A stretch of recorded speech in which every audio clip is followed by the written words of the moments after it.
During a period of famine and flood, my father sold my mother and me to a peddler and vegetable vendor to raise money for the imperial examination. My mother, unable to endure the humiliation, turned and threw herself into the raging flood. Years later, my father finally ascended to a high position and was able to meet the emperor in the palace. He looked up and saw me, already seated on the throne. The court officials glared at him, stunned. "Since you're meeting the empress, why don't you kneel?" When my mother and I were sold like animals, she was still pregnant. Her hands instinctively protected her slightly bulging belly as she knelt on the ground, kowtowed frantically, and begged her husband, "Please, please. I'm willing to go to the vegetable market, but Ain is so young, only 12 years old. Please spare her life."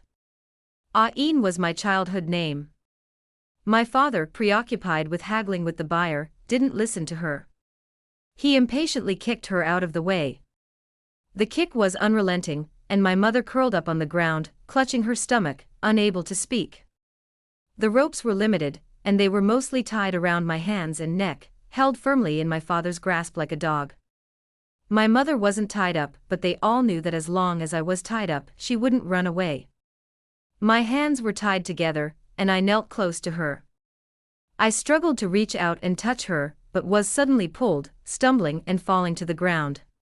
My father's voice reached me. "Deal 31 plus 2 liang of sugar. Give me the sugar now. 2 people, worth 31 plus a little sugar.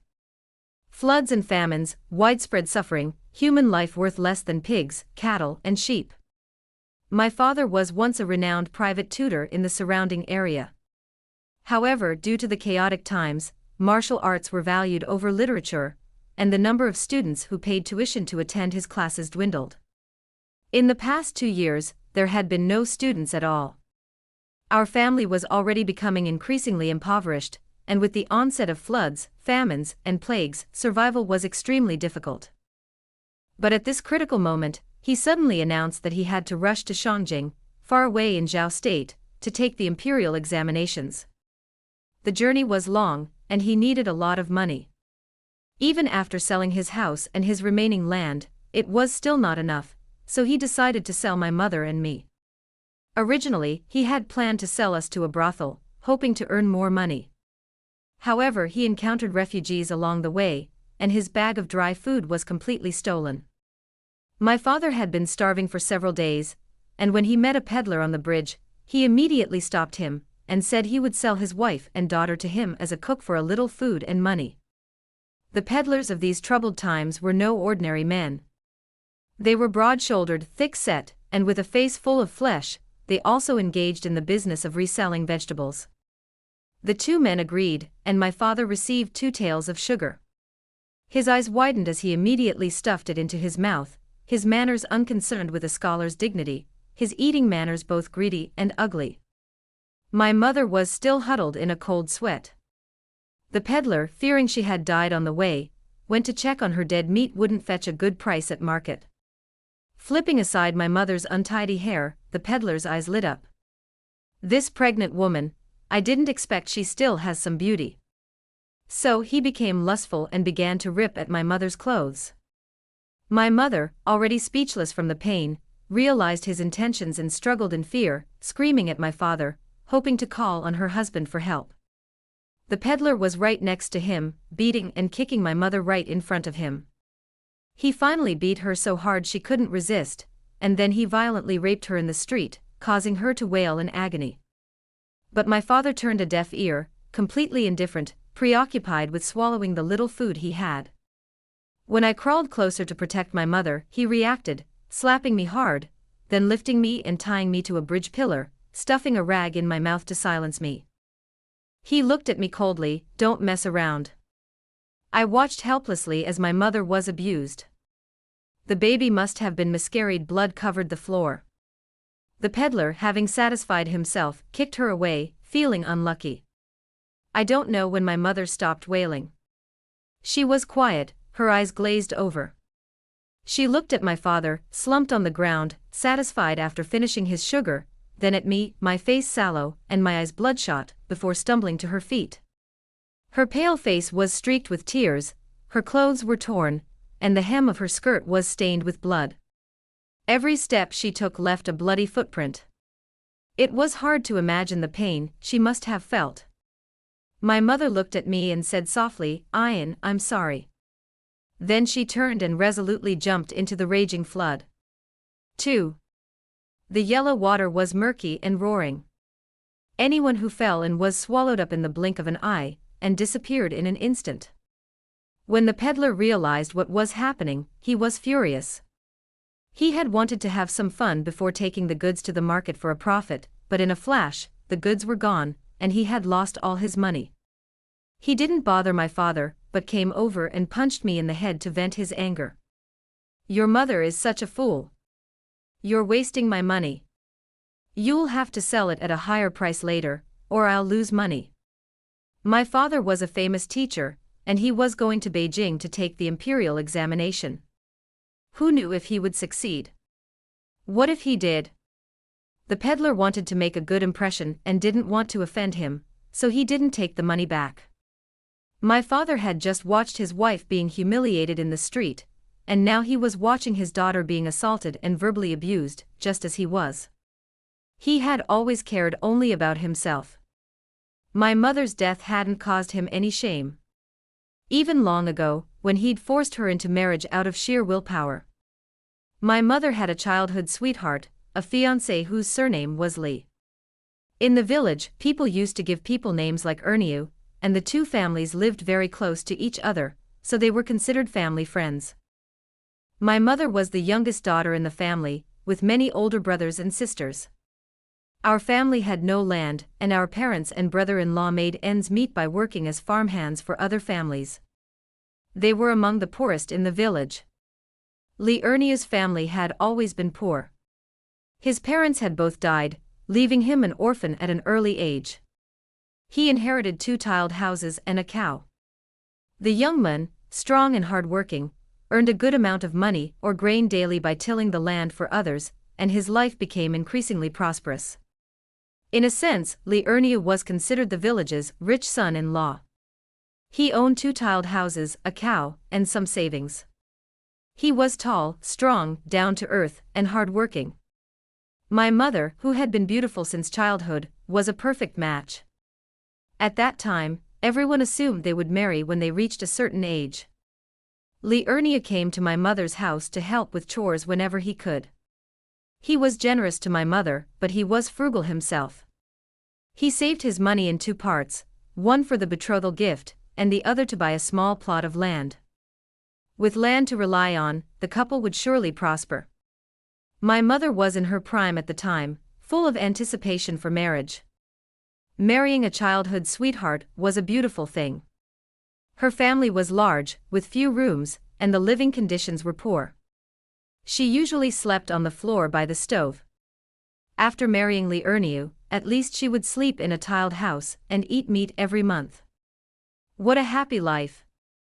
She was filled with anticipation. This kind of life was so predictable, yet it brought a sense of peace of mind. On the day Li Erniu left for the city to buy wild geese as a betrothal gift, my mother accompanied him a long way. After returning, she went to the river to wash clothes as usual, and met my current father. My father, frustrated and drunk, saw a beautiful young woman working diligently by the river. The splashing water soaked her skirt, outlining her alluring figure. He dragged my mother into the bushes and forced her to lose her virginity. From then on, her fate was completely changed. My family scolded her for being shameless for losing her virginity before marriage, and the villagers gossiped about her behind her back, claiming she was immoral. However, the culprit remained unfazed. He initially claimed he was drunk and confused, but later, out of respect for his scholarly reputation, he denied it and instead said my mother seduced him. It was a clumsy excuse, but the rumor spread the most widely. Perhaps it was because my mother was truly incredibly beautiful, and my father, seemingly a responsible person, came to propose marriage. Back then, the chaotic world had just begun, and there weren't many natural disasters. People were living decently.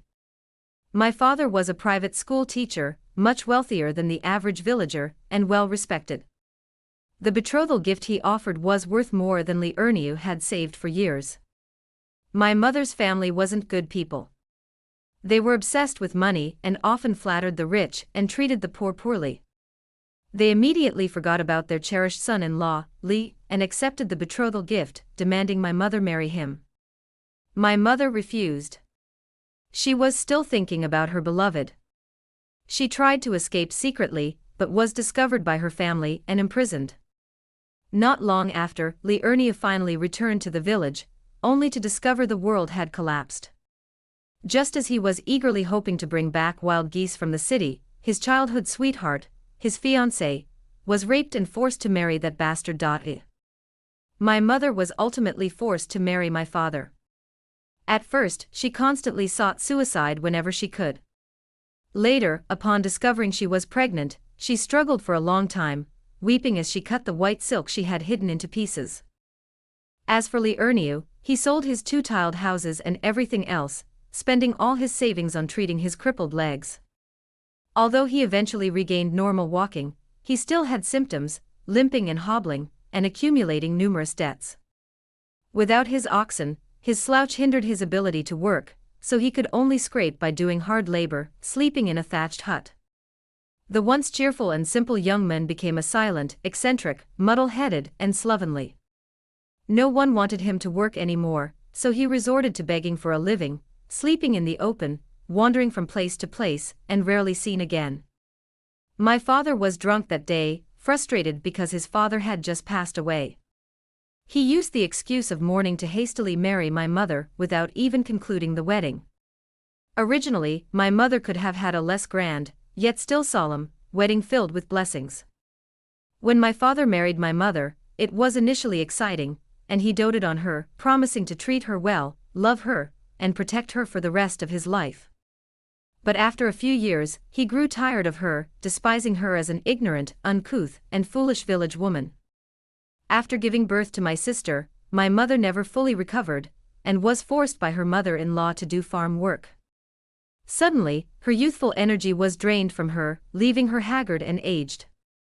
My father then began to despise her again, as a sallow-faced woman. He always dreamed of taking the imperial examinations, making a splash, passing, and becoming rich and powerful, marrying a daughter of an official or even a member of the imperial family.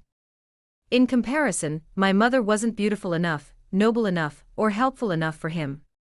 So my father often felt that my mother wasn't worthy of him. He'd lied so many times that he even believed it himself.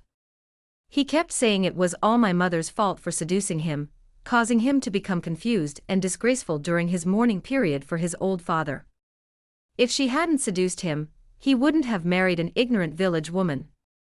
So during this famine, he had no hesitation in selling my mother and all the other daughters. He saw us as a burden, a stain. Only by eliminating us could he appear before the noble ladies of the capital with a clean image. I originally had an older sister and a younger sister. My older sister was 18, or 19, when my father sold her to a brothel. She was abducted by the brothel's men, and had no idea it was her own father who had sold her. She simply thought she had been kidnapped by a thug. She managed to escape and returned home, but instead of the joy my father had imagined, he met her with a cold, angry look and asked why she had returned. My father notified the brothel staff, and had my sister taken back.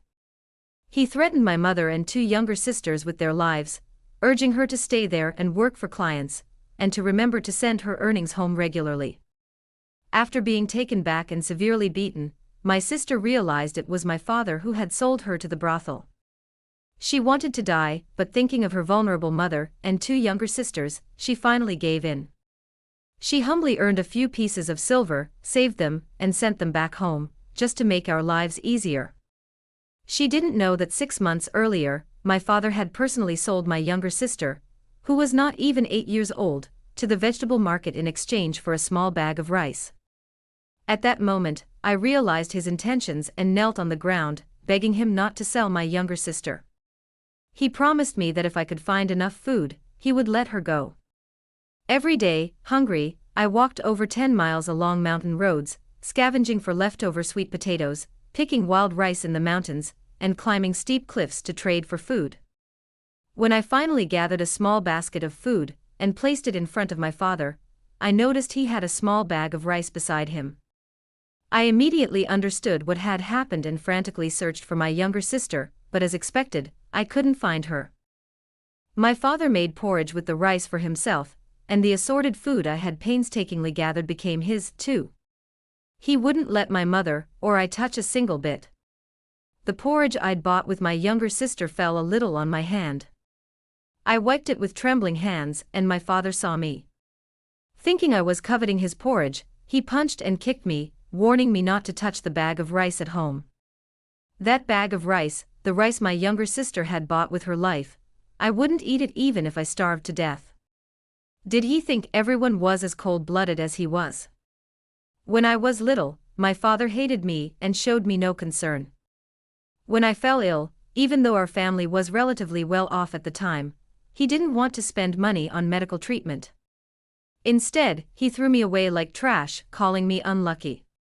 It was my older sister who secretly followed me, carrying me back step by step over the rugged mountain roads, and climbing the perilous cliffs to gather herbs for me. It was my younger sister, who wasn't even as tall as the stove, who carried a stool to boil the medicine for me, feeding me drop by drop to keep me alive. Just like when I was even younger, my younger sister was just born, my mother still lying in bed. When my grandmother discovered it was a girl, she immediately decided to drown her in the chamber pot. Later, fearing that this would attract the ghost, she decided to throw her in the river.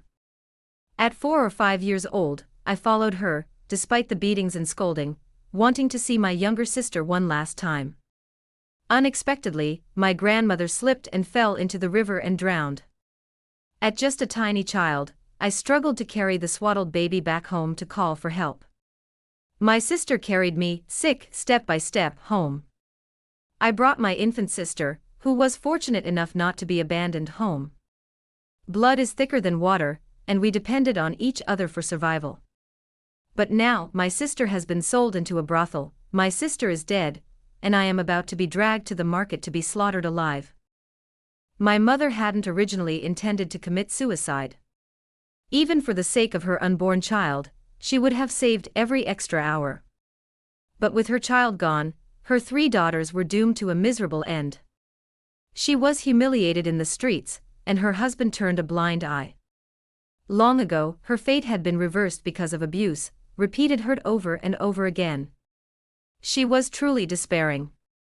Her only regret was that she couldn't protect me, couldn't prevent me from being sold into slavery. She felt guilty towards me. So of all the words she could say, only one remained, Ian, I'm sorry. 3. My father was a rotten man. He was despicable, selfish, cold-blooded, vicious, and without a single bright spot. But the unfairness of this world is that having good morals doesn't automatically guarantee intelligence, and having bad deeds doesn't automatically guarantee stupidity. My father was a truly terrible person, but that didn't stop him from having a brilliant mind. He was hailed as a child prodigy from a young age. My father's father, died young. My grandfather, also a private school teacher, spent his entire life as a student. He repeatedly failed the provincial examinations, and achieving imperial examinations became his lifelong obsession. Later, my father was born. He composed poetry at the age of 7, foo at 9, and by 10, he had thoroughly read the 4 books and 5 classics. A limerick he improvised spread throughout the area, earning him the title of child prodigy. My grandfather was incredibly proud, and his hopes for imperial examinations were transferred to his son, meticulously nurturing him, and hoping he would become a talented person. That was the end of the dynasty. When my father grew up, he remained a renowned talent in the area, easily passing the examinations for student and then scholar. However, before he could even take the provincial examinations, the previous dynasty collapsed. The entire dynasty collapsed, fragmenting into countless small states, large and small, each constantly at odds with the other. Adding to the chaos and devastation of the people, uprisings broke out everywhere, and then natural disasters. Naturally, no one cared about the imperial examinations anymore.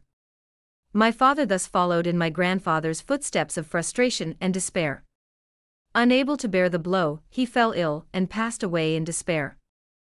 Unlike my father, my grandfather was said to be a kind and compassionate man.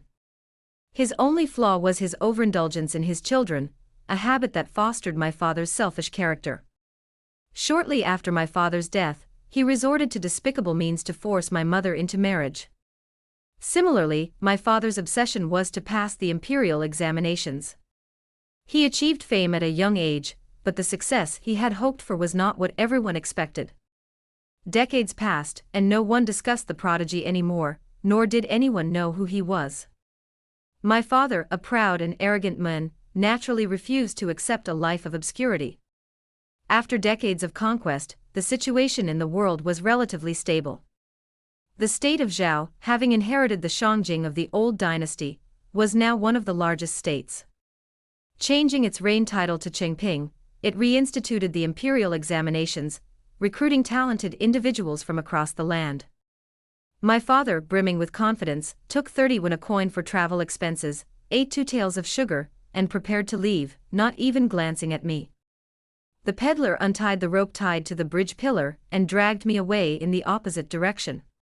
From then on, the distance was vast, the sky was high, and the land was vast. He rushed towards his bright future, and I headed for my vegetable market. I might never see my own father again. So I fell to my knees and shouted to my father, "Daddy." My father turned around. With my bound hands, I struggled to kowtow to him, rapidly and repeatedly, a dozen times, so hard that my forehead was broken and blood streamed down my cheeks. My voice choked and I fought back tears. "Father, I'm an unfilial daughter, unable to repay your kindness. There's no willow tree to be cut off at a desolate bridge. I can only kowtow to bid you farewell, wishing you a bright future and great success. Grandmother left a message for you when she passed away. I've never dared to tell you, fearing it would grieve you. But if I don't tell you now, I'm afraid I'll never have the chance again." I tried to move forward, but I knocked my head against the ground too hard, dizzy, and fainted.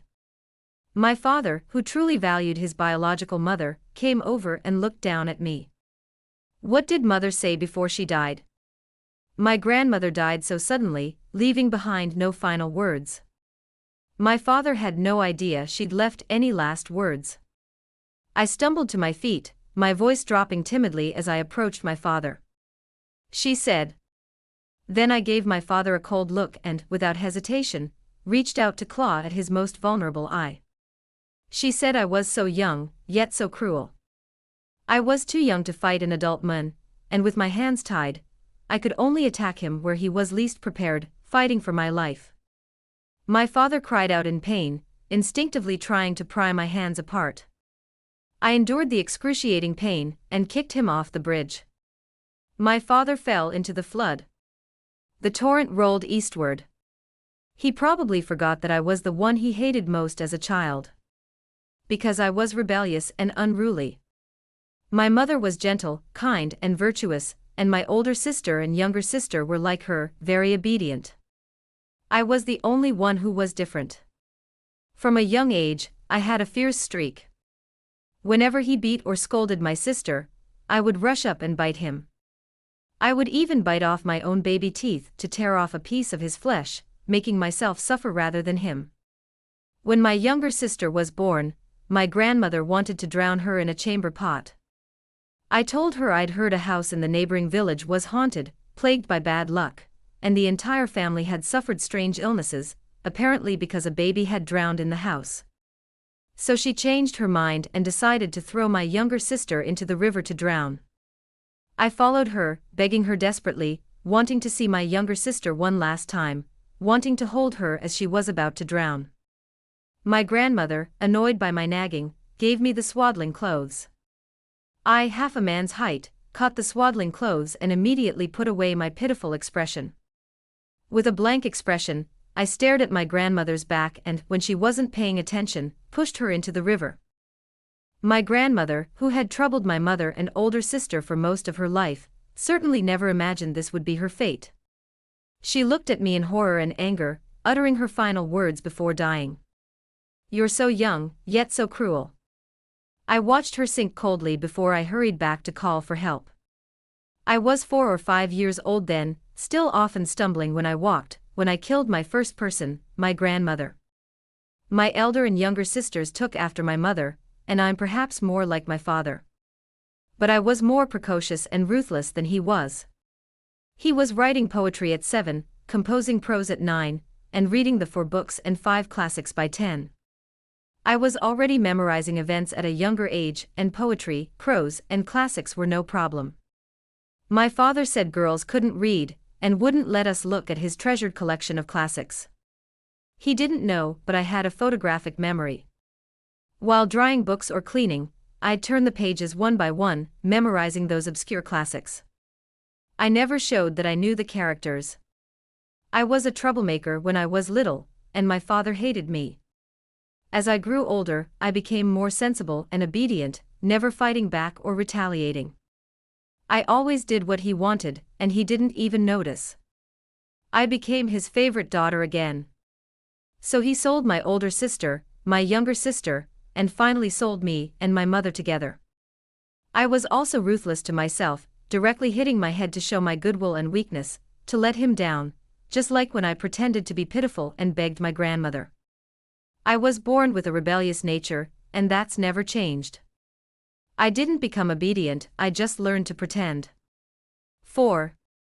My father is a skilled swimmer, and he's been a disaster for thousands of years. I'm actually not sure he can drown. But it doesn't matter. I'm weak now, so I can only aim for a single strike. If he dies now, that's fine.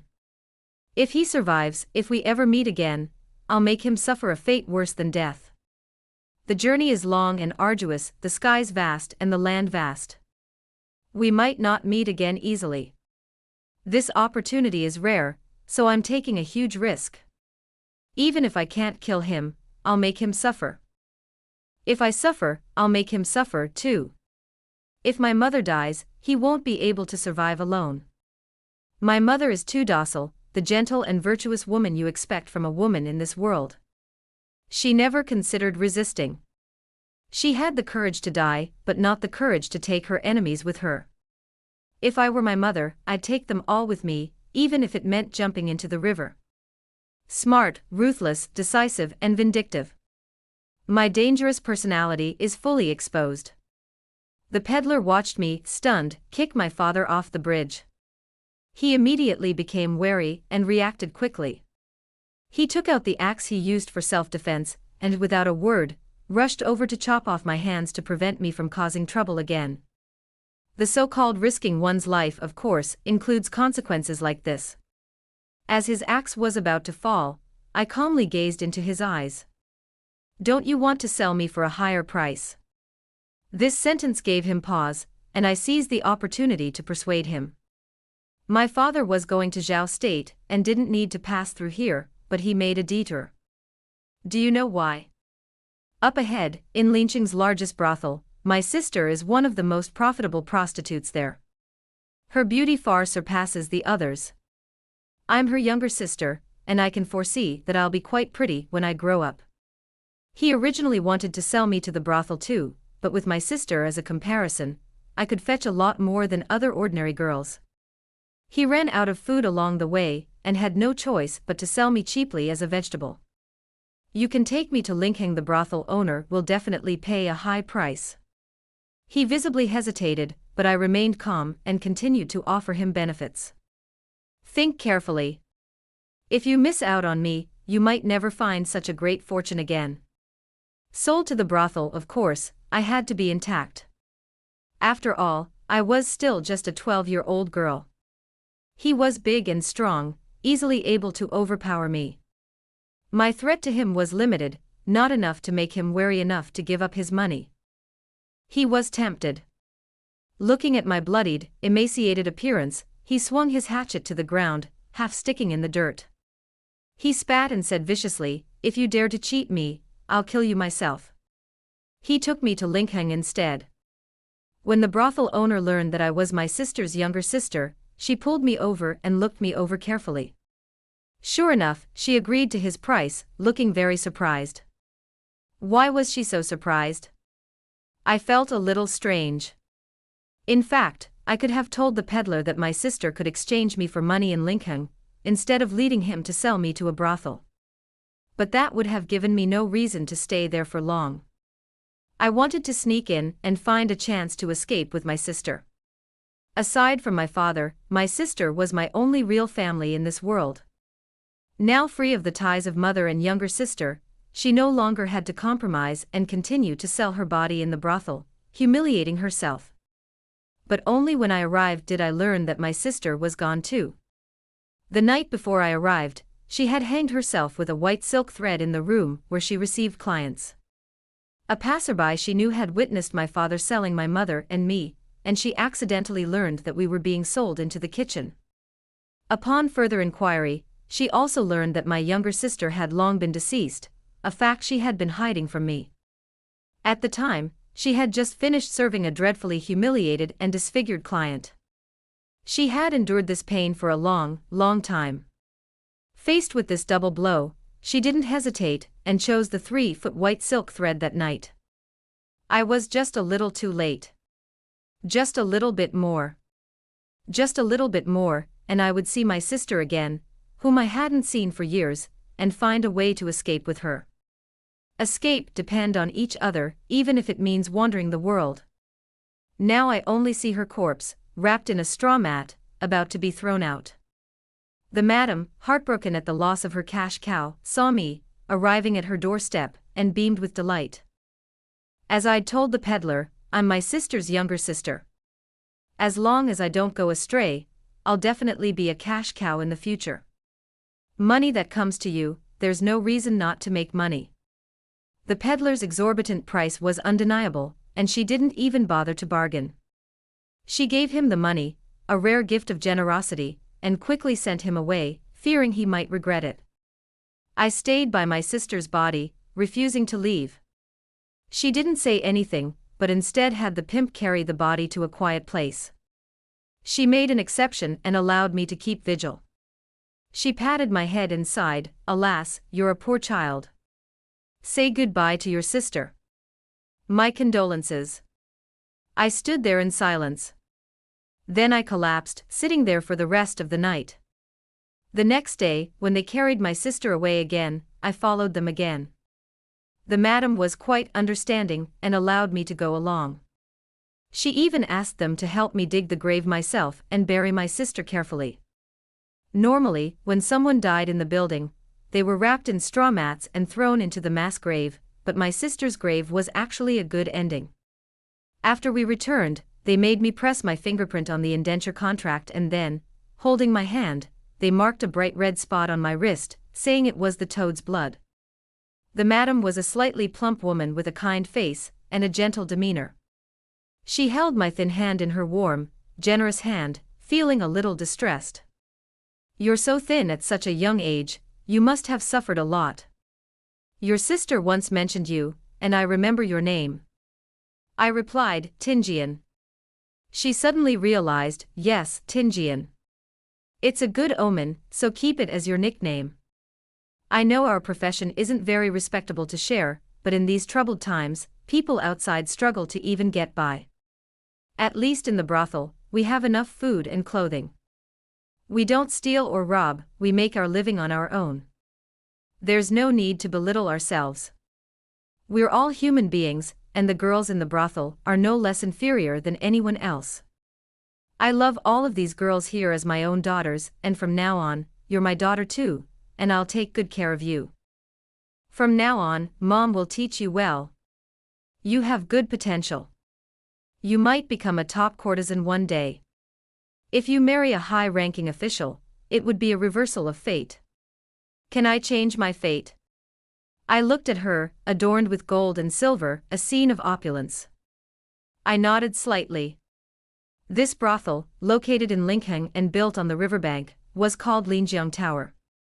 It had a fairy-like name, but it was a place of extravagance and decadence. Inside, the rich and powerful tore silk for fun, while outside, refugees wore tattered clothes, barely covering their bodies. I finally had a full meal, a sturdy home, and clothes without patches. I was still young, and the madam arranged for me to be a maid for the girls, doing odd jobs. As I grew older, I was gradually taught the arts of music, chess, calligraphy, and painting. I cherished this hard-earned opportunity to have enough food and clothing. I worked diligently and enthusiastically, even volunteering to help clear the table, carry wine, and serve food. I never refused any odd jobs, never complaining. Over time, the girls all fell in love with me. A young woman called me into her room and asked me to sit down.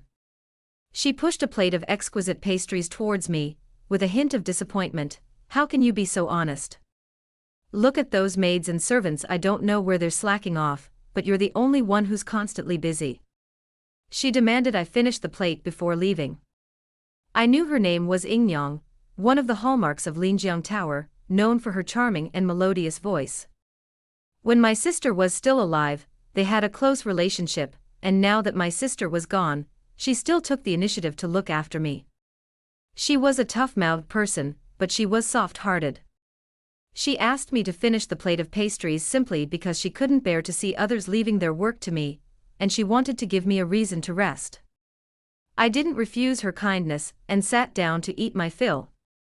Bored, Ying picked up her pipa and sang me some music, the kind that guests would pay a fortune to hear. She asked me which piece I wanted to hear. I didn't understand any of this, so I simply said it was her choice. She gently plucked the strings and began to sing, her voice soft, lingering, and ethereal, like the song of an oriole, truly haunting. As we interacted more, she gradually began to treat me like a sister, sharing her innermost feelings with me. To outsiders, she seemed to be living a life of luxury, but she was already in her 20s, and as she aged, she faced the inevitable competition and rivalry that inevitably plagued her. I was afraid she would gradually lose the upper hand over the other young women, and I didn't know what she would do when her beauty faded. Ying had a gentle and beautiful face, and when she lowered her brows and looked pleasant, she possessed a charming and melancholy air. That day, a guest I had never heard of arrived, and she was unusually cheerful. She stood up, packed her things, and went to greet him, sending her maid to take me away first. On my way out, I passed by the next door and heard the courtesan in the building say something a bit sour. "Is that the young master of the Shen family here again? Sister Ying is so lucky to have met such a generous and loyal man." The maid ignored her and told me after she left that the young master of the Shen family was a frequent customer of Ying's. The courtesan tried to poach him, but he ignored her several times. Ever since then, he's been acting this way. The Shen family is a well-known and prominent family in Linkheng. The youngest, Shen Yanzhong, was born in old age, a generation younger than his two older brothers.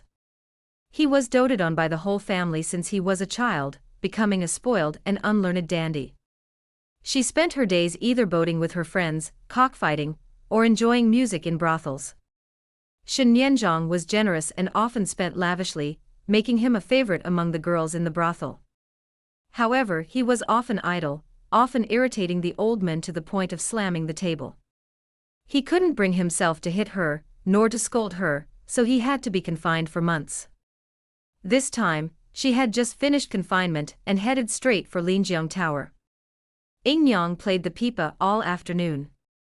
After the young master of the Shen family left, she called me over and brewed a pot of the fine tea he had brought with him for me to try. It was a rare treat for her. A few girls from next door also came to share a cup and chat. They suggested that Ying should seize the opportunity to take advantage of the young master of the Shen family. Perhaps she could even be brought into the family as a concubine, which would be a huge fortune. Ying said sternly, "Don't talk nonsense. He's still young and inexperienced. He just loves to listen to music." After everyone left, she told me that, given her age, the Shen family wouldn't allow a woman so much older and from a brothel to marry, even if she was a concubine. Besides, she always treated him like a child. But the young master and I are about the same age. When I grow up, I have a great opportunity.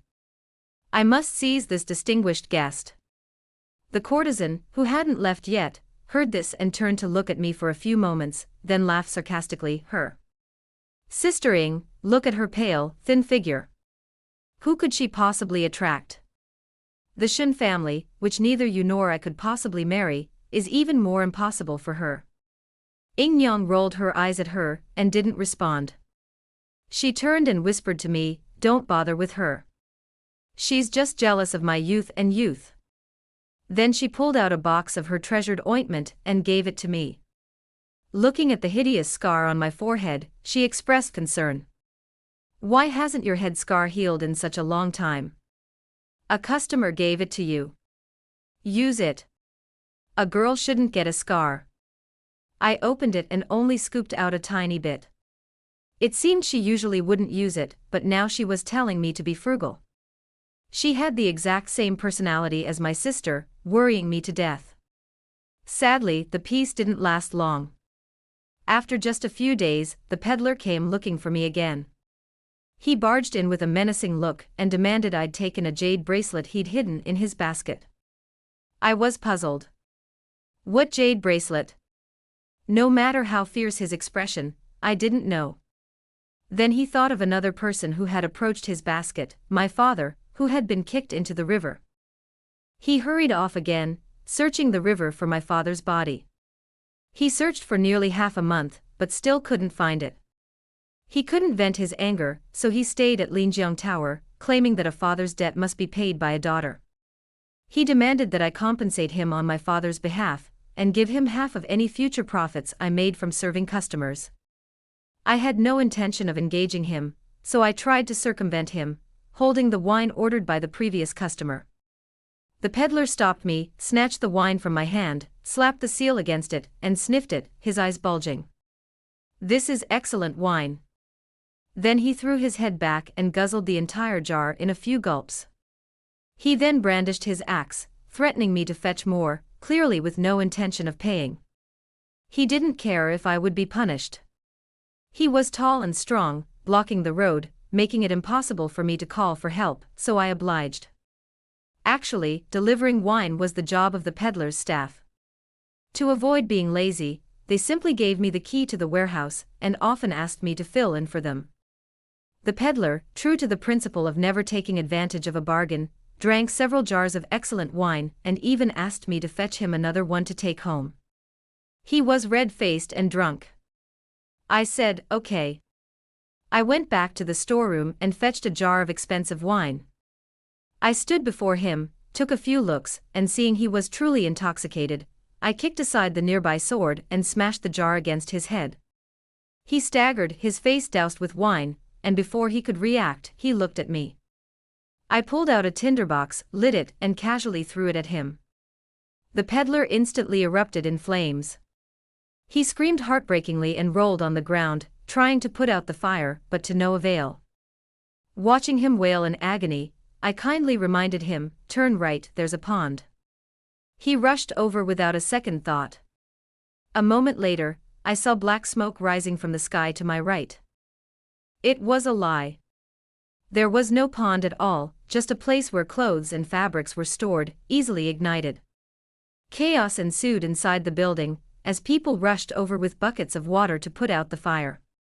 Here, there were few people. I opened the wine cellar, removed all the wine, and scattered it on dry surfaces. I threw in tinder, and now the entire Linjiang building was ablaze, impossible to extinguish.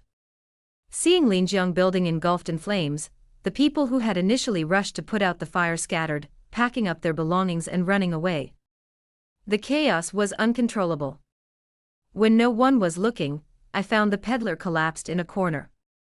Amidst the swirling dust and smoke, I quietly watched him slowly burn to death. I pulled a jade bracelet from my sleeve, hooked it between my fingers and shook it. "Is this what you're looking for?" I did take it. I've said it before. I'm naturally unruly, and that's never changed. I'm just used to feigning meekness. From the beginning, I never really intended to be a prostitute in the brothel.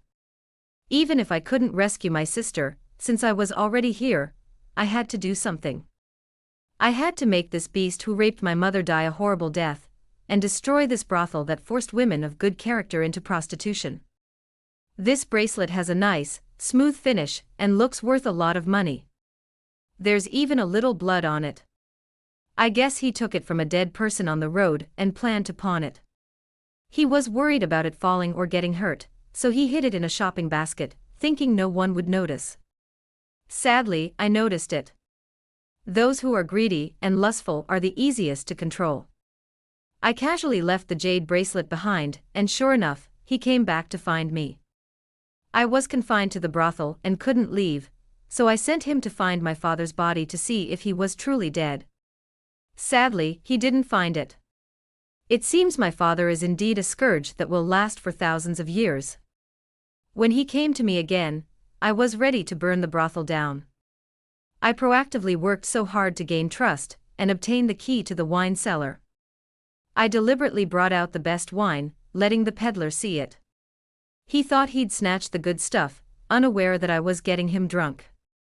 Then, as expected, I burned the beast to death, and then burned down this filthy place. He lay on the ground with his last breath, his body blazing with flames, begging me for mercy, asking for water and help. He said he had elderly parents and children to support, and his wife had just given birth. He couldn't die. I threw the bracelet beside him and squatted beside him, waiting for him to die. Don't worry, the money you got from selling me to Linjiang Tower will provide for your family for a long time. He paused, and with his last breath, a sudden inspiration struck him. He looked at me, quiet and harmless, and with a terrifying look on his face, as if he had seen a monster. Did you, the moment you knelt on the bridge, just? Greedy people die from unexpected wealth. I watched him die, then stabbed him in the heart with his own knife, making sure he was dead, before turning and leaving. The brothel was already filled with smoke and flames. I had already meticulously observed the layout of Linjiang building, memorizing it by heart. With a clear goal in mind, I headed straight for the madam's room, timing it perfectly to see her as she emerged from the doorway, having just finished packing her belongings. The madam was a bit surprised. "Girl, why aren't you running?" I didn't exchange a single word with her, but struck her hard with a stick I'd picked up on the street. I'd been doing farm work since I was a child, and though I might look frail, I was actually quite strong. The madam fainted. I opened her bag, revealing numerous indentures of sale, along with the gold, silver, and jewelry she had accumulated over the years.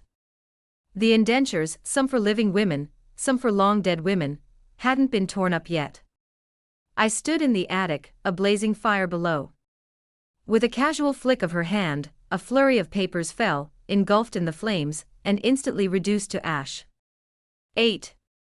No matter how kind the madam seemed, I still remember the brutal beating my sister received when she escaped and was recaptured as a child.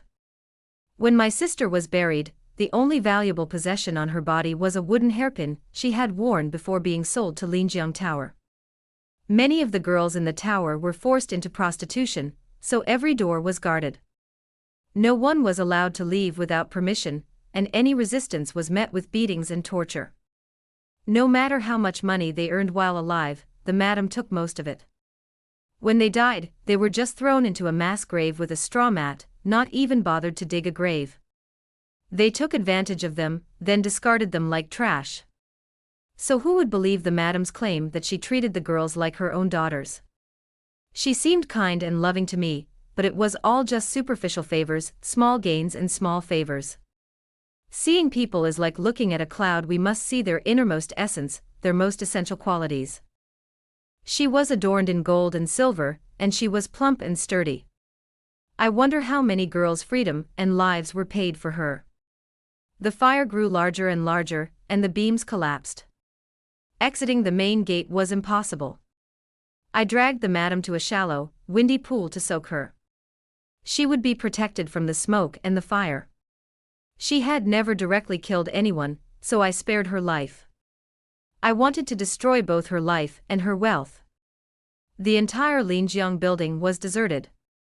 I deliberately chose a time when everyone was awake, and the fire spread slowly, giving everyone ample time to escape. I burned all the indentures, giving the girls who had been sold here and forced to stay here the opportunity to escape. How far they could get and whether they would be caught was up to them. I found the dog hole I had dug in advance, and didn't plan to leave through any of the doors to avoid being caught. Outside, there was a sparsely traveled path. After struggling to climb out, I ran into a charred figure. He was clutching a roasted chicken, staring at me in amazement. He was a plump, pale fellow, his hair half singed, his face black and gray, his purple brocade clothes tattered and tattered. He looked both utterly miserable and comical. If I remember correctly, he saw me pouring wine and setting the fire, finishing off the murder, and knocking out the brothel owner. If I'm not mistaken, this must be the young master of the Shen family, Shen Yanzhong. Yingyang said he loved wearing purple clothes. What a coincidence, this unfortunate fellow saw me again. He screamed in terror, "Help!" I simply knocked him unconscious with a stick. I looked around, realizing the fire wouldn't spread to this area, so I ignored him and continued walking. After a while, I thought, turned back, and took the roasted chicken he was holding like a treasure. It just so happened that I was running low on food. I didn't dare stop for a moment, fearing the people in the nearby city would react and start arresting the fleeing. Holding my bundle of precious gold, silver, and jewelry, I took a side path, avoiding the crowds. Only when I was finally safe did I stop to rest. I found a still body of water in the forest and gazed at my reflection. My face was both disheveled and comical, with a hideous scar on my forehead. During this time, whenever it was about to heal, I'd pick at the scab, so it never fully healed. Living with this ugly scar was a way to prevent anyone from being attracted to younger women, and from being forced into soliciting clients. Now I could finally apply medicine properly. I brought the box of medicine Yingyang had given me, and the faint scent of it lingered as I applied it. She must have escaped too. I could hear the melancholy of homesickness etched in her pipa music. I rolled up my sleeves to look at the toad's blood on my wrist. With my knife, I cut it off without hesitation. Blood gushed out, the pain piercing my bones, but I didn't blink. I bandaged the wound with the finest medicine and found several hidden places to divide the gold, silver, and jewelry into several portions. I only kept a gold hairpin in my hand, which I smashed into a heap with a stone, leaving no trace of its original shape. The peddler, dying, asked me if, from the moment I knelt on the bridge, even up to this point, every step had been carefully planned. From the moment I knelt, I smashed my head, tricked my father into coming over and kicking him into the river, lured the peddler to sell me to a brothel to hide, scratched the scar on my head to prevent danger, used the jade bracelet to lure him back to me, convinced everyone to freely enter and exit the wine cellar, and even considered the survival of his family when I burned him to death. Burning the brothel and escaping would also give others a chance to escape and steal the gold, silver, and jewelry the madam had accumulated over the years. A chess player anticipates many moves before making a move. Isn't that right? I tucked the piece of gold into my bosom, lowering my gaze to the stream's direction. The gurgling water splits the mountains it encounters, cracks the rocks it encounters, and gurgles forward.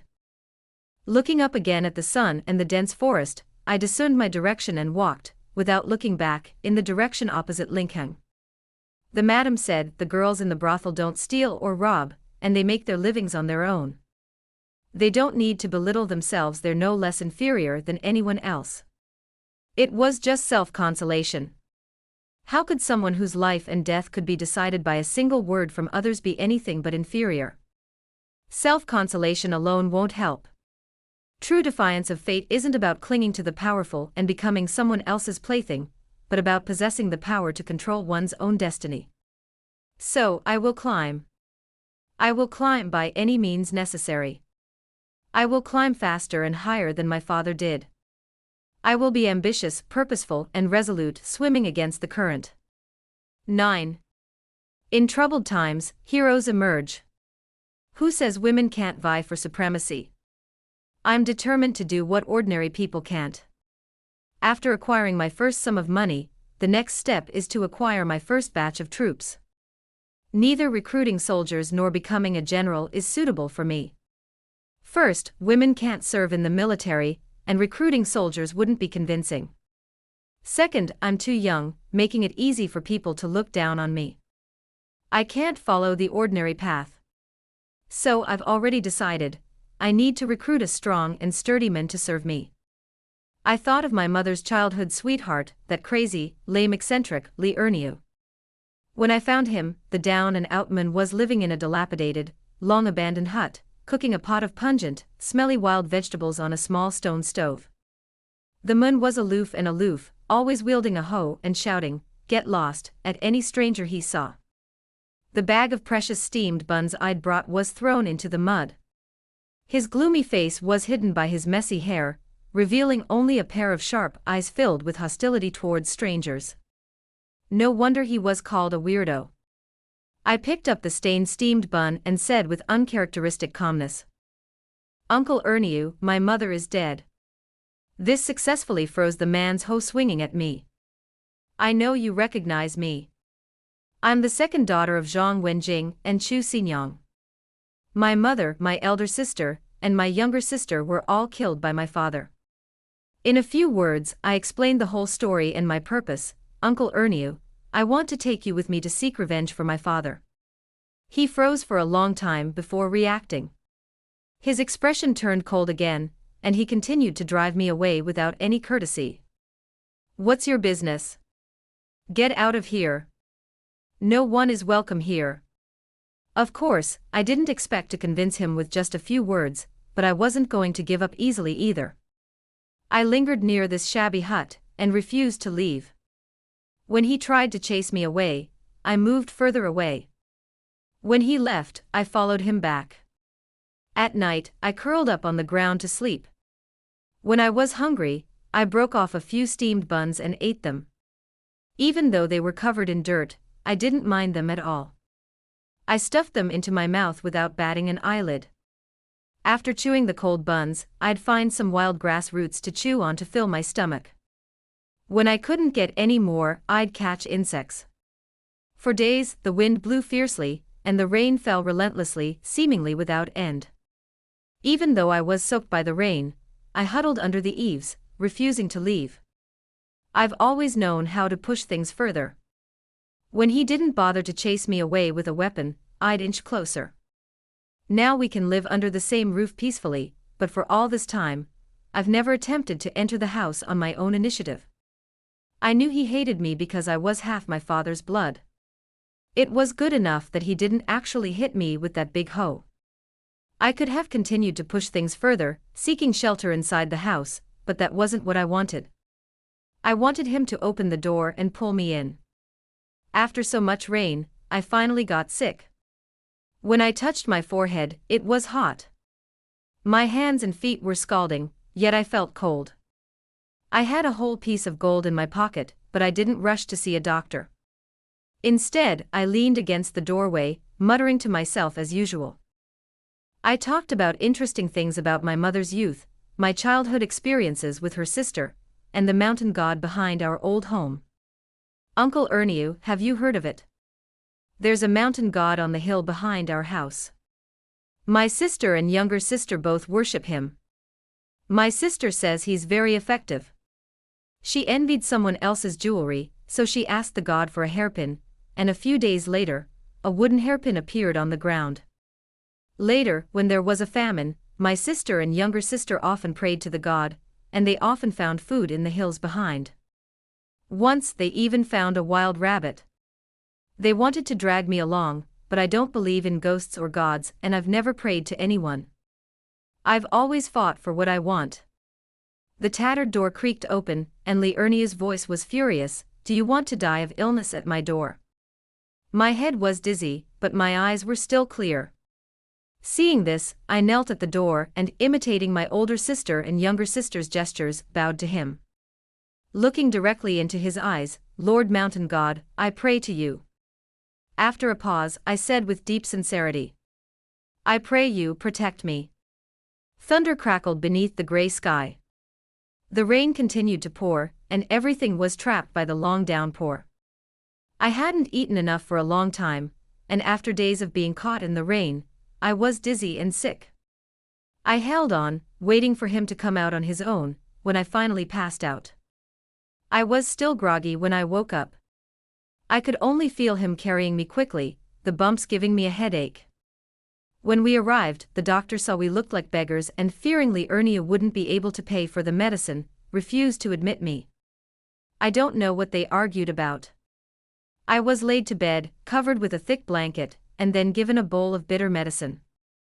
I fell into a deep sleep. When I woke again, Ernia was standing by my bed, his eyes red from staying up all night, looking rather menacing. Seeing me rise, he sighed deeply. When your mother was your age, she wasn't as stubborn as you. The village legend goes that the crazy, lame man had been worn down by me. I knew he was implicitly agreeing with me. Some things need no words. Just like how he would return to the village from time to time, visiting my mother from afar, and my sister mistook him for a mountain spirit, and then, taking advantage of the situation, kept sending us gifts. He himself struggled to survive, making soup from wild vegetables in his shabby hut, yet he would journey across mountains and rivers to bring us his hard-earned food, and even meat. He also persisted in working hard to save money, and repaying his creditors bit by bit. Even in his destitution, few pressed him for repayment, yet he kept thinking about it. A person's nature is hard to change. Ernia was honest, kind, and simple. Hardship had made him thorny, but his inner self remained unchanged. So even if my self-torture tactics were so obvious, deliberately bringing up my mother's past in front of him every day to build closer ties, a blatant conspiracy, he would eventually give in. He even discussed with the doctor about doing 2 years of free labor in exchange for a bowl of fever-reducing medicine for me. I looked at the doctor's body, then at Ernia's, and confirmed that there was no risk in exposing the money. I took the gold from my pocket and gave it to him, asking him to pay for the medicine. His eyes widened as he stared at the gold in his hand, his lips trembling, but he didn't rush to ask where I got it. Once I was fully healed, he knocked off a corner and gave it to the doctor, then carried me back to the shabby thatched hut. He returned the rest to me and, with an extremely serious expression, asked where I got it from and if it would bring any danger. I made up an excuse to get by. Although he accepted me, he still wouldn't join me in seeking revenge for my father. He looked at my thin arms and legs and said, "You're so small, what's the point of seeking revenge? Leave that to the adults. I'll find Zhang Wenjing and kill him." In fact, even if I didn't mention it, he knew about my mother's tragic death, and would have gone after my father sooner or later, even if it meant dying together with me. He picked up his hoe and was about to leave, but I tried to persuade him not to act rashly. "You can't kill my father by yourself." He didn't believe me. He was much stronger than my father, and could have killed him with a single blow of his hoe. He'd been worried about my mother becoming a widow and being criticized, but now there was no need to worry about that. I followed him all the way to the nearby town, and heard people excitedly discussing something. I heard that the first-place winner of the imperial examination in Zhao State was from here, a gentleman from the next village. He's really brought honor to our Zhang family. Listening closely, I could hear people everywhere discussing the matter. Ernia dropped his hoe and froze, looking somewhat helpless. I pulled him away from the crowd. "I'm telling you, you can't kill my father by yourself. You couldn't kill him before, when you were strong and healthy, let alone now. He's passed the imperial examination, and will probably be appointed an official soon. He's surrounded by guards and servants, and he's far away in Zhao State, so you can't even see him. Who do you think was behind your broken leg, the aftereffects of your leg, and your financial losses and debts? It was my father. He's too honest and still hasn't noticed what my father did. My father deliberately allowed him to contact my mother, leaving him with loopholes to elope with my mother. Then, he caught him in the act and instigated the Chu family to break his leg. He also colluded with the village doctor to not fully heal him, leaving him with aftereffects. Not only is his limp unsightly, but he's constantly spending money on treatment. In the end, he had to sell all his belongings, accumulating debts and never being able to recover. He was astonished. "How do you know? You weren't even born then." I guessed. "I still don't know what kind of person my father is." He slumped to the ground. "What then?" "The official, how can we bring him down?" I said, I told you I'd take you to seek revenge on him. Unlike his plan of traveling to Zhao State to fight my father, I helped him pay off his debts, bought back his ancestral home, and locked it up. After everything was in place, I took him in the opposite direction, to the largest bandit den nearby. Then we joined them, both young and old, and became bandits. 11. In troubled times, bandits abounded, and Henjiazai was the largest bandit den in the area. Li Erniu and I spent over a year, finally gaining a foothold there. Li Erniu was a sturdy, exceptionally brave, and fearless in a fight. Naturally, he gradually gained the respect of the bandit leaders and quickly became a small-time leader. His minions also deeply loved him. Li Erniu was generous, righteous, and a truly excellent fighter. My efforts paid off, gradually winning him over through subtle, unobtrusive means. To the outside world, Li Erniu was my godfather, and I was his adopted daughter. I acted well-behaved and sensible, but no one could imagine that, in reality, I was the one calling the shots between Li Erniu and me. As we got along, Li Erniu gradually became more obedient to me. After spending more than half a year there, I had a thorough understanding of the situation in Henjia village. I was waiting for an opportunity to dismantle them from within. One day, the second in command of Henjia village went down the mountain to rob people on the road. He accidentally kidnapped a young man from a wealthy family and held him hostage, extorting a considerable sum of money. The entire village was thrilled to have secured a fat sheep. They slaughtered a pig and celebrated with a bonfire. Thanks to my godfather, I also received a small piece of meat. I sat quietly by the side, listening to their loud discussions about starving the hostage in the pig pen for a few days. Many people in this bandit village were forced to come here to make a living out of sheer desperation. But the original founders of the village, the current leaders and second in command, were not like that. They were serious criminals who had escaped, and they were already extremely vicious. Under their leadership, the entire village had a tough character. Henjia village was considered one of the more brutal and cruel bandit dens, and trust was not a priority. The group planned to squeeze this fat sheep dry and then kill the hostage, with no intention of actually releasing him. The second in command had a fierce look and was indeed aggressive. He chopped off a large piece of meat with a machete and ate heartily, suggesting, "That young master of the Shen family looks just like this pig. Why don't we lock him up in the pig pen?" The first in command seemed much more calm and easygoing, with a good-natured disposition, but he didn't object. He sipped his wine and instructed Li Erniu, watch him. Don't let him die. Locked in a pig pen, he'd be easily eaten by the pigs. They enjoyed watching the hostage's hands and feet gnawed and bleeding, but they had to ensure he didn't die before they got the ransom. Li Erniu obediently agreed. The second in command kicked his son, saying, "You should be more diligent. Learn from brother Erniu." The second in command's son, Lu Yong, was as fierce as his father, robbing houses and abducting women. The conversation seemed ordinary, but I could hear a subtle rift between the two men.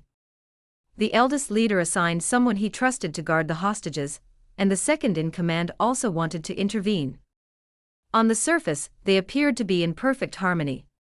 In the middle of the night, I groped into the kitchen in the dark, grabbed a few bread, and took it to the pig pen, where I lit an oil lamp. Henjia village was indeed the largest bandit den. While those outside were starving, there was still enough food here to feed 3 or 4 pigs and even oil for lamps. A slight noise startled the men inside, who, terrified, sat up abruptly, shouting, "Don't kill me! Don't kill me!" In the dim light of the fire, I could clearly see the scene inside, a dirty, damp pig pen. Several pigs huddled at one end, and a man was tied to the other, with a rope just long enough for him to reach the trough, forcing him to share in the pig's food. Clearly, the man refused to eat, his stomach growling with hunger. He shrank back awkwardly, then saw my face clearly. His eyes widened with fear and anger. "It's you. You. It turned out they had kidnapped the young master of the Linghengshan family. I remember his name was Shen Yanzhong, the fat kid I'd knocked unconscious with a stick almost 2 years ago. He kept saying "you" for a long time before finally uttering a nearly ineffective remark: "You stole my roast chicken. I hate you." Not wanting to waste time on him, I tossed him the pancakes and briefly warned, "These are for self-defense. Don't get mauled by the pigs." He paused for a moment, then picked up the pancakes. Inside, I found a short blade. 12. Without waiting for him to say anything, I blew out the oil lamp and turned to leave, once again navigating the darkness to avoid being seen by anyone. A few days later, when the Shen family's ransom was about to arrive, Shen Nianzhong disappeared from the pig pen. The second-in-command was so anxious he nearly attacked the hostage with his sword, but the first-in-command stopped him. The entire village, including the young and old, women and children, went out to search. After half a day and digging deep, they still couldn't find the hostage. With a vast lake in front of Henjia village and a high cliff behind, the complex terrain made escape impossible. The group racked their brains, but couldn't figure out where such a large hostage had gone. I followed Lu Yong like a shadow, complaining to him, "It's all my godfather's fault for being so merciful. He even gave the hostage a few bites of food, leaving him to starve. He'd be too hungry to move, and he wouldn't be able to do anything like this. Brother Lu, you're truly formidable. We bandits should be as brave and decisive as you. If you were in full charge of the guard, the hostage wouldn't have escaped." Everyone in the village knew I'd been arguing with my godfather recently, constantly hanging out with my godfather's rival, Lu Yong, to annoy him. Lu Yong's words resonated deeply with him. He appreciated such ruthless arguments, so he wasn't opposed to me following him. As we passed a reed marsh, I saw ripples spreading across the water. Lu Yong had been walking for several hours and couldn't help complaining, "Where the hell did he go? He broke my leg. If I could find that fat, dead pig, I'd turn him into a human pig myself." I lowered my gaze to the water and replied perfunctorily, "Yeah, he needs to be taught a lesson." On one side was a dense forest, on the other a shallow lake. A path meandered along the water's edge. Thick reeds grew in the water, and the water, peeking through the gaps between the duckweed and weeds, was a dark black. The windless water surface was rippled. Lu Yong complained for a long time, and wanted to sit down to rest. I looked up at the sky and said, "The sun's almost setting. There's no time to rest. Why don't we split up and look for him?" He agreed, and we split up. After he was far away, I returned. Seeing a subtle smudge of purple in the dark water, I squatted at the edge and called out, "Come out." After waiting for a moment, the person hiding in the water didn't respond. I parted the duckweed and saw he was nearly drowning. Without hesitation, I jumped in and pulled him ashore. The unconscious man lay on the ground, his eyes closed and his face pale. I struggled to wake him. Shen Nianzhong opened his eyes and, startled, turned around and tried to jump back into the water. I grabbed the corner of his shirt and said, "What are you afraid of? I'm not here to take you back." Only then did he realize it was me. I had given him a short blade, supposedly for self-defense, but in reality, to give him a chance to cut the rope and escape. I thought even if he escaped, he wouldn't get far before being recaptured. Unexpectedly, he had some quick wits. He found this deep spot and hid there, planning to wait until the searchers dispersed before continuing his escape. When no one was around, he lay flat on the shore, and when there were people around, he dove into the water for temporary shelter. This time, Lu Yong had been talking for too long on shore, and he'd been submerged for so long he nearly suffocated. This time, I gave him weapons to help him escape, and even saved his life when he was about to drown. Last time, I knocked him unconscious with a club and stole his prized roast chicken. He seemed to be torn between whether to continue to hate me or feel grateful. He asked, "Why did you save me?" I cleaned the seaweed off my body and, without even looking up, said, "Just happened to do it." Before I could manage to get him away, Lu Yong returned, just in time to hear what he'd asked me. Lu Yong glared at me, his eyes bloodshot. I knew there was something fishy going on. "You followed me all day and suddenly said you wanted to go your separate ways. Luckily, I was on my guard and came back to check. And it turned out you were the one who let them go. What was your motive? 13. Just as he was about to step forward to grab Shen Nianzhong and me, Li Erniu appeared behind him and knocked him unconscious with a punch. Before Lu Yong could even react with surprise, he collapsed. He didn't notice that Li Erniu had fallen far behind us, hiding in the woods, awaiting my orders. I found a boat and had Shen Nianzhong row it to the other side. The village would be in chaos, and no one would have the time to chase him. Shen Nianzhong's eyes were filled with confusion.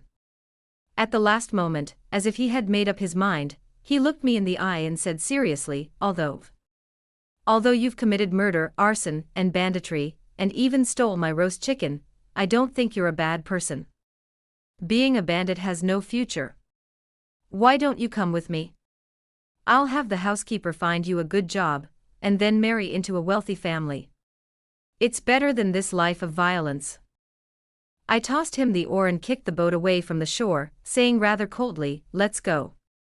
He didn't get angry at being interrupted. Before leaving, he kept shouting at me, being a bandit has no future. If you ever change your mind, you can always come and join me. I am at the Shen Mansion in Linkheng. By the way, what's your name? I didn't answer. I watched him row the boat away from me in the reeds before heading back. I examined Lu Yong's head. There were no obvious wounds. I retrieved the venomous snake I'd caught and placed it inside his clothes. I watched as he was bitten, his face flushed, and he slowly died. A colorful venomous snake emerged from his sleeve and slithered into the water. That night, the tragic news that the second-in-command's son had died from a venomous snake bite while searching for someone spread throughout Henjia village. The second-in-command was devastated, and everyone went to pay their respects. From the sidelines, I said curiously, How did that snake bite the chest? It sounded casual, but it changed the second-in-command's expression. He opened the dead man's clothes and looked at the bite mark on his chest. As if he had suddenly realized something, he slammed his sword on the table with a deafening roar. He gritted his teeth, but said nothing, a rare moment of silence. Venomous snakes in the bushes would at most bite hands and feet, so why did this snake bite a human chest? Unless someone had slipped the snake inside his clothes. Lu Yong's mink coat was a gift from his father, who had just gotten tired of it. Thinking about it, his father broke out in a cold sweat. Someone had tried to harm him but failed, and his son had saved the day. Who was this person? Second-in-command immediately suspected the first-in-command. I bribed a small operative close to second-in-command, and he told me that after second-in-command returned, he called in his closest confidants and said, the boss thinks I'm a threat to his position. After discussing it all night, they decided to strike first. I immediately had Li Erniu report to the first-in-command that second-in-command was rebellious, and had been conspiring with others late at night to overthrow him. Kill Lu Yong and pin the blame on the first-in-command, making second-in-command believe the first-in-command was trying to eliminate him, while simultaneously making the first-in-command believe second-in-command was trying to overthrow him.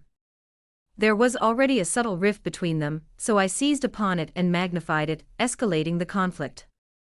This was the opportunity one had sought. Rescuing Shen Nianzhong was indeed a matter of convenience. A few days later, the eldest leader took the initiative, leading a group of his trusted followers to surround the second leader. However, the second leader was more powerful, and the two sides engaged in a stalemate. At my instruction, Li Erniu quietly assisted the second leader in the chaos, allowing him to hack the eldest leader to death in front of everyone. Amidst the public outrage, Li Erniu, shouting revenge for the eldest leader, led a counterattack against the second leader and his followers. After fighting all night, he finally eliminated the second leader and his followers. The internal strife severely damaged the Henjia village. Li Erniu was elected the new bandit leader. They all said that the second-in-command rebelled and killed the first-in-command, and that Boss Li led the others to avenge the first-in-command, killing and purging the traitors. I just smiled and said nothing, and told Li Erniu to label him a close confidant of the second-in-command and purge all the vicious criminals in the village at once, leaving only a small number of those who had been forced into banditry, and were naturally easy to control. Hengia village occupies a prime location, with mountains and water, making it easy to defend and difficult to attack. In years of flooding, the cultivated fields in the mountains were unaffected, and they had the manpower and material resources. Reaching troops and starting from scratch is not as fast as robbing directly. Robbing the bandit village was also considered to be eliminating a threat to the people. 14. I stole a sum of money, a piece of land and a group of men. This time, I spent over 2 years lying low. I surveyed the terrain, drew maps, planned the layout, cultivated the land, planted crops, deployed defenses and trained the troops. Little by little, I transformed the once scattered and fierce bandit stronghold. Robbing was replaced by escorting passing caravans for a small fee. The village's grain harvest was excellent. Hearing of Hengia village's abundance and its lack of bloodshed, refugees flocked to it. I then sent me.Many with the money to recruit soldiers from outside. He brought back many sturdy men, fine horses, and weapons. Adding to the existing forces in the village, a military force gradually took shape. We gradually built strength, and everything was progressing well. I set the general direction, and left the management of Hengia village to me.Many. When the peach blossoms covered the mountains in spring, I led a small group down the mountain, and headed straight for Shiaza, far away from Hengia. For decades, the country had been fragmented, with countless states, large and small. This area was in even greater turmoil, with Northwest Unified Court. Beside Hengia village lay the largest city, Weiqing. The mighty Qi River flowed from west to east, its lower reaches dotted with lakes and numerous small cities. People often referred to the area where Hengia village and Weiqing lay as the upper lake, and the lake cities downstream as the lower lake. The lower lake was even more prone to flooding and disasters, with famine rife, unrest, and frequent banditry. Rebellions were frequent. Several small cities imposed heavy taxes and levies, collecting their own food resources and paying them annual tribute to the largest city, Weiqing, in exchange for troops from Weiqing to help them quell the unrest and banditry. A loose cooperative alliance. My target was Weiqing. No one could see that the bandits in Hengia, who had suddenly settled down, were actually beginning to covet the neighboring city. This move was a risky one, with a high risk of death. After all, the disparity between the two was enormous, and I could only employ cunning tactics. I navigated the numerous bandits and rebels to the east, collaborating with them. I plundered cities for money and food sent to the Acropolis, aided the poor, and taught them to avoid attack and protect themselves. They fled when they encountered government troops, and resumed their rebellion after they left. The grain supplies from several smaller cities to the Acropolis declined significantly, gradually attracting their attention. The Acropolis dispatched troops, but found these unruly people elusive, like weeds in the spring breeze, impossible to extinguish. The Acropolis sent more and more elite troops, slowly becoming mired in the mire of the lower marsh. Of course, the price was heavy. Countless blood was spilled in this shimmering lake. The government troops launched numerous clearing raids, and I narrowly escaped death repeatedly. The enemy, no fool, gradually realized someone was behind all this. They sent spies to investigate, and when they could not find any, they launched a relentless hunt for the rebel leaders. That year, I was 16 years old. To those unfamiliar with me, I was just a harmless little girl. No one connected me with that manipulative man, only thinking I was an insignificant henchman. But the frequent pursuits affected me. Once we were ambushed, and my guards desperately tried to carry me to safety. In the end, I was the only one left, having jumped into the river to escape the pursuers. My father is a skilled swimmer. So am I. However, I had lost so much blood that I was exhausted, and I was hit on the head by a piece of driftwood, fainting instantly. 15. When I was rescued and brought aboard, I managed to regain consciousness, relying on my instinctive alertness, honed by years of rubbing my wounds. The lakeside flower houses were a vibrant spectacle, and pleasure boats were constantly bustling on the water, filled with music and dancing, and beautiful women leaning on the railings. This was a tranquil lake outside Linkheng. The person who rescued me looked familiar. It was that little fat boy. The young master of the Shen family was enjoying the fish and listening to music on a boat when he happened to see me, washed up in the lake. He recognized me and remembered how I had rescued him from a bandit den 2 years ago. He was arranging for the best doctor. A sharp pain shot through my chest, and I inconspicuously gathered my clothes to prevent the blood from seeping out and being discovered. The wound was stabbed near my heart, and it was deep. If I hadn't jerked my body aside in time, I would be dead now. The wound had been soaked in water for a long time, and the blood had faded. My clothes were dark, so the blood wouldn't be visible without a close look. I didn't want anyone to know I was stabbed, in case I was wanted by the government. So I forcibly distracted him. "Didn't you say I could come and join you anytime? I can't survive in this bandit den anymore. I've been forced to jump into the river. Will you take me in?" Shen Yanzhong agreed without hesitation. He was quite surprised and relieved. "It's wonderful that you've turned over a new leaf. The first time he met me, I was committing murder and arson. The second time, I was a bandit. It's hard to imagine how ruthless I was in his eyes. Even the term, turn over a new leaf, could be used. With my injuries, it would be difficult for me to return alone. Staying with Shen Yanzhong was the safest option. The Shen family was a wealthy merchant family in Linkheng, one of the most prominent in the city. Staying with the Shen family meant I was right under the city lord's nose in the dark. It was actually safer than hiding outside from the pursuing soldiers. But would this implicate the innocent Shen family? Harboring the ringleader was a serious crime. I coughed a few times, and the chubby little man attentively served me tea and water, seemingly without the slightest air of a young master, nor any ulterior motives. He then asked, "By the way, what's your name?" As the warm water flowed down my throat, within a few breaths, I was already mulling over 1,000 thoughts, adjusting my plans accordingly. My eyelashes drooped slightly, and I whispered softly, "Tinjian." I listened to the tinkling of silver coins, indifferently observing the glittering Tinjian amidst the glittering gold and jade. "Then, let's take Linkheng first. With a new city lord, I won't be considered the bandit leader anymore." 16. Shen Yanzhong brought me home. When the Shen family heard I was the girl who had previously saved their youngest son, they were very grateful, but they still inquired about my background. I spoke bluntly. "My father sold me and my mother for food, and the buyer sold me to a brothel. A few months later, the brothel caught fire, and I was left wandering. I've been wandering for years since then." Mother Shen blurted out, "Really?"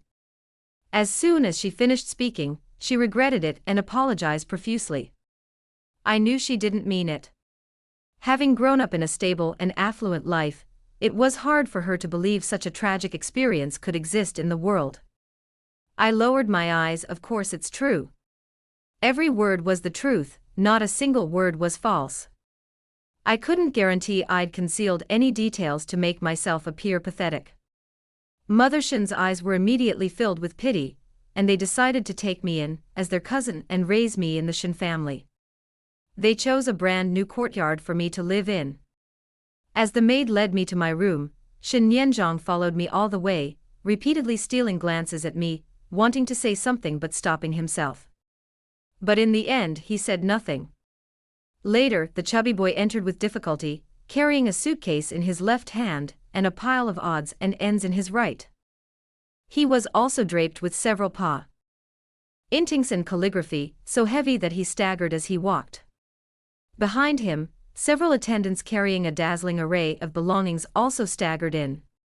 The brand-new, deserted house was instantly filled to the brim. Even the dressing table was filled with jewelry and rouge, and the cabinets were overflowing with the girls' latest dresses. Finally, he placed a food box filled with exquisite pastries in front of me. "This is my mother's homemade pine flour cake. I'll give you half." His eyes were filled with reluctance to part with the food, but his movements were firm. He patted his chest and assured me, "Don't worry.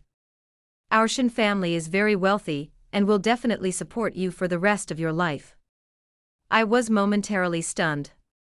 I finally understood what he had been trying to say by following me all the way.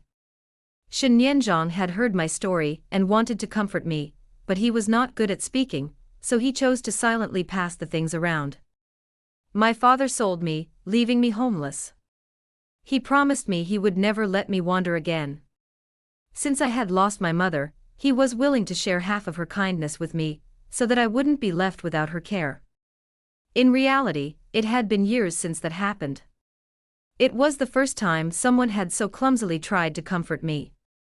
My face, as pale as paper, betrayed no emotion, only a slight sway of my shaky body. My brows were half closed, and I remained silent. Foreshadowing. I had just settled into the Shen family's residence, when I heard the servants discussing the soldiers outside tracking down the rebel leader. The Wei Qing had dispatched numerous troops to conduct a large-scale search outside the city. Several nearby cities were also under martial law, with strict entry and exit restrictions. Clinics of all sizes were guarded. All patients with sword and knife wounds were subject to interrogation. Wanted notices were posted on the city walls, offering a reward for reporting them. However, they still hadn't figured out who the rebel leader was. The wanted poster depicted a rugged-looking man. From what I'd heard, I guessed he was a relatively well-known local rebel leader. Because the wanted poster depicted a burly figure, it was misleading, so even though my origins were unknown, no one would suspect me. I looked so weak, and the Shen family repeatedly asked for a doctor, but I declined several times. But I kept refusing the doctor, fearing it would arouse suspicion. My injuries were serious and needed treatment. When no one was looking, I found a sharp stone, and without blinking, pounded it against my wound. The force was so intense that the already festering wound became even more horrific. Then, in the middle of the night, I dove into a cold pond and soaked in it for half the night. Then, after changing back into my clothes and lying down, I managed to inflict a persistent high fever. When my head spun with a fever, the Shen family's doctor rushed over. I forced myself to say, "No, that's not necessary. I've already troubled you enough. A doctor would be too expensive." The doctor who arrived was so frustrated that he said, "Silly girl, Master Shen has plenty of money." My fever was so severe that I didn't say anything. The doctor noticed my wounds, which had been soaked white and bloody. As I'd expected, he guessed they were from hitting rocks in the rapids. He also said the girl must be from a poor family, and was afraid to speak out because of the high cost of treatment. The Shen family elders felt even more sympathetic upon hearing this. With this explanation, my previous refusal to invite the doctor, coupled with my injuries and excessively pale and fragile complexion, made sense. I've always been cautious, never leaving out even the smallest possible clue. The serious injury was real, and the high fever was real. The sword wound was already deep, and I was merciless when I hit myself with the stone. The fever raged for days, and I nearly lost half my life. When the fever was at its worst, Shen Nianzhong personally stood by, anxious and worried. "My benefactor, girl, listen to Sister Yin. Don't die, you must hold on. I haven't taken you to eat steamed mandarin fish from Jinghu Lake, apricot wine from the old alleys of Shifang, rouge goose breast from a restaurant in the East Market, roasted deer tendon, cherry meat, and roast duck from the hanging oven in the next town. It wasn't seriously enough to kill me." I reluctantly opened my eyelids, but I couldn't wake up. That night, half asleep, I dreamed of dancing around a pile of food all night. 17. I realized I had some misunderstandings about Shen Nianzhong. He was in a brothel the moment he appeared. How could someone who frequented such places be a good person? So I assumed he was a dandy, a scoundrel with a life of drinking, whoring, gambling, and all the other vices. Now I know that the first time I caught him, someone stole his roast chicken, and the fat kid cried so hard after returning home. There used to be a restaurant in Lingheng where the chef's roast chicken was legendary. It had been Shen Nianzhong's favorite since childhood. Later, the chef was poached by Lin Jianglu, and Shen Nianzhong followed him, just for that bite of meat. He lavished money on Yingyang simply because he felt sorry for her. Shen Yanzhong had a sister who died, and Yingyang bore some resemblance to her, so he had always taken care of this helpless brothel girl. I set a fire to scare the chef away, and then stole the last fragrant, freshly baked roast chicken. No wonder he kept complaining even after being kidnapped and taken to the bandit camp, harboring such deep resentment. I found it a bit amusing. While other dandy boys were bullying men and women, frequenting brothels, stealing money, and gambling, he was completely obsessed with the roast chicken in the building. Of course, he was uneducated and unskilled, and it was also true that he was a cockfighting tycoon. The Shen family doted on this youngest child, pampering him, and bringing out his mischievous nature. Shen Yanzhong preferred playfulness to study, and often played tricks on his teachers, driving away the renowned teachers his parents and brothers had so desperately sought.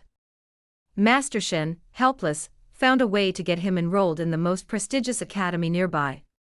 A few days later, Shen Yanzhong was expelled, along with letters from the teachers at the academy, accusations of the Shen family's playboy skipping classes, being late, defying teachers, and neglecting his duties, walking his chickens and dogs. Every day, a secretly raised snake would wander into the feet of a passionately studying teacher, frightening him unconscious. An untamed bird would flutter into a poetry gathering, splashing ink all over the attendees. Or, simply because he couldn't find anyone, he'd sneak off to play. A new fierce dog even pounced on and bit the headmasters, but while he was passing. The headmaster, unable to tolerate this, personally announced his expulsion. Mr. Shen, nearly fainting from rage, seized the family club and shouted that he would break the little bastard's legs with a bang. In the end, he dragged on until his wife, concubines, sons, and daughters-in-law arrived to intervene. Despite their efforts, Mr. Shen refused to wave the iron spike club even once. Finally, he compromised and had the servants hold him down and give him a few smacks, then throw him into solitary confinement in the ancestral hall, out of sight, out of mind. The servants who delivered the smacks were apparently merciful, as Shen Yanzhong was alive and kicking after the beating. He said the solitary confinement was meant to teach him a lesson, but slowly, tables and chairs were brought in, along with all sorts of small toys and playthings, and even a daily feast of fish and meat. Master Shen turned a blind eye, pretending to be oblivious. The thunder was loud, but the rain was small in the end. He relented and couldn't bring himself to punish or scold him. He had said he would be imprisoned for 3 months, but after a few days, the old man's heart ached, and he released the little bastard, who had barely spent a few days in solitary confinement. Shen Yanzhong was helpless. Liao used a spoon to dig up the peach tribute from his ancestors, turning it into a chicken butt. When Master Shen opened the door, he saw the tribute on the table, and his eyes went dark. The old man paused for a moment, then finally, through gritted teeth, consoled himself, "My son is truly brilliant. He's even learned carving without a teacher. Our ancestors would surely be pleased to see this." Fortunately, while Shen Yanzhong wasn't dedicated to his profession, he wasn't a criminal, and he refrained from any vices. The eldest son of the Shen family, now in his 40s, was a renowned scholar in many lands, constantly traveling to various locations, teaching and debating. Master Shen was stern and strict, the only person his lawless younger brother feared. His parents, brothers, and sister-in-law all spoiled him, but this eldest brother, when angry, would actually hit him. Shen Yanzhong feared him like a little devil fears a big Buddha. Having been raised in a strict family, he wouldn't let his desires sway him, and he wouldn't touch anything truly forbidden. His inner nature wasn't crooked. As for cockfighting and dog running, the Shen family always turned a blind eye. Even if Shen Yanzhong was a lifelong loser, he had his brothers to protect the family business. It would be better if he could be diligent and studious, but if he didn't, that wasn't a problem, he just had to be happy. Growing up like this, Shen Yanzhong felt truly pitiful, looking at me, a girl slightly younger than him, abandoned by her father and mother. Besides, I had saved him before, and now he had saved me again. With some inexplicable sense of responsibility, the fat boy was determined to see me through. Precious medicinal herbs were brought in like a stream. I recovered quickly. I still looked frail, but at least I could walk. Shen Nianzhang said I'd been cooped up for too long, and wanted to take me out for fun. I didn't refuse. The streets were bustling with activity. I couldn't stand the cool breeze, so I dressed warmly and wore a veil. Everything seemed new to me. I bought a lot along the way. When I saw a kite stall, I was once again unable to walk. Seeing me glance at the stall, Shen Nianzhang walked over and, without a second thought, waved his hand to the servants behind him, "Buy whatever Sister Yin likes." His personal maid, Xuanoyan, stepped forward to pay. She was already carrying a number of miscellaneous items, ready to take them, waiting for me to choose. I glanced at the butterflies, dragonflies and kites, but didn't see any I liked. So I lifted my veil and smiled at the stall owner. "I want a goshawk." There weren't any goshawks, so I had to wait for the stall owner to make one, and then have Xuanoyan pick it up in a few days. A few days later, I casually flipped through the kite I'd just retrieved and found a humble note. "I've been waiting outside Linkheng. Greetings. 18. Tracing the wounded based on the medicines used in the clinic, the soldiers in Linkheng could do it, and naturally my men would too. So I worked myself to the bone. When the Shen residence's stock of herbs ran low, I had to go out and buy some. Soldiers came to check on me while I was ill, but I didn't fit the wanted warrant they had, so they asked a few questions and left. The soldiers didn't recognize me, but my own people did. They could find me by following the soldiers and snooping around. They set up a stall outside as cover. To be careful and avoid attracting attention, I deliberately took a detour, stopping here and there to buy things, before lifting my veil to meet the stall owner's gaze. After confirming it was me, they passed the message inside. After re-establishing contact with my men, I instructed them to first locate the pursued rebel leader, having him make periodic appearances to gradually draw away the Acropolis troops outside. At the same time, I arranged for my forces to gradually gather outside Linkheng, lying in wait, awaiting an opportune moment to attack. The seemingly simple plan, in reality, was fraught with danger at every turn, and took a considerable amount of time. This period was just enough time for me to recuperate at the Shen family's home. From the time the peach blossoms began to fade, to the dense shade of midsummer, the scorching sun of cicadas, to the gradual arrival of autumn. My time at the Shen family's home was a rare moment of peace and tranquility.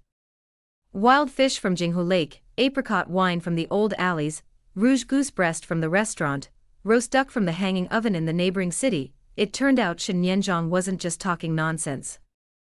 After I recovered from my illness, he took me on a journey of sightseeing and dining. Shen Nianzhang surrounded himself with a group of cronies who coaxed him into gambling dens, cockfighting, dogfighting, and cricket fighting, or even horseback riding and hunting. His family strictly forbade him from going to gambling dens, and he only dared to listen to music at brothels. Other activities were undisciplined, and so Shen Nianzhang always lost a large sum of money to his cronies. 9 out of 10 cockfighting and dogfighting matches were lost, so it was no wonder they loved to flatter him. Later, I couldn't stand it any longer. I took Shen Nianzhang's old, weak, and sickly cricket, which everyone else had been praising to the skies.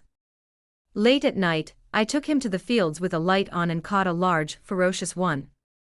I watched it beat down all the other crickets. I also caught the servant who had paid Shen Nianzhang to feed drugs to his dog, and now, without the drug's influence, Shen Nianzhang's dog finally showed its true potential and ran ahead. While hunting, I saw the only arrow in Shen Nianzhang's quiver with crooked tail feathers. I threw all the arrows on the ground and with a single stroke of my knife, discarded the stray feathers. Ever since elementary school, I've been fast and skilled at everything. Years spent on Henjia Mountain, horseback archery, and other things, had already made me proficient. Arrows without tail feathers were much more difficult to shoot. Others scoffed, "She's not planning to use this broken arrow to shoot the deer up ahead, is she?" Before she finished her words, I drew my bow and arrow, and every arrow hit its target, without missing a beat. Everyone present fell silent. This time, Shen Nianzhang was victorious again. Not counting what I hadn't witnessed before, I had witnessed these days. Every penny and every coin that Shen Yanzhong lost through these tricks, I had won back for him. Shen Yanzhong stared at me blankly, his eyes wide open. This bunch of good-for-nothings, repeatedly humiliated, were furious and shouted at him to send me home. It was unbecoming for a girl to engage in dog fighting and horse racing. Shen Yanzhong, for once, disobeyed them. Because of my defense, he had a few arguments with them, and we ended up parting on bad terms. On the way, I was in the carriage, and Shen Yanzhong was riding outside. I lifted the curtain and asked him, "Are you always going to let them bully you like this? 9 out of 10 battles, 9 losses, yet giving money away every day." Shen Yanzhong had a kind face and was fair and plump, so while he looked foolish, he wasn't truly stupid. He dejectedly said, "The Shen family can't afford to offend the sons of the city lord. And there's also the grain merchant's family. The Shen family restaurant relies on their customers, so we can't make enemies. It's okay. We're rich, so we can just take advantage of the situation and lose a little." I paused and whispered, "Wouldn't I be causing you trouble? By defending him, I'd ended up causing him to offend." Shen Yanzhong thought I was blaming myself and quickly waved it off, saying it was nothing, a minor matter he could handle. I lowered the curtain, my eyes lost in the darkness.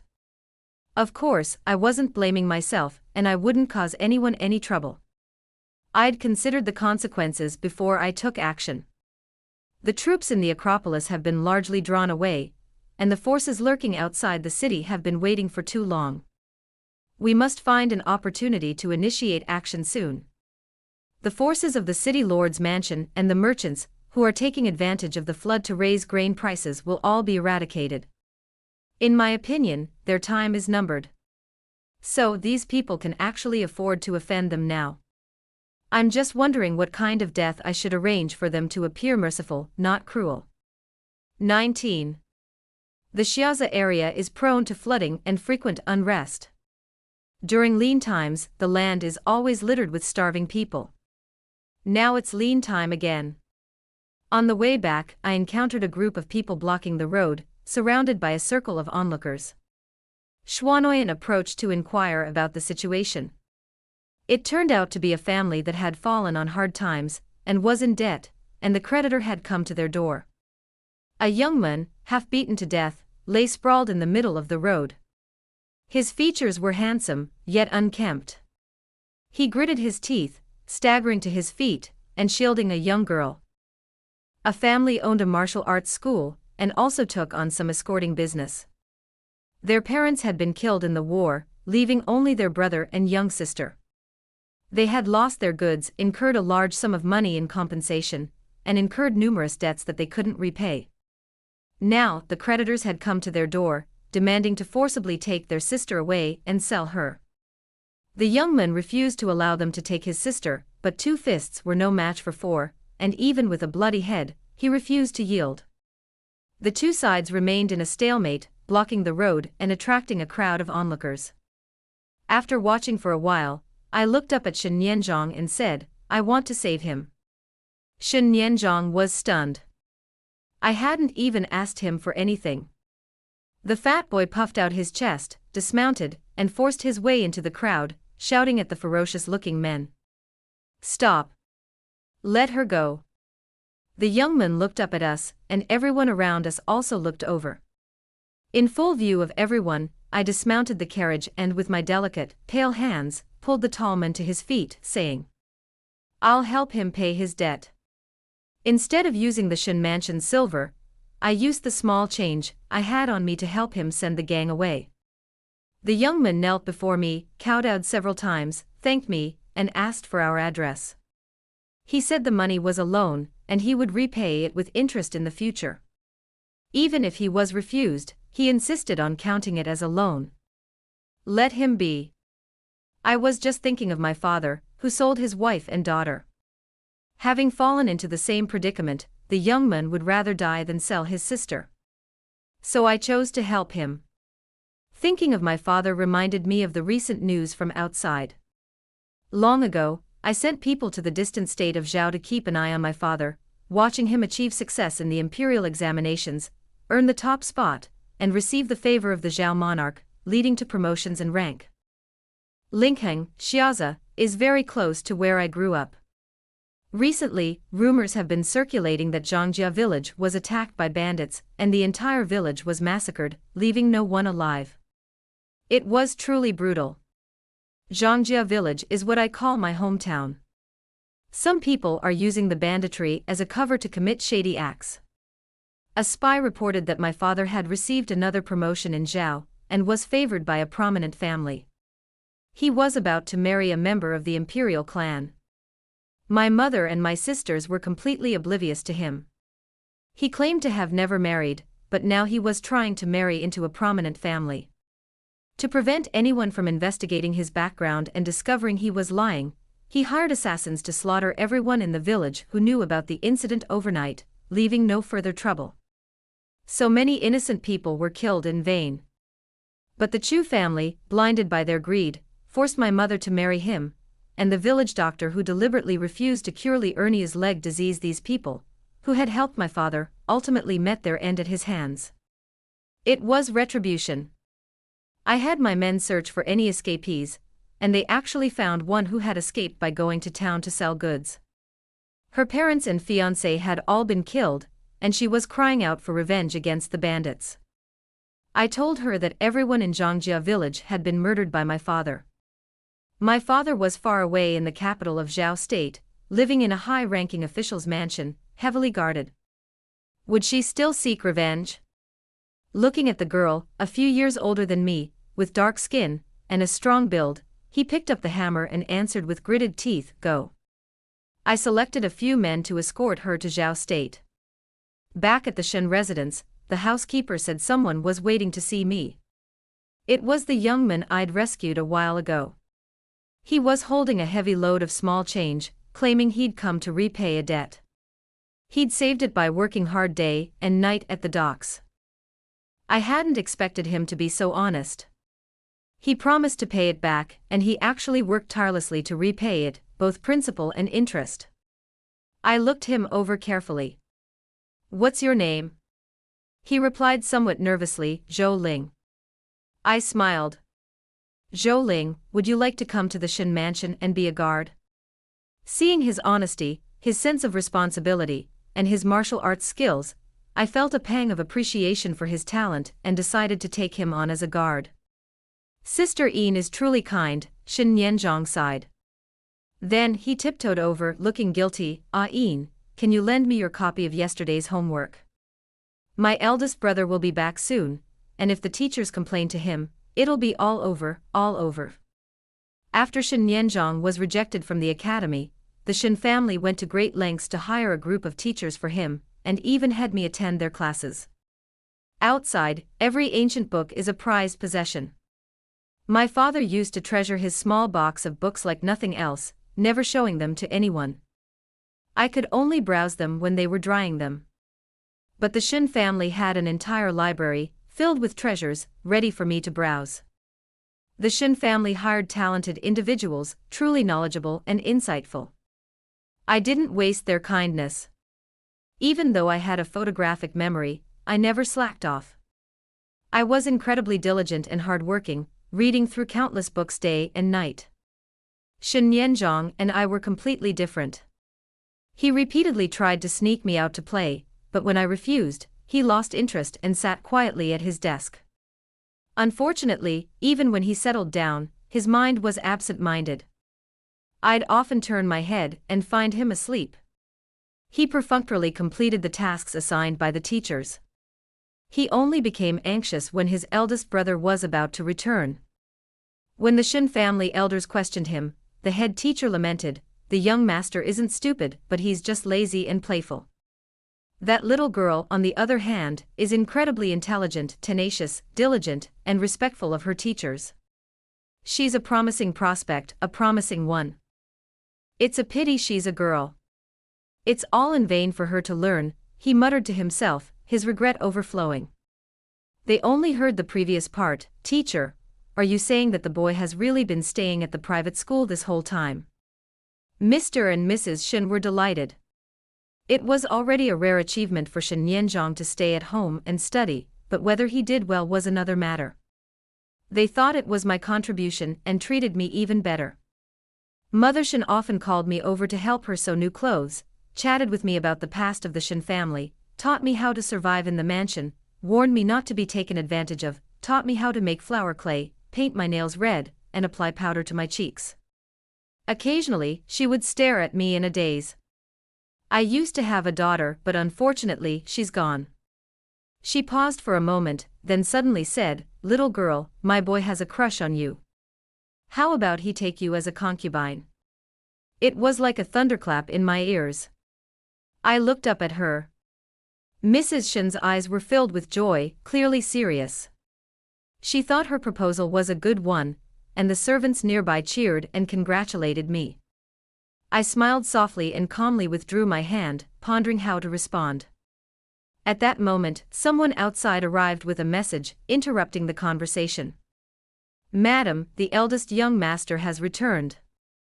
The eldest brother of the Shen family rarely returned home, so it was naturally a great joy. Everyone was busy welcoming him, and Madame Shen temporarily let the matter go. Master Shen's name was Xuechang, a small, not-so-tall old man, dressed in a formal blue robe. He was accompanied by 3 or 2 students, and had returned to celebrate the Ghost Festival. As they reminisced about the past, Madame Shen, still thinking about having her youngest son take me as a concubine, introduced me to him with a satisfied tone. This girl once saved Zhang, forming a good relationship with him. Zhang then met her and brought her back to the mansion. She's beautiful, intelligent, and diligent. She's sure to be a virtuous concubine. Because of my humble status, they naturally assumed I was at most a concubine. The old man in blue glanced at me, unimpressed. A country girl of unknown origin is not a good match for a son of the Shen family. Mrs. Shen persisted. Zhang's teacher said this girl is very smart and a great student. The Shen family had a long list of people, but Master Shen was the only one with such profound knowledge, and they were extremely fond of those with exceptional academic abilities. Unexpectedly, the old man in blue furrowed his brows, his expression growing even more serious. "Nonsense. What's the point of a girl studying?" The old father and mother were a little intimidated by their eldest son, a scholar of great caliber. Madame Shen fell silent immediately. After a long moment, she reluctantly argued again, "I see Zhang really likes this girl. As for taking her as a concubine, it's not like marrying her. Naturally, she'll be fine as long as she's beautiful and liked." Master Shen's expression softened upon hearing this, and he offered a generous offer. "Well, then, let's prepare a dowry for her." The Shen family was one of the wealthiest in Linkheng. For an orphan girl to marry into the Shen family, even as a concubine, was a great blessing. So Madame Shen casually asked me about it as a formality, the maids congratulated me in advance, and the eldest brother of the Shen family generously agreed. None of us had considered that I might refuse. My voice fell into the momentary silence of the room, clear and steady, but I do not wish to be a concubine. 21. One sentence. Instantly, all eyes converged on me. After a long pause, Madame Shen hesitated. "Could it be that you still want to be the principal wife?" The old man in green frowned, his tone strange. "Young girl, don't let your wishful thinking lead you to delusion. Have you ever heard the saying, aspirations are high as the sky, but life is thin as paper?" So the matter fell by the wayside. The saying, aspirations are high as the sky, but life is thin as paper, spread, and everywhere I went in the mansion, people were gossiping and mocking me. I ignored it. On the Ghost Festival, the people were offering sacrifices and parading through the streets, and the city's defenses were relaxed. It was the perfect opportunity. Today we waited for the opportunity to attack the city. After years of lying dormant, once begun, it couldn't be easily ended. I was planning to say goodbye discreetly when I bumped into Shen Yanzhong, who had just climbed over the wall. Seeing me, he raised his hand and greeted me warmly, then lost his balance and fell headfirst. The starlings strolling below were startled, so much so that they flew up and cursed. Shen Yanzhong scrambled to his feet, and tied the bird's beak with leaves. His own beak felt like it was tied, and after a long moment of hesitation, he said to me, "Ah-een, I'm sorry." As soon as my eldest brother returned, Shen Yanzhong was reprimanded and, after being reported by his teacher, put in solitary confinement. That's why I haven't seen him for the past 2 days.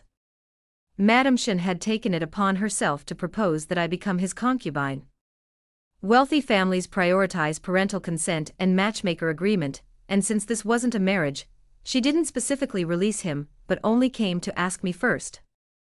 I refused, and this led to criticism. Shen Yanzhong was actually a little sad.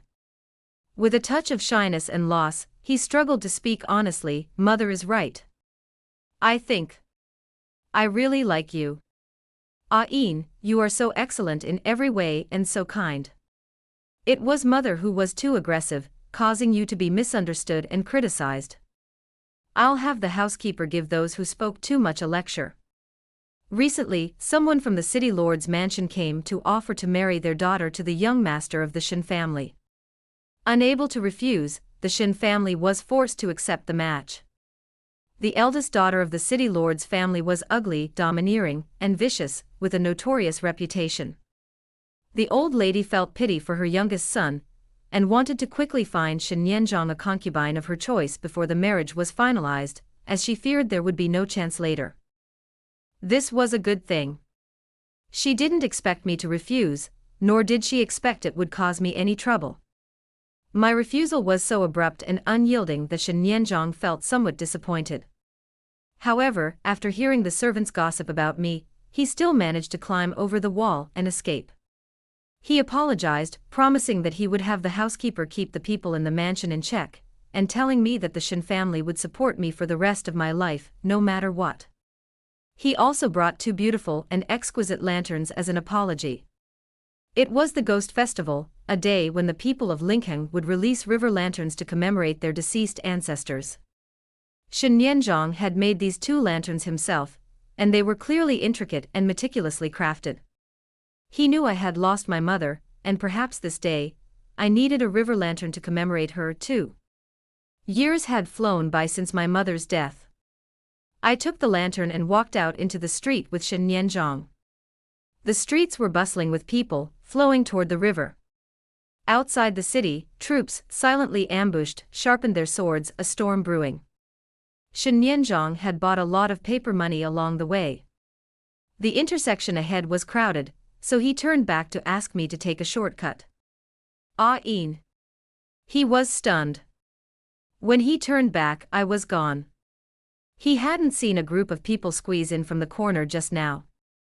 They suddenly covered my mouth and tied me up while no one was paying attention, and led me away from the crowd. 22. As the troops outside the city gathered, awaiting my orders, I was abducted and taken to an unfamiliar place. In the dim woodshed, several tall and strong servants and maids surrounded a woman in brocade clothes sitting in the middle of a chair. The eldest daughter of the city lord's family had me abducted and brought me over. She presented me with a box of silver and money, demanding that I acknowledge her as my master and allow Shen Yanzhong to take me as his concubine, but I had to obey her. It was a polite, forceful approach. With a few words, I got the other person's details. The eldest daughter's reputation spread far and wide, and she was forced into an engagement in her 20s. Knowing that Madame Shen was eager to betroth me to Shen Yanzhong, she didn't necessarily have a crush on him, but she couldn't tolerate others looking down on her.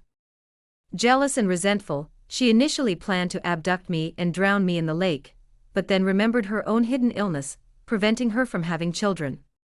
So she planned to let me in first, wait for me to give birth, take the child for herself, and then secretly kill me. A common, weak orphan, kidnapped and stared at with hostility, would probably have let herself be manipulated by her. I smiled.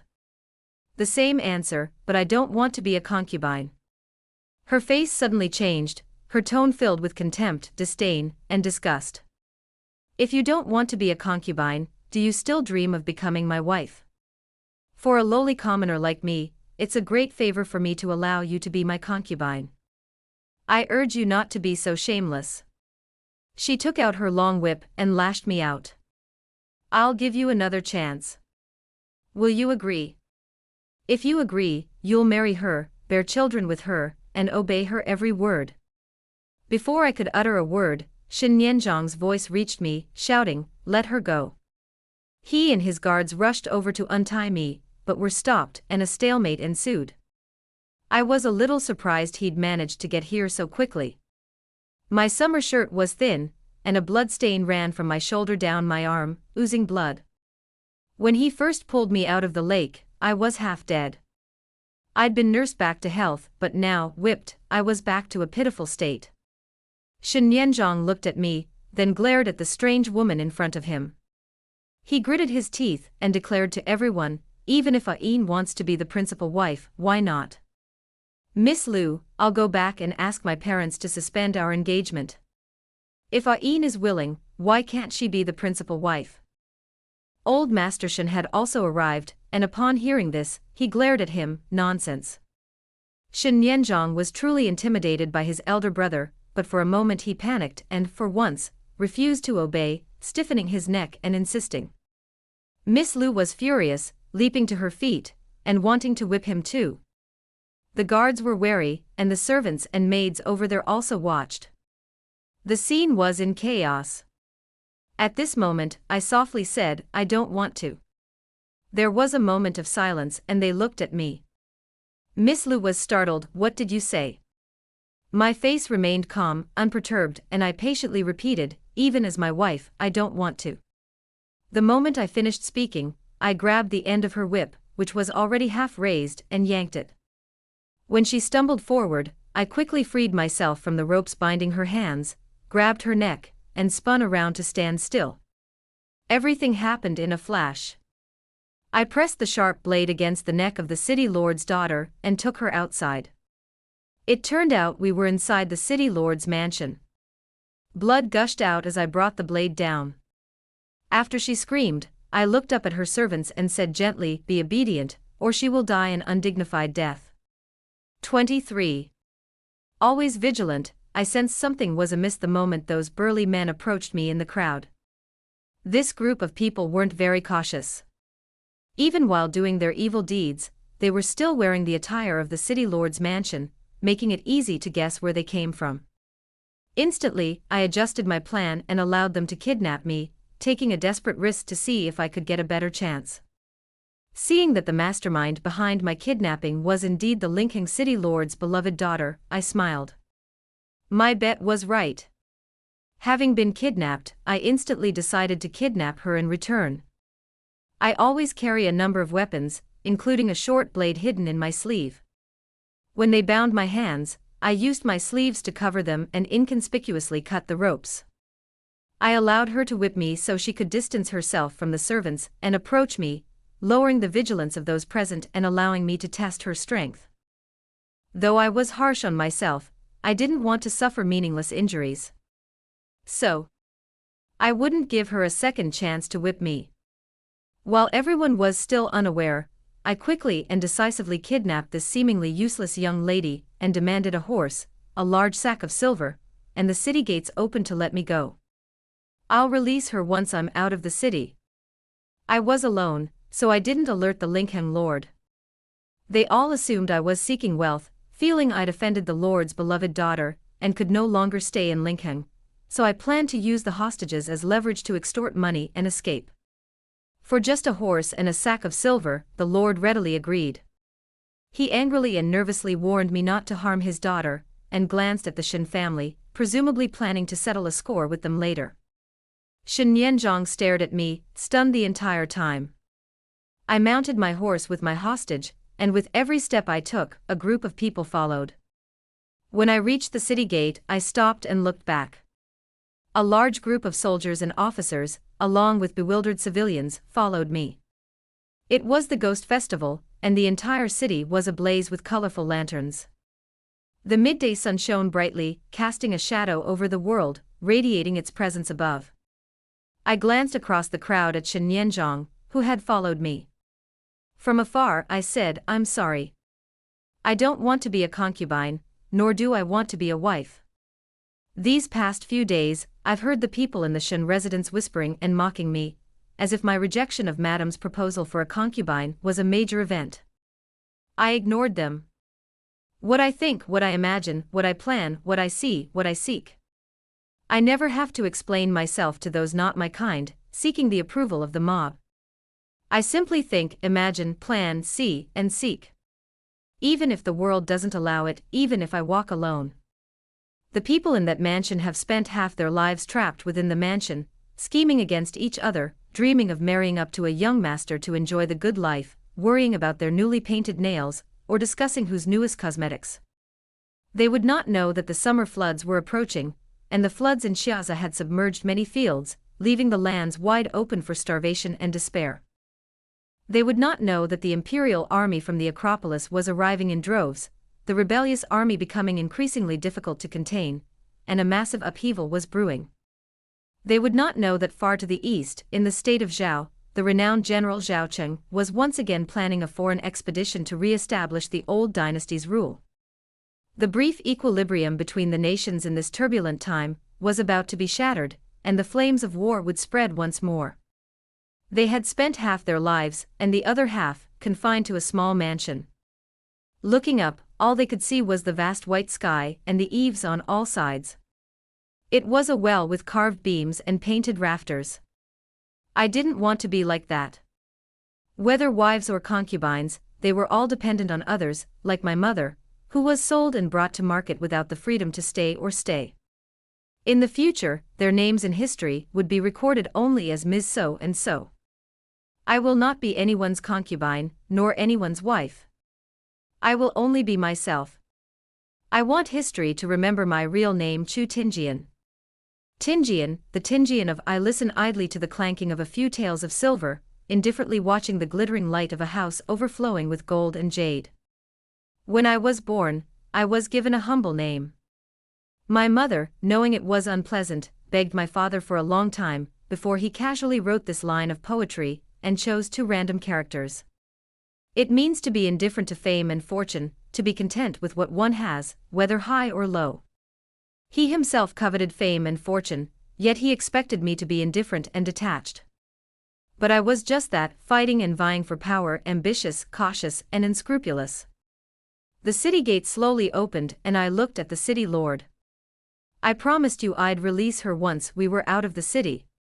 My eyes fell on the evil woman, and without hesitation, I slashed her veins, throwing her off her horse. But I never promised. I will definitely leave the city. Crimson blood and sunlight splattered the streets, a bloody sacrifice to the soldiers. I had already ridden to the gate but turned back and gave the signal. As the city gates flung open, the ambushing troops outside rushed in, a cloud of dust rising. By taking hostages, I gave them the illusion that they would flee after receiving the money. In reality, I was luring the city to open the gates, facilitating an ambush. I had originally planned to storm the city, but now there was a better opportunity. In a split second, I changed my strategy. I would follow the trend, adapt to the situation, seize every opportunity that favored my side, and capture the city by surprise with the least possible cost. Shen Yanzhong was taken away by his brother. The city lord glared at me with bloodshot eyes as I charged forward with my troops. The people fled in panic. I opened the bag of silver I'd specifically requested in exchange for small change, and tossed a handful into the air.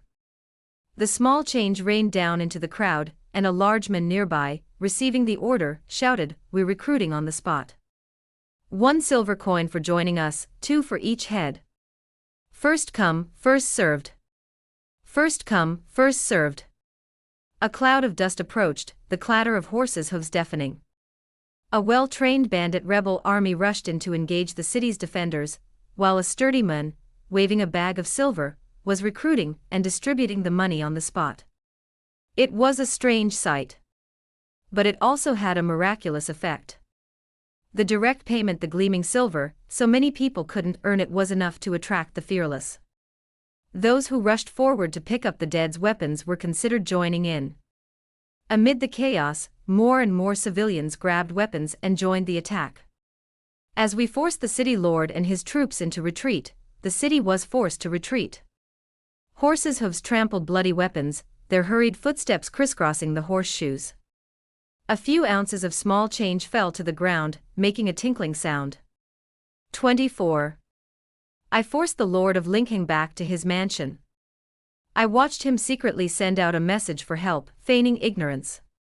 Then, I mercilessly slaughtered him and his remaining troops. When the Wei-Ching troops, lured away by the deception, received the message, they realized they had been utterly wrong all along. They had been chasing the wrong person. The target of their arduous pursuit was, in fact, a young woman. The Wei-Ching troops rushed back to reinforce, only to find the Lincoln gates wide open. Rushing in, they witnessed the Lord defeating the rebels. The Lord smiled and declared the crisis averted. The general sent by the Wei-Ching frowned, sensing something was amiss. The Lord shouted a welcome for the soldiers. Just as everyone began to relax, a dense crowd suddenly appeared at the gates. A cry of welcome. As soon as the words rang out, a hail of arrows rained down upon the Wei-Ching troops inside. This lord was a fake. I went to great lengths to find someone who bore a striking resemblance to the Lincoln lord. The enemy general then realized the city gates behind them had been closed, and they had been ambushed. From a high position, I had the upper hand. The Acropolis army, the most threatening, was severely weakened by my tactic of trapping them in a trap. Their morale was also weakened, making them easier to defeat than I had originally imagined. Of course, we paid a heavy price. I summoned Zhou Ling. As you can see, I am the leader of the rebels. Will you follow me? Zhou Ling was stunned for a moment, then half knelt and spoke in a resounding voice, I am willing to serve my lord. I asked him to lead a team to kill the profiteers, distribute the grain, and recruit the men. I tore off a piece of cloth and, with the blood-stained handle of my knife, wrote the word Yong on it. There's no embroidered banner, so we'll make do with this for now. From now on, we'll be the Yong army. I intended to make him a general, giving him a chance to prove himself and gain some merit before heading north to meet Li-Erniu and his men. Zhou Ling followed the order and marched forward, carrying the blood-stained banner. Under the guise of the Yong army, he opened granaries and distributed grain to the victims. Next, we quickly captured several nearby small cities, decimating them while fighting to replenish resources and rally the people. The people's hearts are with me, the principles are with me, and the advantage lies with me. 25. I quickly secured control of the Xiaza area. When word reached Wei-Ching, the city lord immediately dispatched a team of elite troops, determined to eliminate this troublesome new force. Meanwhile, Li-Erniu, on the other side, learned of my news and led a large force lurking on Henjia Mountain, charging directly into Wei-Ching. Spies infiltrating Wei-Ching reported that the dispatched troops were the few remaining elite troops, and that the city's defenses were weak. Only then did they realize this was a long, complex, life-or-death situation. Long before, their troops had been gradually drawn south, trapped in the swamps of Xiaza, caught between bandits and rebel forces, gradually being consumed, and finally being lured away. A double tactic of luring the tiger away from the mountain. A feint to the east and attack in the west, luring away the elite troops of the Acropolis, and then striking them unawares. Seeing the situation was dire, He Shun, the Acropolis's lord, abandoned the city and fled, reuniting with the troops that had been dispatched and were still en route, and then retaking the city. Wei-Ching. He discovered they were surrounded from both sides. Xiaze and Li-Erniu simultaneously pursued the remnants of Wei-Ching. He Shun, a wise man, immediately chose to conserve his strength and continue his escape, fleeing westward towards Liang State with the troops he had cultivated for years. The outcome was decided, the outcome determined. I, too, set out for Wei-Ching to take charge. When I descended the mountain from Henjia village, the spring peach blossoms were in full bloom. Now, with a cool breeze, the air was already thick with autumn. I selected trusted confidants to guard the small cities of Xiaze, instructed the new city lord to take good care of the Shen family in Linkheng, and then boarded my carriage to depart north from the city. During this unrest, many wealthy merchants were liquidated and their wealth dispersed. The Shin family was an exception. They had been kind to me when my life was hanging by a thread, so naturally, I would protect them. I'd previously stood up for Shin Nianzhong, causing him to offend those playboys. I suspect the former Linkheng lord's sudden pressure on the Shin family to arrange a forced marriage was also related to this. I'd said I wouldn't cause trouble for anyone. The families behind those people were eliminated one by one, leaving no future trouble. I didn't say goodbye to anyone. As the carriage left Linkheng, someone caught up with me. I'd rushed to the Acropolis overnight. The autumn wind had already swirled scattered yellow leaves. A sudden downpour fell in the cold night, and the horses' hooves clattered through the muddy puddles. Shin Nianzhong, alone, rode a horse and carried a bundle, chasing us. The guards gripped their swords with vigilance. I gave them a look to relax, called a halt to the coachman, and watched Shin Nianzhong approach. The wind and drizzle slanted, and even though he wore a bamboo hat, he was still drenched, his clothes sticking to him. He wiped his face before opening his eyes and looking at me. From the moment I stood at the city gate, his eyes were filled with a complex expression. Shin Nianzhong asked me, "Ian, are you going back to Linkheng?" He didn't ask why I left without saying goodbye. Probably not coming back. Shin Nianzhong felt a little sad. For some reason, he said it again. "Ian, I like you." This time, there was no hint of emotion. "Do you have any feelings for me?" He waited for a long time. I remained silent and didn't answer. Shin Nianzhong felt a little disappointed but not surprised. He looked down at his disheveled self. For the first time, the usually generous and chubby man felt extremely inferior. "I'm ugly, I've got no future, and I'm idle all day. It's normal that no one would look down on me." I wanted to say there was no need to belittle myself like that, but the words were on the tip of my tongue. Finally, I said, "Let's go back. The rain's going to get heavier." Shin Nianzhong replied, "Ian, let me see you off." That was his real reason. The carriage moved forward again, crossing hillsides, wading rivers, passing lush forests, and passing lonely villages. Shin Nianzhong followed closely behind. Several times I called him back, but he kept saying, "I'll see you off." After we'd driven for who knows how far, even the driver couldn't help but ask him jokingly, "Sir, are you planning to elope with our daughter?" The driver's words were a joke, but Shin Nianzhong's answer was serious. "I have elderly parents at home, and I can't follow Ian into a foreign land. Ian, once I've taken care of the elders and children at home, I'll come find you. Don't forget me." He handed me the bundle, which contained a priceless collection of jewels. I suspected he'd taken all the Shin family's valuable heirlooms, saying he was worried I was short of money, and that these could be exchanged for a lot of money. He also said he'd give me the personal maid who had served him since childhood, so she could take good care of my daily needs. He was truly worried sick. I couldn't refuse, so I accepted his offer. Turning the mountain pass, the road ahead opened up, and the carriage was about to begin its journey. No matter how far we traveled, we still had to part. Shin Nianzhong dismounted, held the horse, and stood there, holding a lantern, watching me leave. The rain blanketed the darkness, the night was boundless, and the wind blew fiercely at the foot of the mountain. A single lamp, a cold rain blanketed the mountain. In the turbulent, swaying vision, I gradually disappeared into the swirling wind and rain. 26. When I entered the Acropolis, the streets had been cleared. There were no corpses, blood, or lingering smoke. Only the ruins of the walls, still under repair, gave glimpses of the recent turmoil. Li Erniu and his men met me at the city gate. Tears streamed down his face as soon as we met, as if he had finally found his backbone. The 8-foot-tall man tugged me left, then right, making sure I hadn't lost any limbs. He was terrified. "During the time you were missing, I couldn't eat or sleep. How could you be so brave?" Back then, I was just a tiny girl hiding outside the door. Who could have imagined you'd lead a group of us to attack the city and seize territory? Luckily, you're back safe and sound. If anything had happened to you, I wouldn't dare face your mother even after I died. Children grow so fast.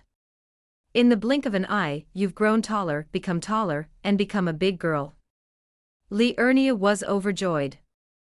I still remember Liurnia when I first met him, shabby, aloof, hostile, and a lame, oddball who was disliked by everyone. Now he's completely changed. His hair is neatly combed, his clothes are neatly groomed, and he can drink and chat with a group of big men. He looks more and more like the old man my mother had described him to be.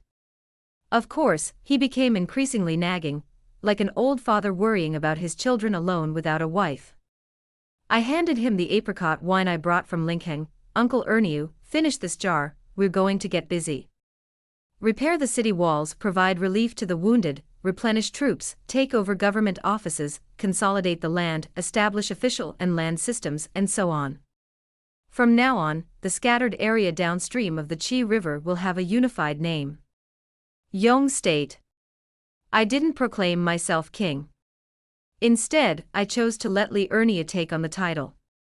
He became the Prince of Yong, and I, Liurnia's nominally adopted daughter, would be the Princess Regent, holding the true power.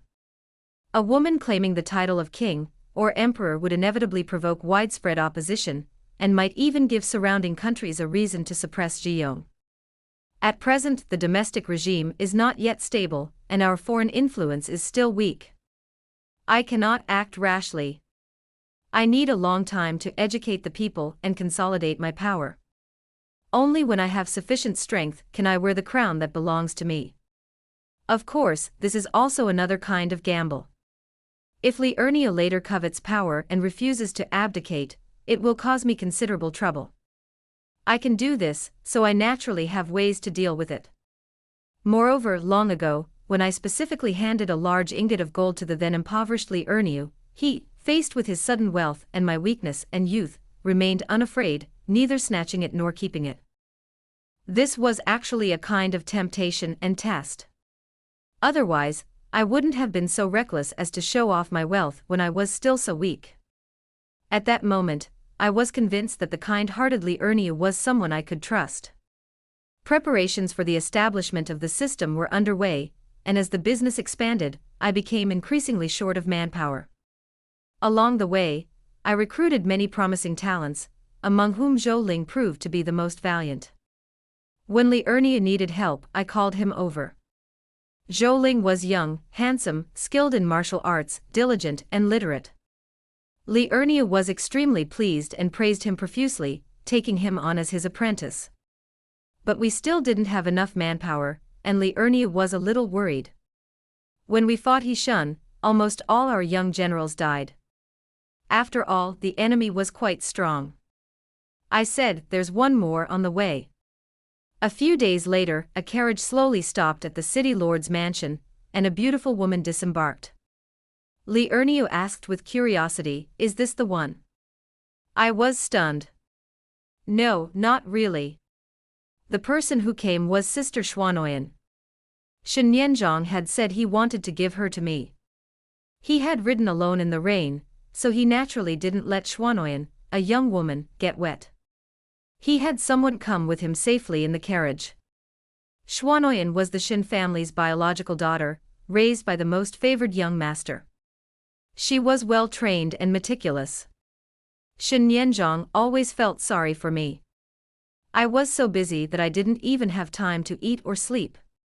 I needed someone to take good care of me. I felt helpless. I took the indenture presented to me, and under everyone's surprised gaze, I tore it up and threw it away. I said to her, "Now, you have the freedom to choose." 27. You can choose to return to Linkheng, or leave directly. The world is so vast, it doesn't matter where you go. I will give you some money to support yourself, or you can follow me.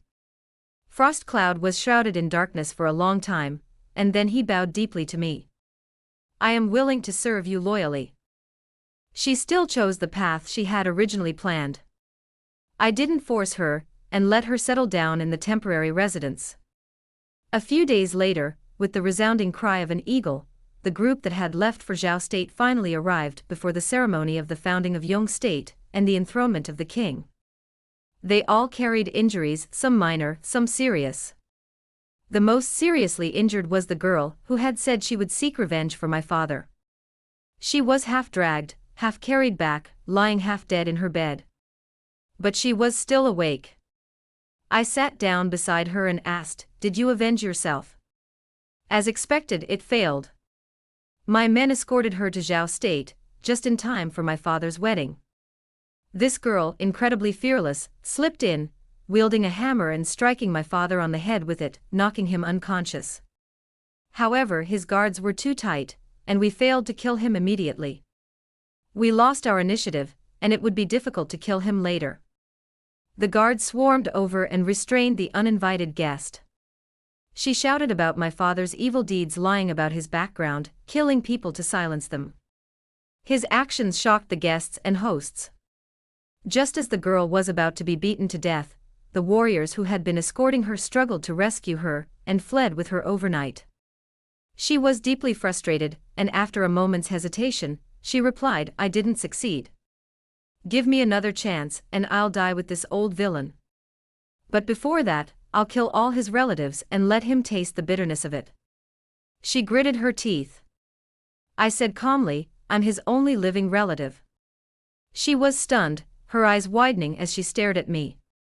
When I picked her up, I didn't ask her much, and she didn't ask who I was. I told her I'd send her off to seek revenge, and then she went. No one could have guessed that Zhang Wenjing and I were actually related. For a moment, she couldn't tell whether she felt more embarrassed, more resentful of me, or more grateful. She wasn't very articulate to begin with, and she kept saying, "You," for a long time, unsure how to respond. Outside, the scene was bustling with activity. The ceremony was about to begin. I stood up and opened the window. Bright daylight streamed in, dispelling the stale air from the room. A hawk circled in the sky. I continued, "But he and I aren't related. We're enemies, too." However, I didn't choose to assassinate my father outright like she did. Not only was my martial prowess lacking at the time, but I also wanted him to die slowly, through suffering and torture. The hawk in the sky spotted me and slowly slid down, its massive wings flapping with gusts of wind as it landed on the windowsill, humming softly at me. 2 years ago, I found a half-dead chick that had fallen from its nest at the foot of a cliff. I took great pains to raise it, and now it can fly high. I took the spy's message from it. I never expected this girl to kill my father.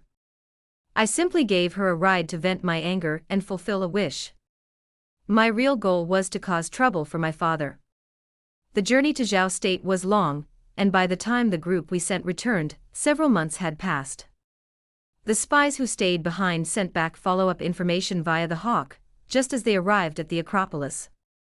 It read, "On the day of the wedding, my father forcibly married a commoner, abandoned his wife and children, lied about his background, and murdered people to silence them." After the news spread, someone unknown felt deceived and enraged. The Marquis, who had been optimistic about him, felt deceived and furious. The marriage was called off, and my father was exiled from the capital of Zhao State. After years of wandering, he saw signs of improvement, but at the moment of greatest pride, he suddenly reverted to his old, frustrated state. This was exactly the outcome I desired.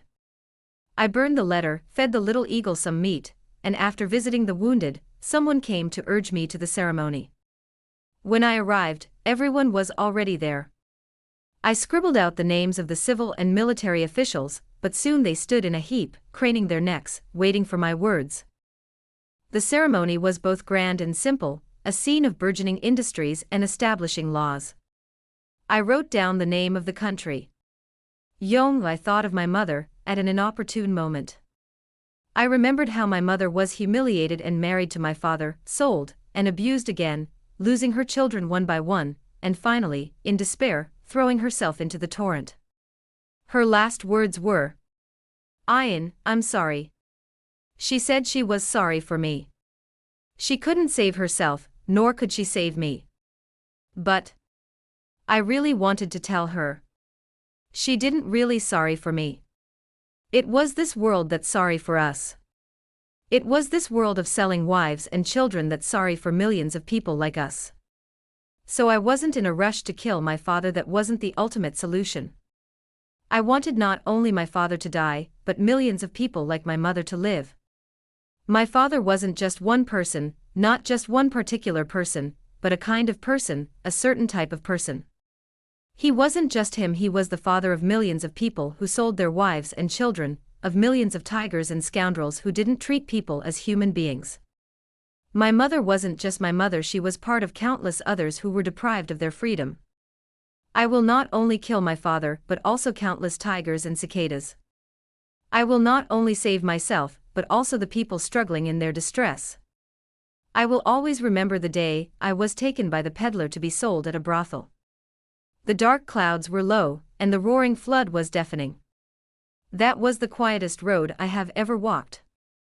The farmers beside the road wept bitterly as their crops were drowned. The elderly widows and widowers were beaten for not paying the exorbitant taxes. The children who were sold to outsiders, unaware they would soon be cooked and eaten, their laughter in anticipation for play. The mothers weeping heartbreakingly the last words of the elderly grandmother, who had drowned her entire family, and jumped into the river alone. The screams of the beggar whose fingers had been bitten off while fighting for food with stray dogs.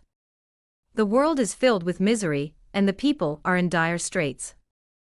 The world is full of noise, and suffering is rife with anxiety. I lowered my head, shutting out all the noise. In the dead silence, my mind raced, trying to sort out the tangled mess of thoughts. The clearer and more resolute my eyes became, the more the pain filled my eyes became more clamorous. Like a torrent, like waves, like a raging storm. To an uproar. At that moment I thought, this world is cannibalistic. Then I will change it. Hate cannot dominate my life. I must save myself and others, save millions. I will climb.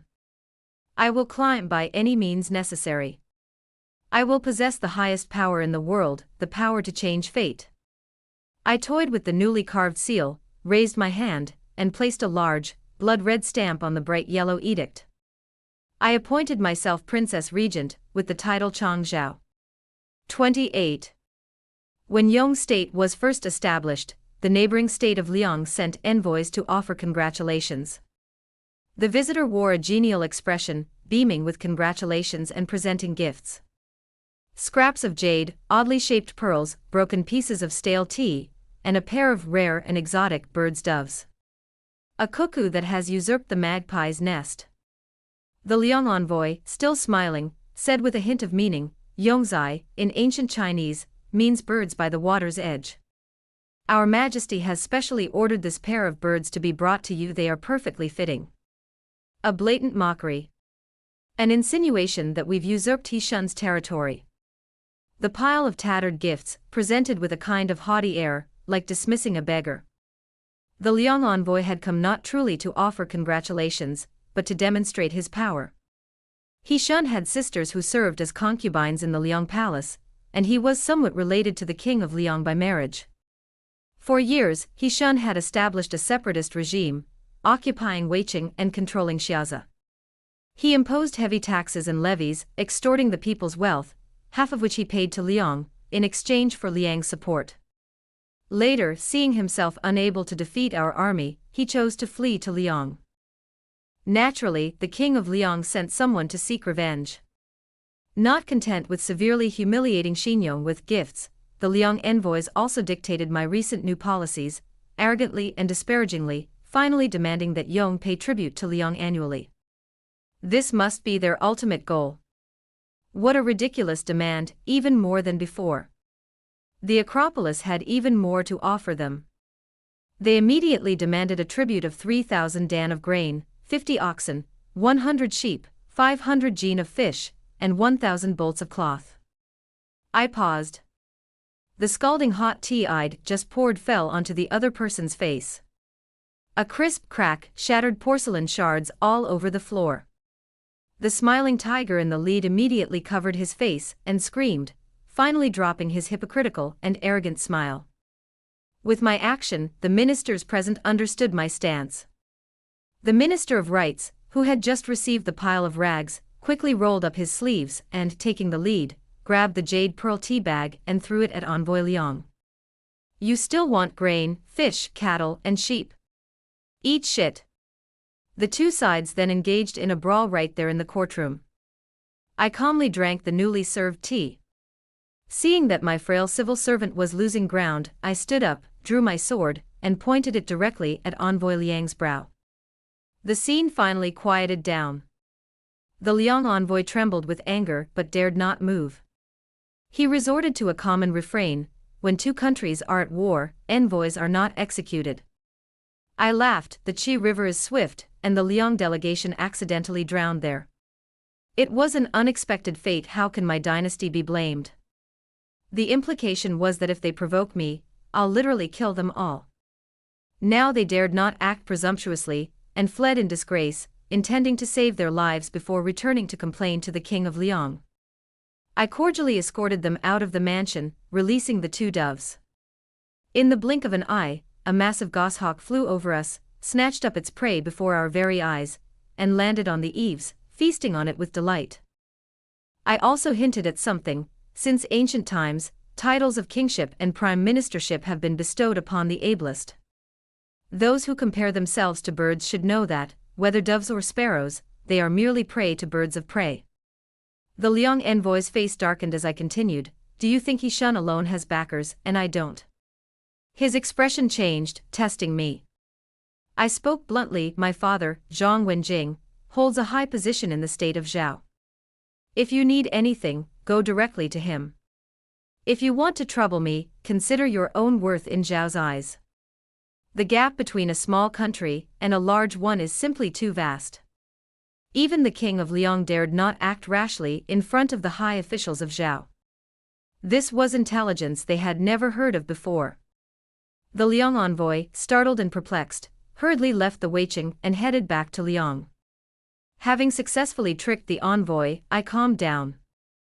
I immediately ordered: from now on, build the wall. 29.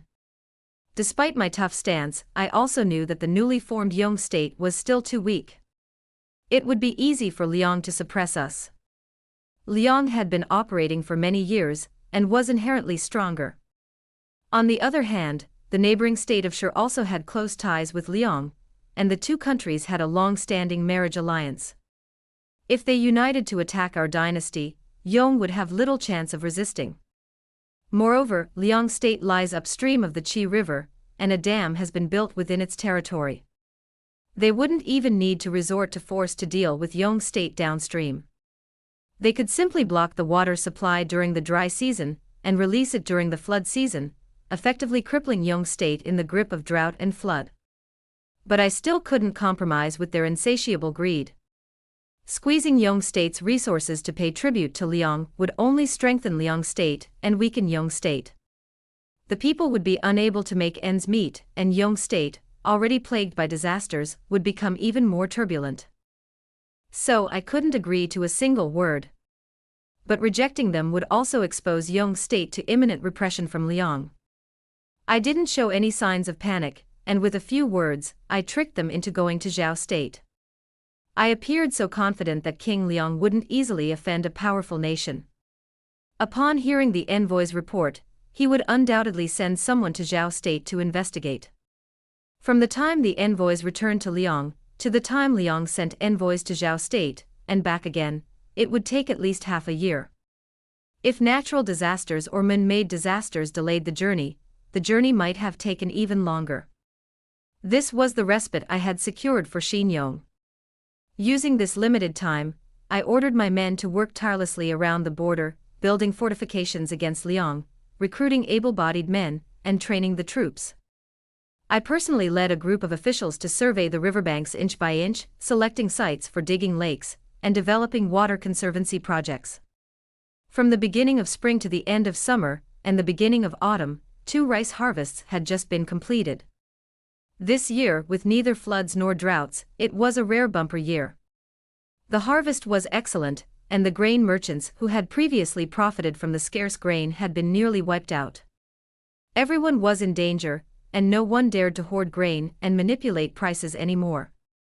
The people had enjoyed a rare 6 months of full meals, the the number of famine victims had decreased significantly, population loss had slowed, and the army's food supply was secure. On the other hand, Liang's petty actions were becoming more frequent. Previously, the Liang state hadn't annexed the downstream region because it was plagued by disasters and instability, making it difficult to govern and unprofitable. They simply supported He Shun as the city lord in Weiqing, exploiting the downstream resources without taking responsibility for governance. At first, they were waiting to see the Yong state's humiliation, certain we would be driven back to Henjia Mountain in disgrace. But the longer they waited, the more the Yong state took root. Intending to harass the Yong state, but fearing I truly had backers, they anxiously awaited the arrival of the envoy, who had finally returned after surviving numerous trials and tribulations. Only then did the king of Liang realize I had deceived him. Zhao state did indeed have a scholar named Zhang Wenjing. When the imperial examinations were reinstated, he topped 3 exams in a row, earning him promotions and titles, a truly glorious achievement. However, Zhang Wenjing had long been exiled from the capital. His deception of the marquis had offended the aristocratic families, and General Zhaoqing disliked those with ulterior motives, so the young emperor of Zhao state obediently expelled him from the capital. So what's the point of having the support of the state of Zhao? Now, I'm nothing more than a downtrodden exiled minister. The state of Zhao wouldn't bother with the trivial affairs of a remote, small nation. It's true that Zhang Wenjing and I are father and daughter. Truth mixed with lies is the hardest to discern. With just these few words, King Liang was deceived for almost a year. The ministers who returned were no better than refugees, tearfully recounting tragic experiences along the way, including being kidnapped in a carriage, kicked into a river by an unknown person while on a boat, and dragged into a ditch by a horse that had suddenly gone mad. King Liang pushed his charming concubine away, furious. Why did the trip take so long? They're stalling. In the early winter of Yang's first year, Liang initiated the war. 30. The wild beasts of the deep forest are weak at birth but ferocious when they grow up. Killing them young is the easiest way to kill them. Liang lost the initial advantage of issuing a declaration of war, giving Yong a chance to grow and breathe. Suppressing Yong would be difficult. They thought they could easily win this battle. In the blink of an eye, the war dragged on for over a year. This dragged on, dragging Liang deeper and deeper into trouble. Food, fodder, and weapons gradually became scarce, and their military strength dwindled. Of course, Yong's situation would only get worse. After more than 2 years, Yong still hadn't built a single imperial palace.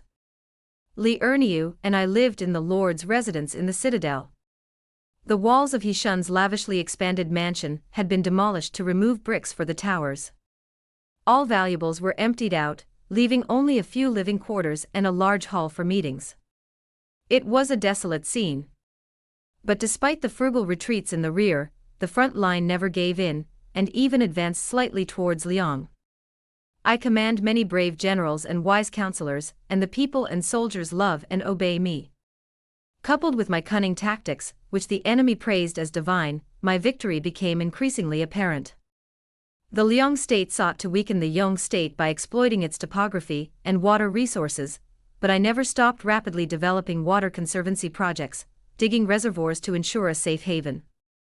The lakes irrigate farmland during low water periods and absorb floodwaters during high water periods, leaving the Liang state with little benefit. Pushed to the limit, the king of Liang shamelessly sought aid from the neighboring Shi state.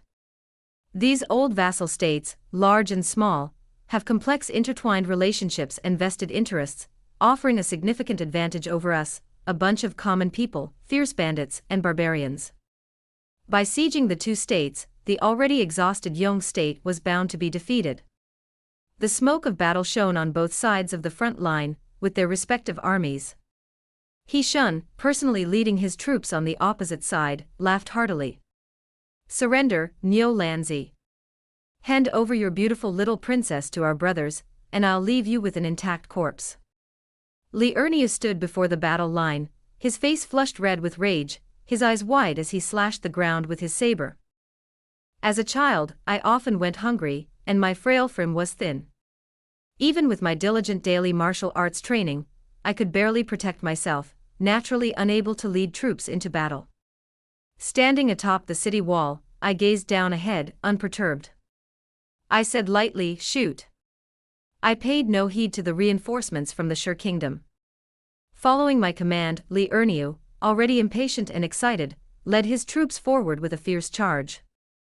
The arrows from the city wall reached him even before his men, aiming only at He-shun, the leader, and rained down a barrage of arrows. He-shun fled in dismay, slipping behind the ranks, unable to understand why we wouldn't surrender when defeat was certain. He had no idea how highly the little princess held the people of Yong, and he had inflamed the Yong army's anger and morale. The Liang generals retreated, and the Liang army was losing ground. He-shun held on, waiting for reinforcements from the Shur kingdom.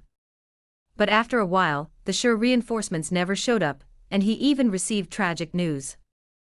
Their food and supplies were burned. A year ago, at that girl's bedside, I told her that her revenge had failed, but mine hadn't. I could continue to lead her to vengeance. I looked her in the eye. "Would you like to join me?" "Yes." The answer was resounding. I then asked her name. The girl's name was Zhang Jiaojiao. She was tall and strong, with a dark complexion, a handsome face, and natural strength.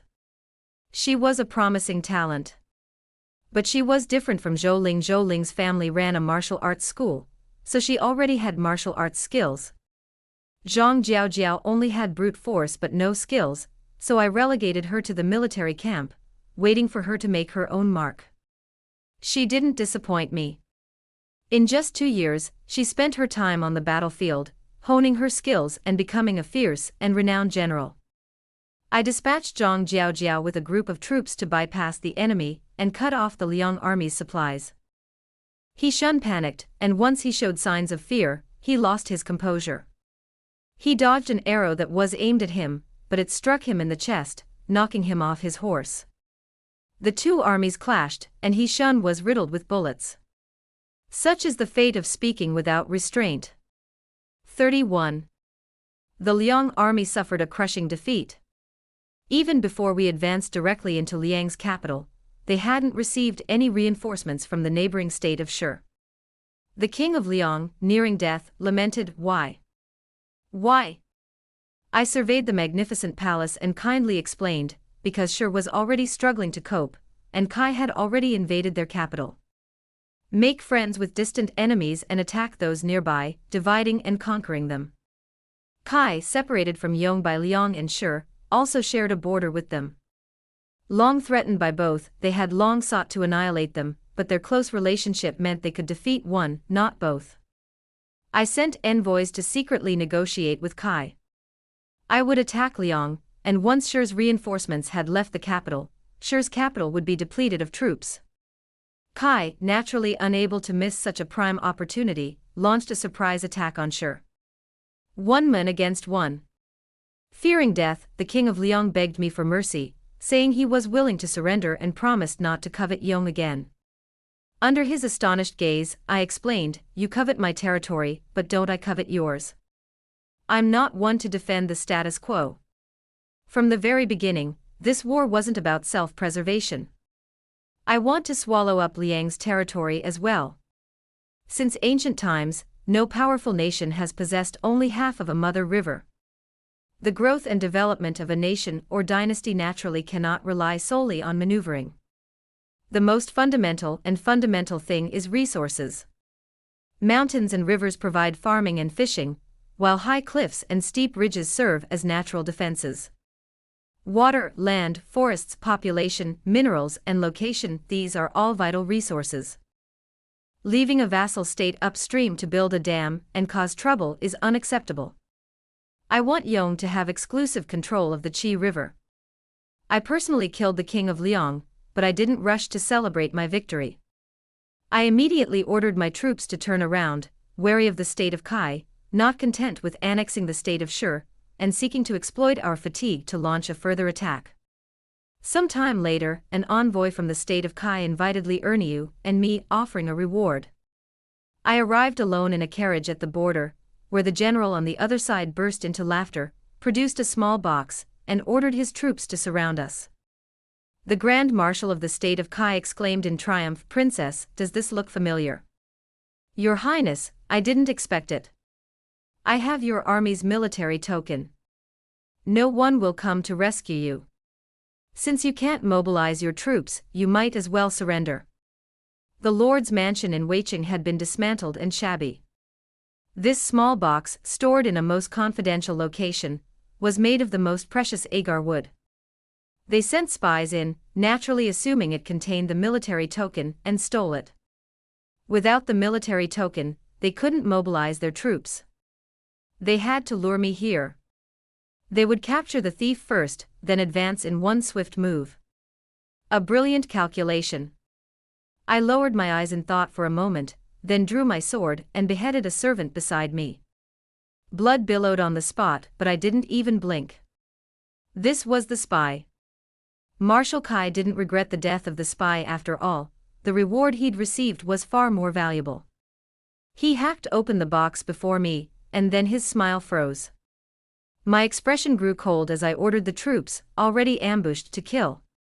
Several young troops suddenly rushed out from the side and surrounded them.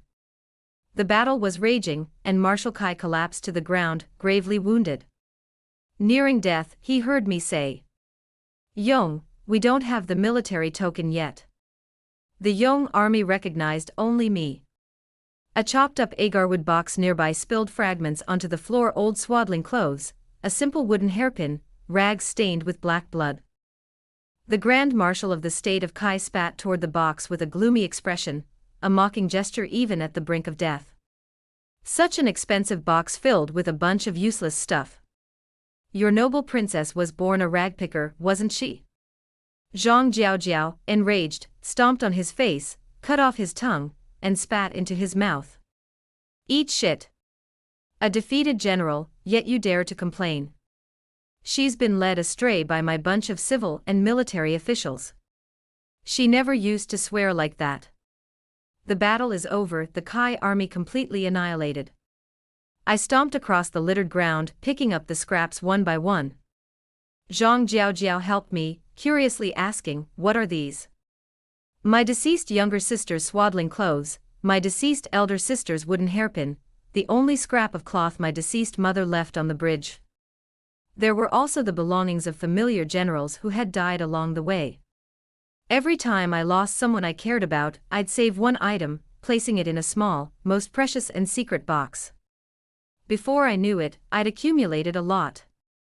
Zhang Jiaojiao's picking slowed down, until she stopped. After a moment, she stared at me and suddenly said, "Your Highness, I often think that I always criticize others for their blind loyalty, but I can die for you." I gathered everything together, hugged it, and said softly, "I hope everyone lives well. But troubled times are inherently dangerous, and human life is so fragile. It wouldn't be surprising if I died unexpectedly one day." I remained calm and told Zhang Jiaojiao, "If I ever die, if you can burn me, save a piece of my bones and place them in this box. Bury me wherever you like." Zhang Jiaojiao, pft. "Your Highness, I'll surely live a long life." 32. Building a palace yourself is no match for robbing one. After conquering Liang and forcing Kai back, the entire court moved to the original Liang Palace.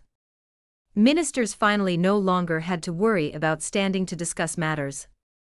This city, nestled in the heart of the country, is prosperous and stable, with the Qi River surrounding it as a natural barrier. I designated it the capital of Yong State. The annexation of Liang cost us a great deal of our national strength, and we also expanded our territory. Our top priority is to recuperate, develop production, and consolidate our gains. Therefore, I didn't pursue the Kai state's counterattack. The Kai state's Grand Marshal was executed, and they lost many troops.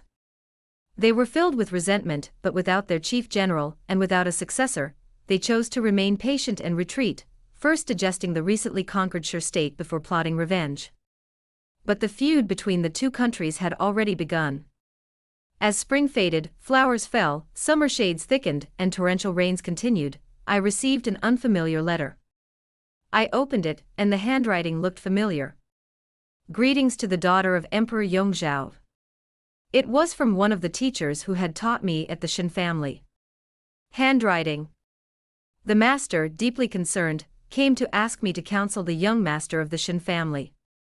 He said that Shen Yanzhong had been declining since he left Linkheng. Initially, he was a mischievous and playful person, with no serious faults. But later he became addicted to alcohol, living a life of drunkenness and debauchery. Then he began gambling. Shen family members typically did not take concubines or maids before marrying, but Shen Yanzhong quickly brought in many beautiful women, and even learned to visit prostitutes. He spent his days hanging out with prostitutes and frequenting gambling dens, ignoring the advice of his parents and relatives, even his previously revered elder brother. He had driven out all the teachers hired by the Shen family. This old master, mindful of their relationship as master and apprentice, had kept an eye on him, but he was deeply saddened to see him fall so low. He knew Shen Yanzhong and I had some history, and that the Shen family's attempts to dissuade him had failed. He wanted me to go back and see if I could bring him back. The memories of the past left me a bit hazy. Before I knew it, 3 or 4 years had passed since I left Linkheng. Yonghua is now well organized and thriving, and I'm not as busy as I was at the beginning. This just gave me some time. Shen Yanzhong did me a favor, and I couldn't ignore it. I took Xuanoyan back to Linkheng. All the way there, Xuanoyan couldn't believe it, muttering, "How could this be? The young master is clearly not that kind of child. Shen Yanzhong is a year older than me, and has long passed the age of 20. Yet, in Xuanyan's eyes, he's still a child, and so am I." I didn't know how to answer her. Arriving in Linkheng, we headed straight for the gambling house. We learned that the Shen family's young master was upstairs. As we climbed the stairs, we could already hear the clamor and bustle from within. Big. Big. Big. Big. What? No, another round, another round. I pushed open the door, and several voluptuous, exposed prostitutes nestled behind the portly, excited men in the middle, their backs to me. They were so engrossed in the pleasures of the night they hadn't even noticed the door opening, their faces contorted with excitement. I paused and called out, "Shen Yanzhong." The man turned, a little surprised to see me, but his mind was on the table before the bets were about to be placed. He replied impatiently, "It's you. Why are you back? Didn't you say you wouldn't be returning to Linkheng? Wait a minute." He turned to stare at the sieve. His face remained the same, but it looked hollowed out by alcohol and sex, greasy and ugly. I lost again. He left in frustration, calling me over, irritated, "You're not here to nag me, are you?" I glanced across at the man, suddenly understanding, and took a step back. The people of Kai State are still so fond of using underhanded tactics. This wasn't the real Shen Yanzhong. 33. The group's position formed a small, encircling circle. If I approached, I would be surrounded. Seeing their plot exposed, the group suddenly quieted down, exchanged glances, then rushed forward with weapons drawn. Outside the door, a group of disguised assassins, mingling among the guests and prostitutes, suddenly stood up, swords drawn, and rushed forward. A premeditated assassination.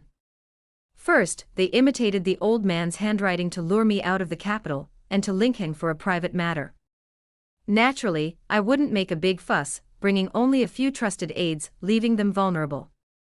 Under normal circumstances, when I visited Linkheng, I would naturally visit the city lord's mansion, pay a visit to the 2 elders of the Shen family, and then go looking for someone. The letter specifically mentioned the gambling house where Shen Yanzhong often went, suggesting that I go directly there to find him. I saw some clues, but I still fell into the trap. Let's test whether it's real or fake. When the man turned around, I was finally certain he was a fake. I've heard that some extraordinary individuals can change their appearances and disguise themselves, and this must be the method they use. The assassin abandoned his disguise and charged in. The guards who followed me also drew their weapons. Even the deadly warriors were no match for the well-trained guards. This should have been a foregone conclusion. But the guards were gradually overwhelmed by the siege. Schwanoyen staggered, half-dazed, and I felt a little dizzy too. It suddenly occurred to me that we must have all been poisoned. The incense in this gambling house wasn't too strong, so no one would have noticed its poison. And the mun had obviously taken the antidote beforehand, so it had no effect at all. Another underhanded trick. I was unusually upset. I had sent a letter to the city lord beforehand, saying that if I didn't come out within a quarter of an hour, he would lead his men to surround the gambling house. But it was still a long way off, and the accompanying guards were nearly dead. We were cornered, and we didn't know if the city lord would notice the disturbance inside and come to our aid. At this critical moment, the outer gate was suddenly broken down by the combined efforts of several burly men. One kicked the door open and entered, waving his hand toward the assassins. Several burly warriors rushed over to restrain them. He scurried over, grabbed me, and escorted Schwanoyen and me out with sword drawn. He dispatched the assassins who had pursued him, stopping only when we were safe. I broke free from his grip and stepped back to examine him closely. With black hair and a purple robe, deep eyes and a graceful demeanor, he looked like a nobleman, yet his clothes, hands, and face were splattered with bright red blood. His earlier killing had been steady and unblinking, a testament to his ruthlessness. Seeing me staring at the blood on his hand, he became flustered and panicked, his slender hand instinctively curled into his sleeve. He looked up at me, blinked, and said nervously, "Ah, Ian, it's me. Shen Nianzhong. 34. I recognized him long ago. But I still couldn't help but be surprised. After not seeing him for several years, Shen Nianzhong had lost weight and transformed into a different person. But that uneasy look seemed to have returned to that rainy night many years ago, when the fat boy, feeling inferior and sad, said he was ugly and useless, afraid that I would dislike him. Now, I guess, he was afraid that I would dislike his ruthless sword-wielding killing. I felt helpless. Less than a quarter of an hour later, the city lord arrived with his troops. Shocked by the sight of the gambling house littered with corpses, he fell from his horse. He found us not far away, his face dripping with cold sweat. "I am guilty. I am late to your rescue, and I beg your majesty to punish me." The soldiers cleaned up the mess. I grabbed Shen Nianzhong's curled hand, turned up his sleeve, and saw the hideous wound, flesh exposed. "You're injured. Apply medicine immediately." So, looking at the blood on his body was to determine if he was injured, not to disdain his ruthless killing. I myself was the most ruthless and brutal. Only after arriving in Linking did I learn that the Shen family had long since moved away, their whereabouts unknown. When we parted, Shen Nianzhong said he would look for me. But I am the daughter of the Yong Kingdom, a powerful figure in troubled times, an ambitious individual intent on usurping power, plundering, and expanding. A useless person staying with me would only be a burden to me. That wasn't the reunion he wanted. From that day on, Shen Nianzhong dismissed his family teachers with a large salary, bid farewell to his elderly father, mother, and many brothers, and set out on his own to pursue his studies and seek the truth from renowned martial artists. If he had to learn from someone, he would naturally choose the most formidable. He rediscovered his long-abandoned skills in literature and martial arts, diligently studying and practicing day after day, trekking through mountains and rivers, traveling thousands of miles, transforming, growing, and gaining experience. At this time, Shen Nianzhong was still cultivating his connections under his master. The old master was very fond of him, saying that he had finally put his intelligence to good use, and would often visit him for tea. Then the old master let slip that he had recently found a poor, starving man and planned to keep him as his servant. How could a starving man beg in a village hidden deep in the mountains if he could appear under city walls, in villages, at ferry crossings? Sensing something was amiss, Shen Nianzhong apprehended the foreign spy and, after a series of tortures, forced him to reveal his purpose. He copied the old man's handwriting and sent me a letter to lure me out and arrange the assassination. Fearing I might be in danger, he traveled for 4 days and 3 nights, braving wind and rain, to finally arrive. Fortunately, he arrived just in time. The doctor poured strong liquor over his wounds. Shen Nianzhang's face paled, veins popping out of his forehead, but he remained relaxed, unconcerned about his injuries. He said, I'm terrified. If only a moment later, I would be the one covered in wounds. I paused. The current Linkheng lord was outside, consulting. I pushed open the door. The assassins and spies had been identified. They were indeed sent by the state of Kai, having infiltrated Linkheng long ago, and plotting my assassination. The only princess, and the regent, had such a serious incident in her own jurisdiction. Even though I had averted the danger, the lord of the city could not escape responsibility. So the city lord came to plead guilty, carrying a bundle of thorns on his back. He didn't ask for his guilt to be absolved, but only for my wife and daughter to have a chance to live. This is someone I recruited from the old Liang state. In the old Liang state, the king of Liang was nearly assassinated, and officials from the city would be held accountable. The city lord would have exterminated his entire clan. I helped him up and said, I'll fine him 10 years' salary. He was stunned and cowed out in gratitude. Your Highness is merciful. I knew he was an honest official. He relied on his salary to support his family, and life was already hard. Without it, life would be even more difficult. I had Xuanoyan give him a bag of gold, enough for them to spend for the next 10 years. The city lord was stunned. I said, from a public and moral perspective, your crime cannot be absolved, so a fine is fair. From a personal perspective, I like you as a local official. This is my compensation. Rewards and punishments were clear, and he used both kindness and authority, balancing firmness and flexibility. The city lord took the bag of gold with trembling hands, tears suddenly streaming down his face. He kowtowed deeply again. Your Highness, I will govern Linkheng well and serve you with all my heart, with all my soul. Loyalty and righteousness are rare. The Kai state's assassination attempt likely has another ulterior motive. Even if it fails, if I hold the city lord responsible, I will have lost a loyal minister and perhaps even some of the people's support. What a sinister tactic! After confirming Shen Nianzhang's safety, I set out for the capital.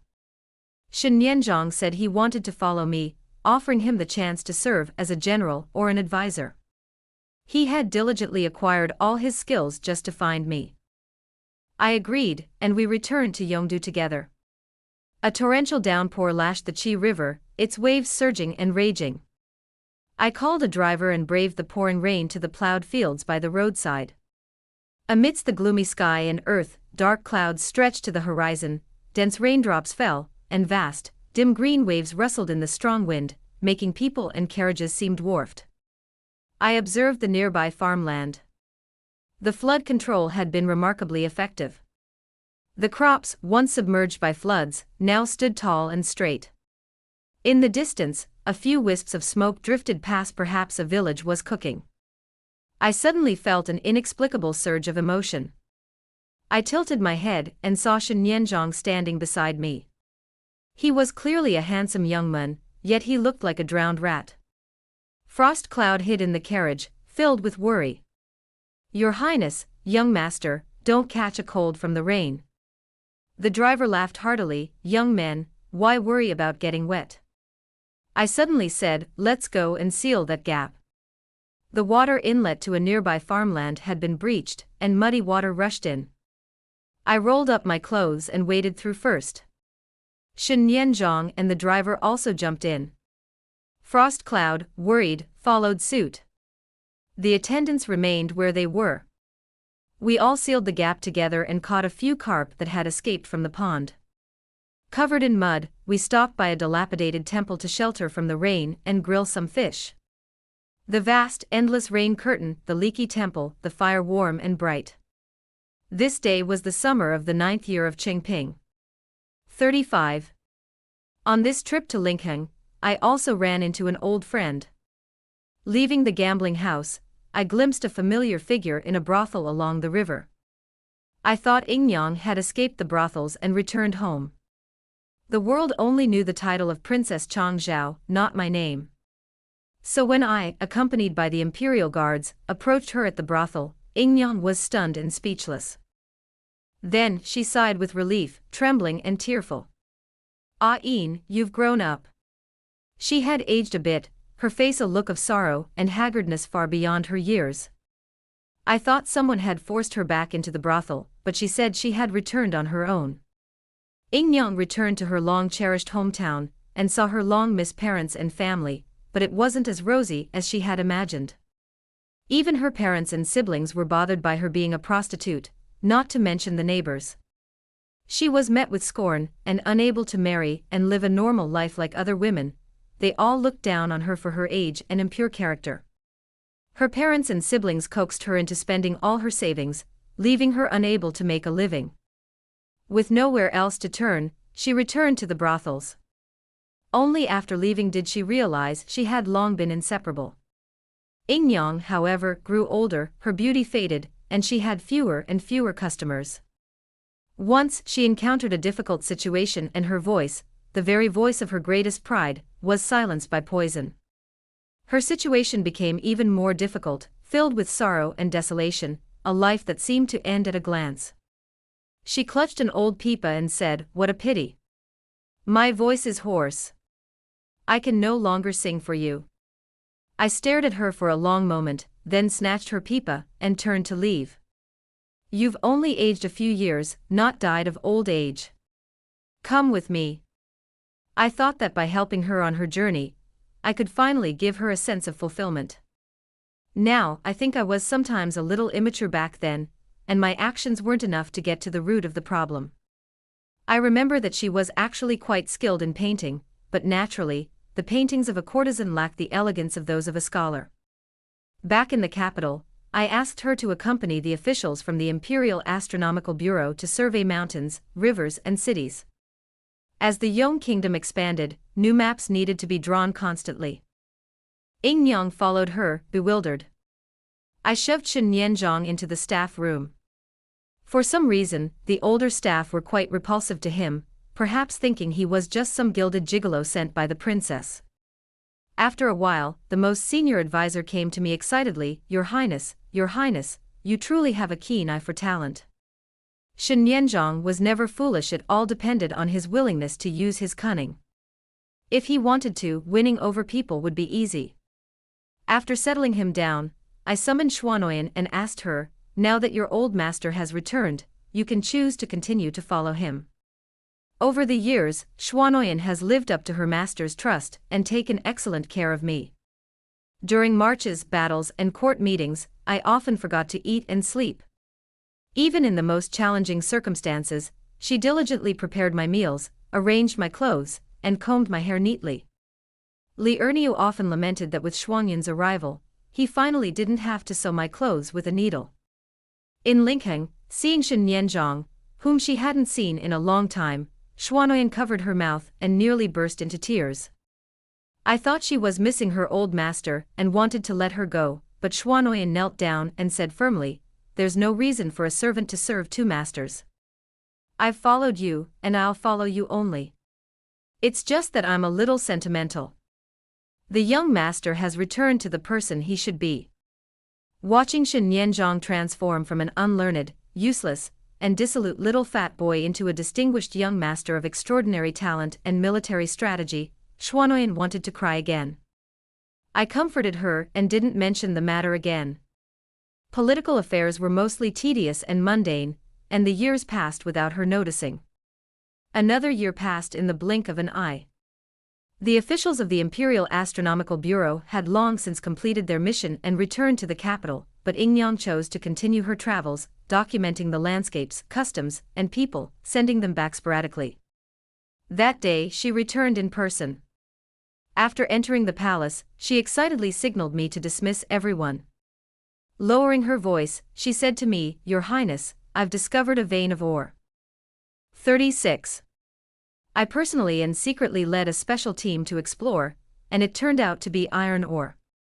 This is incredible. It's extremely useful for forging weapons, farming tools, and building construction. In troubled times, possessing a large number of weapons gives you a better chance of victory. But before I could arrange for mining, somehow, the news leaked out, and the two neighboring great powers knew that Yong now possessed an iron ore vein. In the court, the ministers were arguing and worried.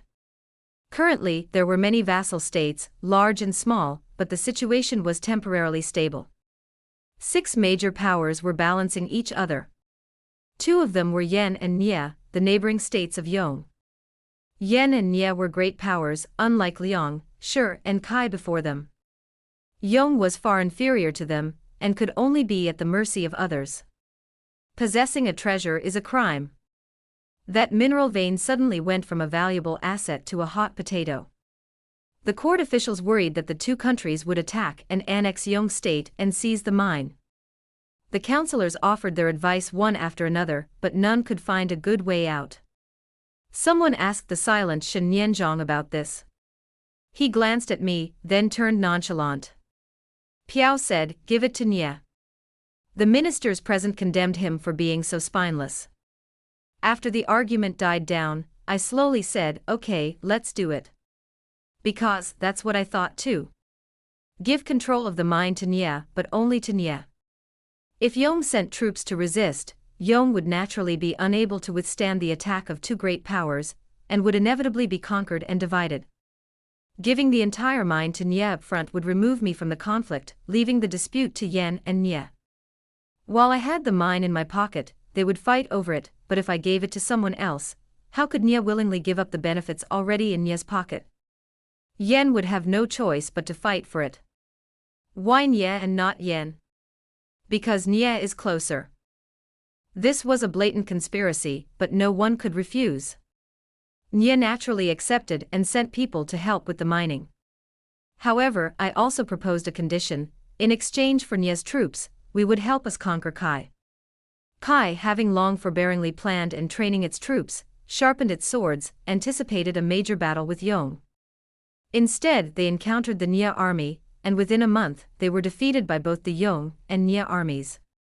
Having annexed half of Kai's cities, Yong's territory expanded even further. Soon, Yen learned of the Yong-Nye alliance. Yong offered its newly discovered mineral vein without even a single opportunity, leaving Yen furious and immediately dispatching troops. Nye, intent on monopolizing the resources and forcing Yong's people to mine, naturally demanded military assistance.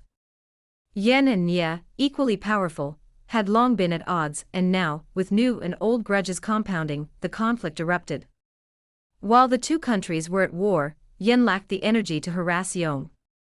Several attacks were successfully defended by Nye, and Yen ceased sending troops. Amidst the turmoil, Yong remained strangely stable. For years later, its power grew and its prosperity increased. The Nye kingdom also sent several beauties as a marriage alliance, including their own princesses, and women from the Shi kingdom's royal family who had passed through Nye's hands several times. The people of Yong had almost forgotten about Li Erniu, the puppet emperor. Li Erniu considered himself nothing more than a general who fought in battles. With no wars to fight lately, he was content to relax and enjoy a leisurely rest. Upon hearing that the Nye kingdom was sending him a wife, Li Erniu felt uneasy. He rubbed his hands and stammered, "How could I possibly handle such a beautiful woman from a wealthy family?" He fled in panic. He might have to spend his whole life as a widow to my mother. I didn't want these people either, but it was embarrassing to refuse Nye's kindness. I guess they saw that Li Erniu had no wife or children, only me as his adopted daughter in name only. Oh, and Zhou Ling was also considered his half-godson. They wanted to interfere with the Yong kingdom's harem and heirs to strengthen their control over the country. After all, Yong's current momentum was a bit too strong. Never mind, they've sent the people over. 37. Yong state had no royal family to marry them, so I summoned these beauties, and allowed them to choose a suitable unmarried minister. Aside from the two princesses, the remaining noble ladies of lower status were happy to be married to ministers. After all, entering the palace would only allow them to be concubines. With no one to rely on in a foreign country, they naturally needed to find a place to stay quickly, and marriages were quickly arranged. The princess of Nye state, however, was neither humble nor arrogant, requesting to enter the palace as a court lady. Since the Yong palace had no princes or grandchildren, she was willing to serve Princess Changzhou. Although they were all princesses in name only, unlike powerful princesses like me, the princesses of Nye state were not precious. They had dozens of them kept in the palace, trained from childhood to be used as tools for marriage alliances and to consolidate alliances. A court lady position was a good outcome for her. I agreed. The princess of Shur state, however, faced a more complex situation. At first, she had her eye on a newly promoted general. I still remember that young general, Shui Qining. He came from the aristocracy of the old Liang dynasty, his family consisting entirely of civil officials, yet he took up arms, declaring his commitment to defending his country and the common people. The Shui family had already surrendered by then, so he naturally joined the Yong army. However, with no fighting recently, Shui Qining became the commander of my personal guard. The young general, with a promising future, was indeed well liked, but he rejected Princess Shurgua's offer, saying he wasn't considering family until he had achieved success. Princess Shurgua, infuriated, fell in love with the Prime Minister, so the Ministry of Rights arranged for her to stay in the guest room of the Prime Minister's residence. The Prime Minister, once a down-and-out scholar, now holds a high position of power and authority, yet retains a scholarly air and gentle refinement, a type many women would find appealing. But the Prime Minister had been confined to his study for days, either attending to official business or attending court. Princess Shurgua hadn't seen him since, and finally, unable to bear it any longer, she barged into the study. The Prime Minister, exhausted, was still reading documents. Princess Shurgua didn't understand his diligence. The Prime Minister didn't respond, simply scribbling a few words on a piece of paper. The princess was stunned when she received the paper. What? A gentleman will die for his friend, the Prime Minister patiently explained. He had no intention of dealing with the princess, so he sent it back. Also returned was the scribbled paper. I examined it. The writing was in Shurgua's language, with a single intentional error. As a princess of Shurgua, not only did she not recognize her own language, she couldn't even read at all. She'd simply skimmed over the words she saw. I understood. This was a spy. Princess Shurgua was rumored to be a master of poetry and literature. I just didn't know the purpose behind sending such a spy, so I planned to observe for a while. Princess Shur, frustrated by her 2 rejections, ran to Princess Nye to lament her loss. The two traveled together and developed a friendly bond. Then she ran into Shen Nianzhong, a striking sight. Over the years, Shen Nianzhong's fame had soared, and legends spread throughout the lands that he was a peerless talent. Princess Shur's heart was again stirred. She told Princess Nye, a gentleman dies for his confidant, and I would die for him. Princess Nye corrected her, a gentleman dies for his confidant, and a woman dresses for the one who pleases her. A gentleman refers to a noble official. You could dress up and try to meet him, but I advise against it. It seems Shen already has someone he loves. Princess Shur had also learned that Shen had long admired Princess Changzhou, something anyone who had spent time in the Yong Palace could see. But she didn't back down from the challenge, constantly creating opportunities to interact with Shen Nianzhong, and even exuding a subtle hostility towards me. For example, Xuanoyan bought me a new peony hairpin, and in a few days, she'll have a similar one on her head, but larger and more beautiful. She often chatted with Shen Nianzhong in a pitiful manner, subtly belittling me, and glared at me with hostility. I was busy with government affairs, and didn't have time to play these petty, jealous games of competing for a man's favor. Shen Nianzhong wasn't like the first 2, who would simply retreat. He watched her thrashing around with a faint smile. If he hadn't guessed I might have some ulterior motive for keeping her, Princess Shurgua would have been a dead person in his eyes. A princess of a fallen nation dared to disrespect me like this. Perhaps Shen Nianzhong's indifference drove Princess Shurgua over the edge. At the Yong Kingdom's celebration of its founding, when I and a delegation from other countries passed through the garden, she stumbled out of the rockery, her clothes torn, filthy, and bloody, and collapsed in front of me. Her maid rushed over and upon seeing this scene, burst into tears. "Princess, princess, I've finally found you." The maid wept at us. "My princess's kingdom has been destroyed, her family has been annihilated, and she's already an orphan, helpless and helpless. She's been humiliated to this point. Someone must have wronged her. I beg you to seek justice for her." Then she turned and asked what had happened. Princess Shirgwa curled up and looked at me. She opened her mouth, but her voice was hoarse and unable to speak. But everyone present could see that perhaps she meant that I had deliberately arranged for someone to humiliate her. Everyone looked at me in confusion. 38. Zhang Jiaojiao, who had been stationed at the border for years, had recently returned to the capital to report on her work. She happened to be with me and upon seeing this scene, became anxious. "Don't slander our highness by stealing the stolen goods. Who knows if you're acting out of your own accord?" Princess Shirgwa shuddered, huddling even more pitifully. She seemed genuinely frightened. I walked up to her, squatted down, and examined her closely. Her face was covered with bruises, suggesting she'd resisted the beating. Blood was still flowing from the corner of her mouth. People who approached instinctively retreated in panic.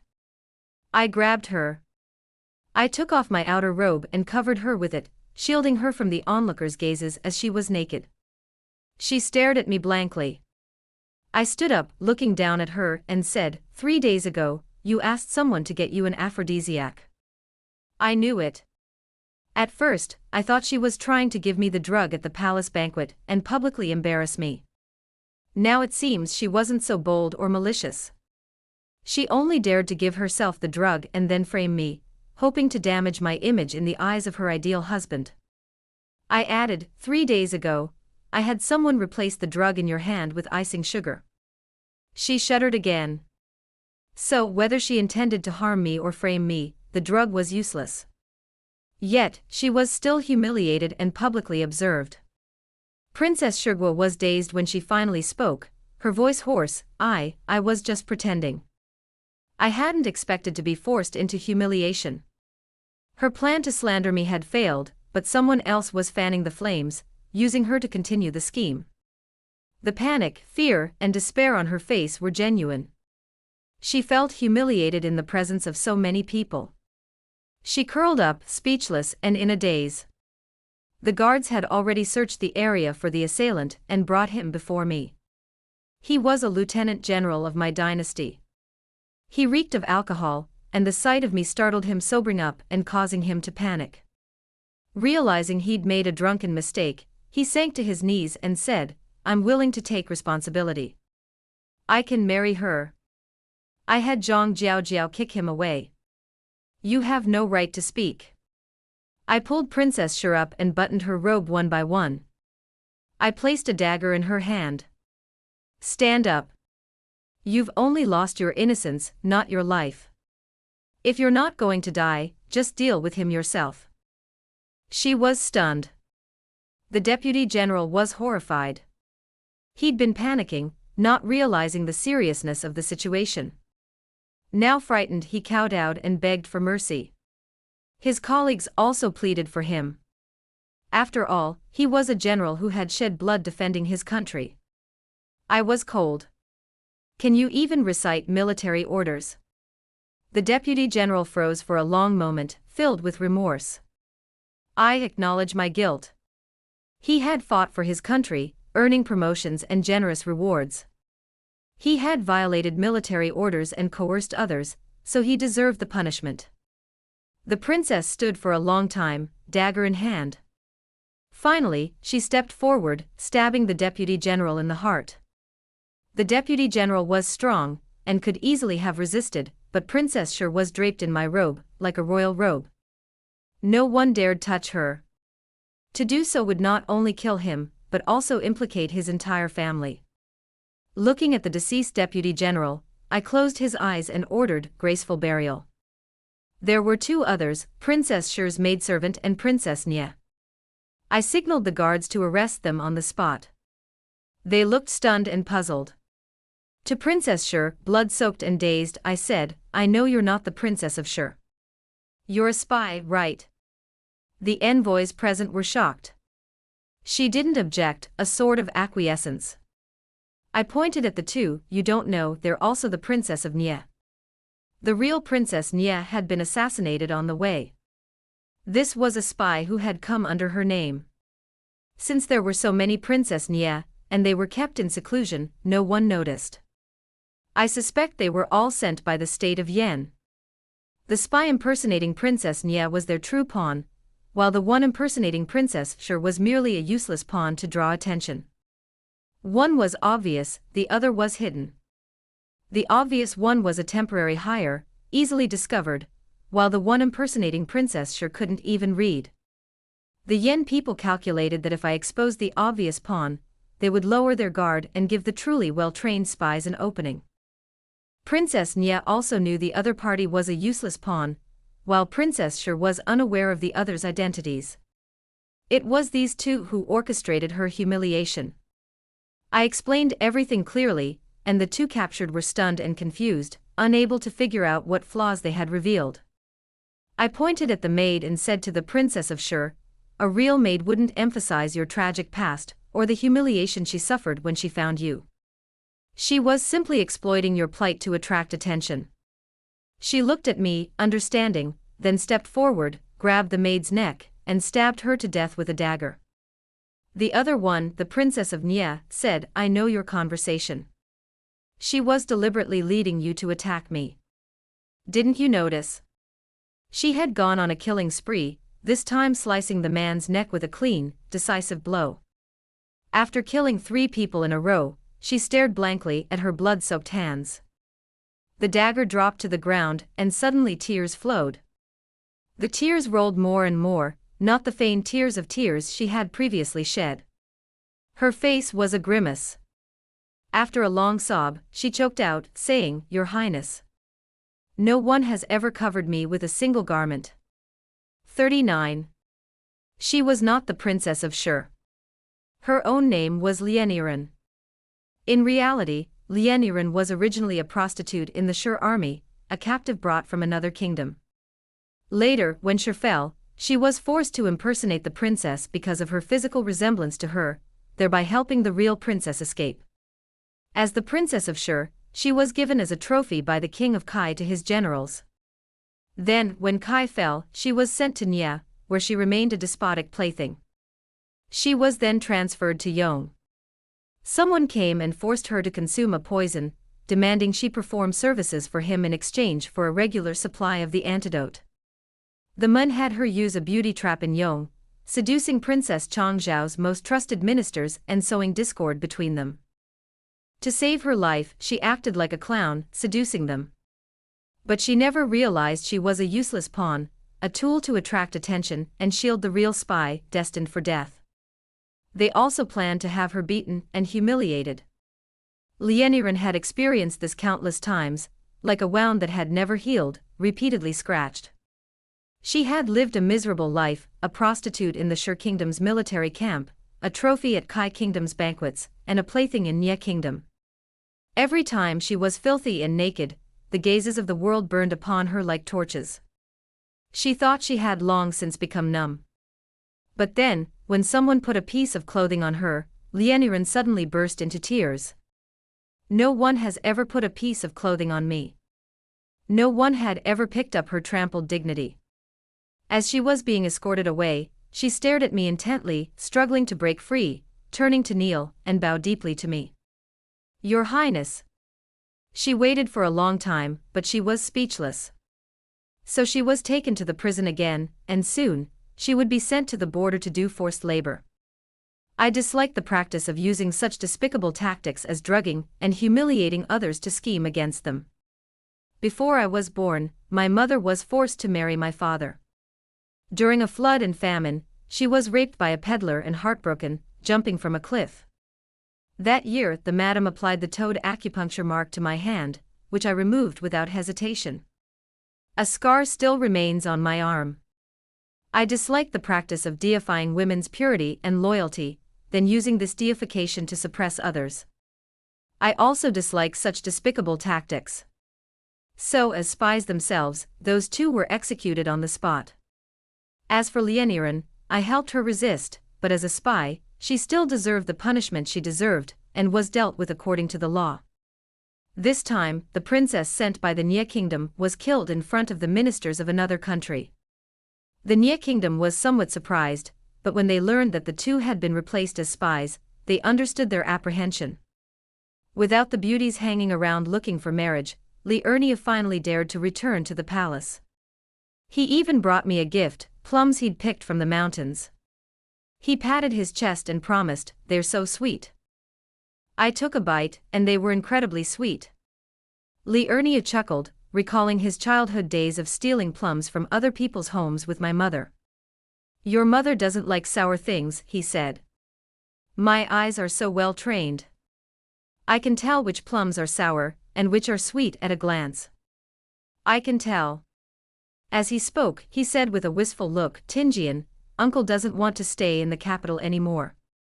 He wanted to return to his hometown, and wait until a war needed him, so he could rush to fight for me." After all these years, Liurnia still couldn't adapt to the intrigues of the court.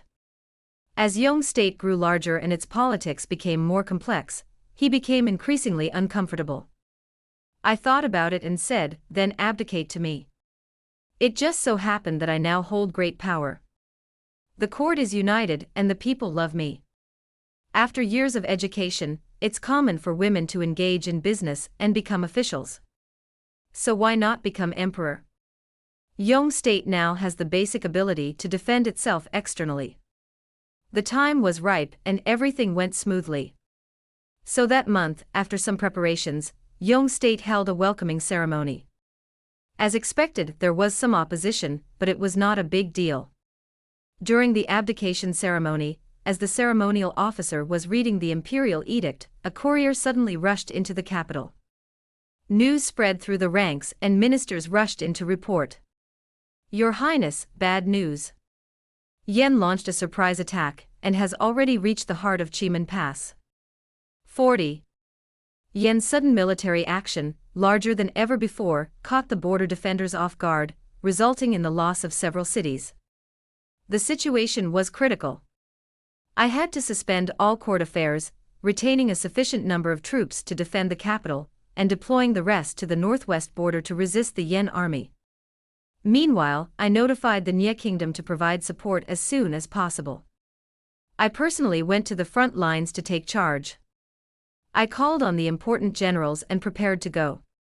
On the way, Xue Qining, who was heading to the battlefield for the first time, was extremely excited. He rode a large white horse, clad in shining armor, and holding a red tasseled spear, and squeezed in beside my carriage. "Your Highness, Your Highness. I have a favor to ask of you." I lifted the curtain and glanced at him. The young general, with sharp eyebrows and bright eyes, was full of vigor and courage, sincere and fearless. He rode his horse, spear in hand, hoping to bring peace to the world. His face flushed, a little shy. "Your Highness, I have a beloved. When I return home after achieving great things, I want to confess my feelings to her. Could you please give me your blessing first?" Zhang Jiaojiao kicked his horse away. "Go away, get out of the way. What did you feed this horse? Its farts are so stinky." Everyone laughed. Xue Qining's face fell. "Oh no. It must have eaten all the radish snacks I prepared." He hurriedly turned to find the veterinarian. I watched with amusement as the men left, but I still whispered, "May all your wishes come true." Yue. Traveling through the night to the border, the group was ambushed before they even reached the front line. The casualties were heavy. 41. The carriage plunged off a low cliff. When I awoke from my coma, I was alone in the desolate forest, save for the shattered carriage frame and the dead horse. This place was too far from the front lines, and no one could have anticipated the massive enemy ambush. Unprepared and with the vanguard already small in numbers, the driver, seeing they were outnumbered, whipped the carriage towards the cliff, leaping off to defend himself with his sword. The cliff was low, so the fall wouldn't kill anyone. I was struck by several arrows, and a broken log lodged in my chest. Pulling out the arrows and log, I stumbled up the hillside, one step at a time, only to be met with devastation. Blood stained the ground in patches of red. Most of the bodies on the ground were young soldiers. The Yen army was absent, and the battlefield hadn't been cleaned up. Someone must have broken through the encirclement and escaped, and the enemy pursued them. An eerie silence. I stumbled, bleeding, step by step, among the corpses of these once living soldiers, trying to determine who might still be alive. I'd had a photographic memory since childhood, and now, this inordinately good memory was like a sharp blade, slicing at my heart, piece by piece. I still remembered the soldier lying in the grass. Before joining the army, he'd made a living as a juggler. His hands were so nimble he could spin 2 stacks of bowls. When the camp celebrated victories by the bonfire, drinking and chatting, he'd often stand up and perform his special tricks. I skirted the blood-stained weeds. I remembered the soldier in front of me wearing a funny cotton coat, one sleeve too long and one too short. When everyone teased him, he'd said it was a new coat his mother had made him, and he'd left in a hurry and hadn't finished it yet. He'd have her knit it for him when he got home. His mother was destined not to live long enough to see her child home.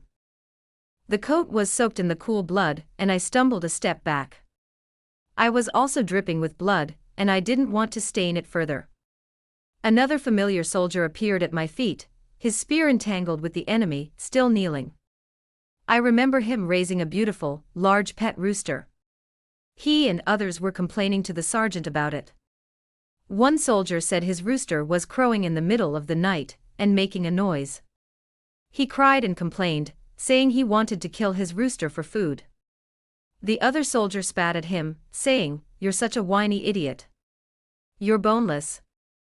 This weak, tearful soldier, this time, mustered all his courage and died alongside the enemy, earning him a single head.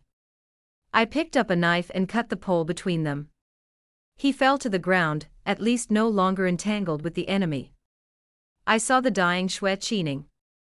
His armor had been stripped away, leaving only a fragment lying on the ground. The shiny, new armor was now covered in dust.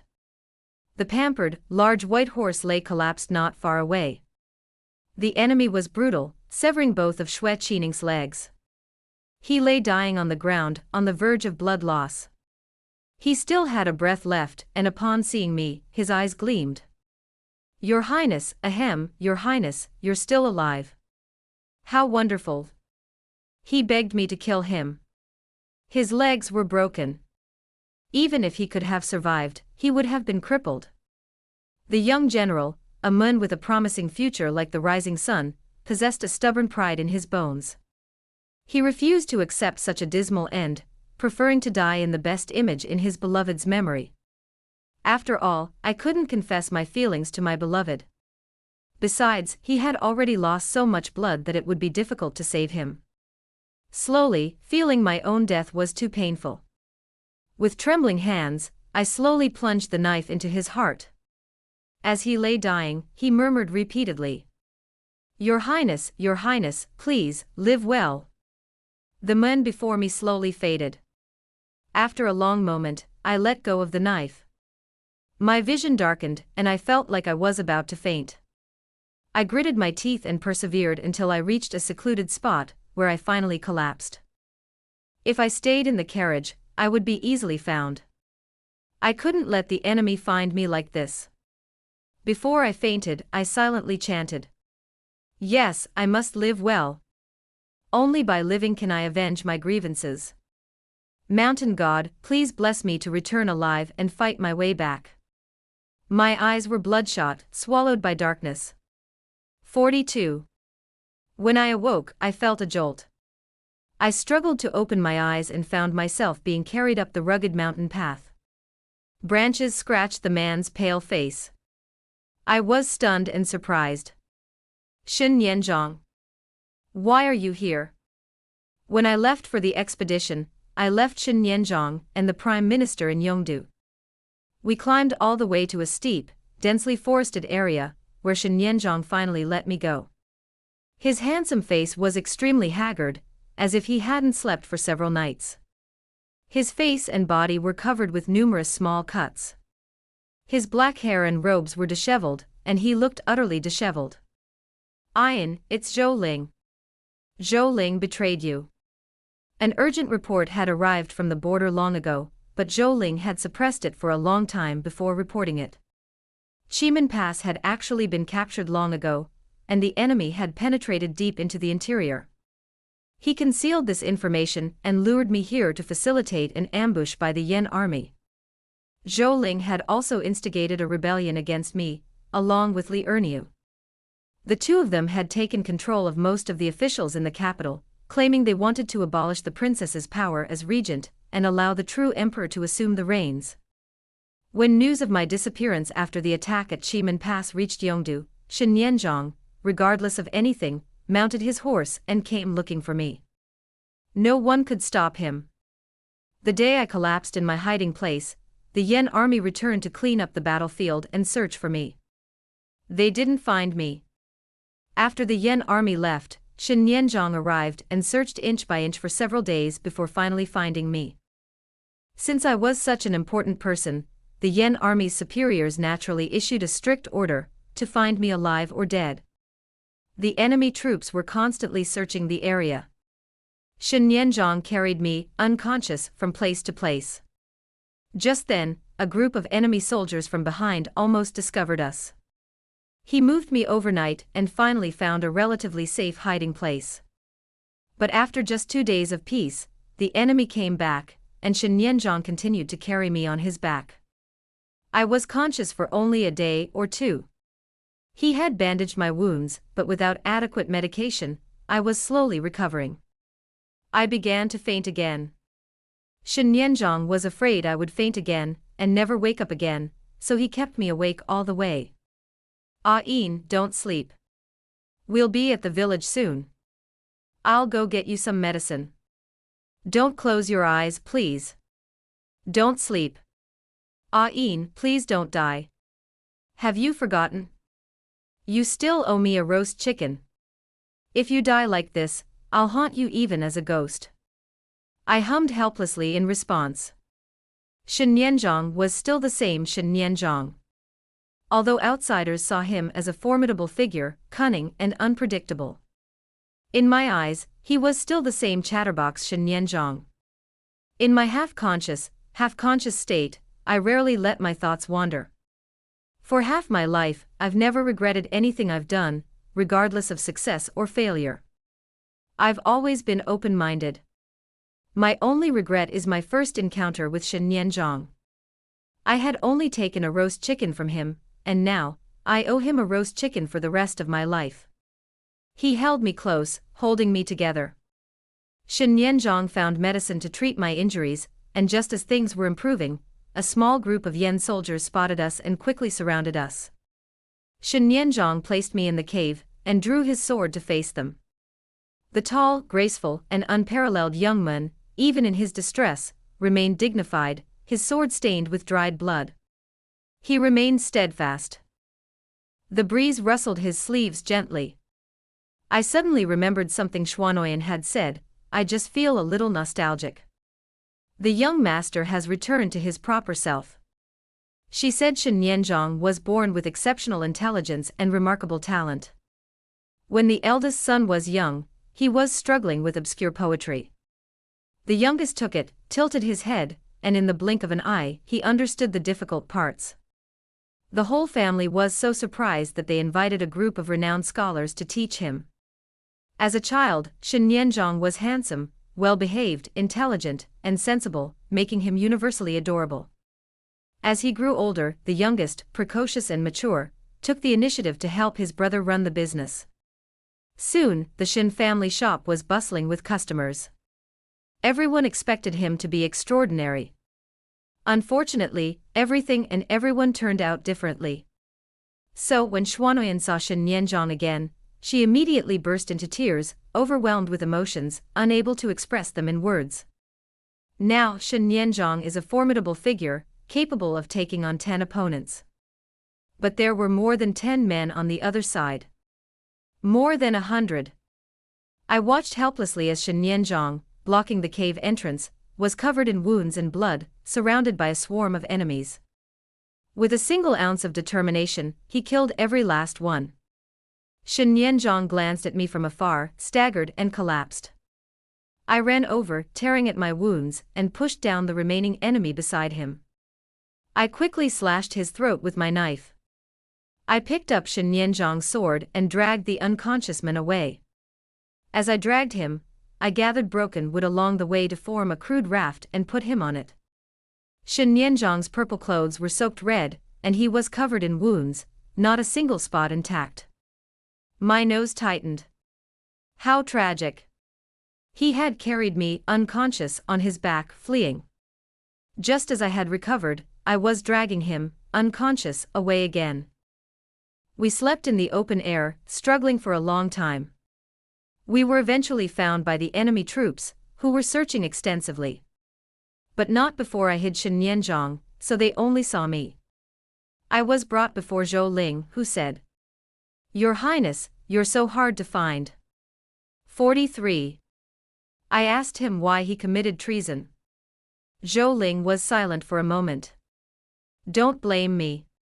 People always strive for higher positions. You are the emperor's adopted daughter, and I am his godson. We were both adopted halfway through. Why can't I inherit the throne? Women are simply not as suited to power as men." I understood. He wanted to steal the country. It was ridiculous. Li Erniu admired him and adopted him as his godson, so he really thought of himself as a big shot.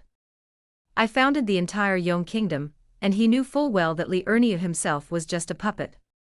But he still had to say this to justify his actions, as if that made his treason seem more excusable. I saved him, but he betrayed me.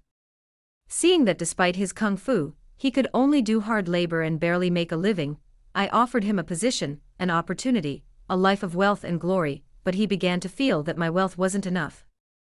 I looked at the man before me. He wore fine clothes, his face thickened with flesh.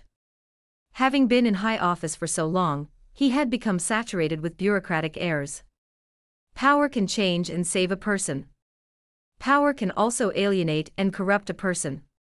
Zhou Ling was the latter. I still remember when he stopped a debt collector on the street to snatch my sister and prevent her from being sold to a brothel. He was handsome, uninhibited, unyielding, and of upright character. "What about now?" I asked him. "Have you ever considered that if you betray me, your sister will be retaliated against by my loyalists and she'll die?" Zhou Ling fell silent again, seemingly reluctant to answer, a bit irritated. "So what? To gain, losing something is fine." The implication was that the sister he'd fought so hard to save was now dead. He was in no mood to talk any more and planned to hand me over to the Yen army. I pressed on. "What about Li Erniu?" "I want to see Li Erniu." Zhou Ling impatiently asked, "How can you negotiate now?" Then he turned around and saw me with a dagger pressed to my neck. His demand was crystal clear: "Let me see him, or I die." I guessed he wanted to hand me over alive to the Yen army. Otherwise, I wouldn't have avoided being hit by several arrows. When surrounded, they could have shot us, but the Yen army chose to engage in close combat. I guessed right. Zhou Ling compromised and allowed me to meet Li Erniu. I looked at him carefully, no signs of disguise. "Uncle Erniu, didn't you say that if anything happened to me, you wouldn't dare go see my mother even if you died?" "My mother loves peaches. You've developed a good eye for them, and every time you come home, you bring me sweet peaches." "Li Erniu, all right, your mother's been dead for ages. Stop mentioning her." He didn't argue with me. But I gave him the wrong information. The real Li Erniu would know that my mother doesn't like peaches, she loves plums. I looked at Zhou Ling. "He's not my Uncle Erniu, is he?"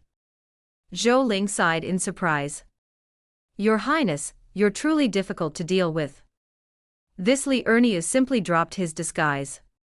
Indeed, he's too loyal to be persuaded to defect, and he's difficult to control. We sent assassins to kill him, and he disappeared. I was a special double to replace him. Just as I had initially recruited a lookalike to impersonate the Linking City Lord to lure the enemy deeper, in these turbulent times, while I schemed against others, they also schemed against me. I used fakes to confuse the public, and others used doubles to mislead me. It was the case when I impersonated Shen Nianzhong, and it was the case this time when I replaced Li Erniu. I sent spies to gather intelligence, and others sent spies to sow discord. I had already roughly seen through the Yan state's scheme.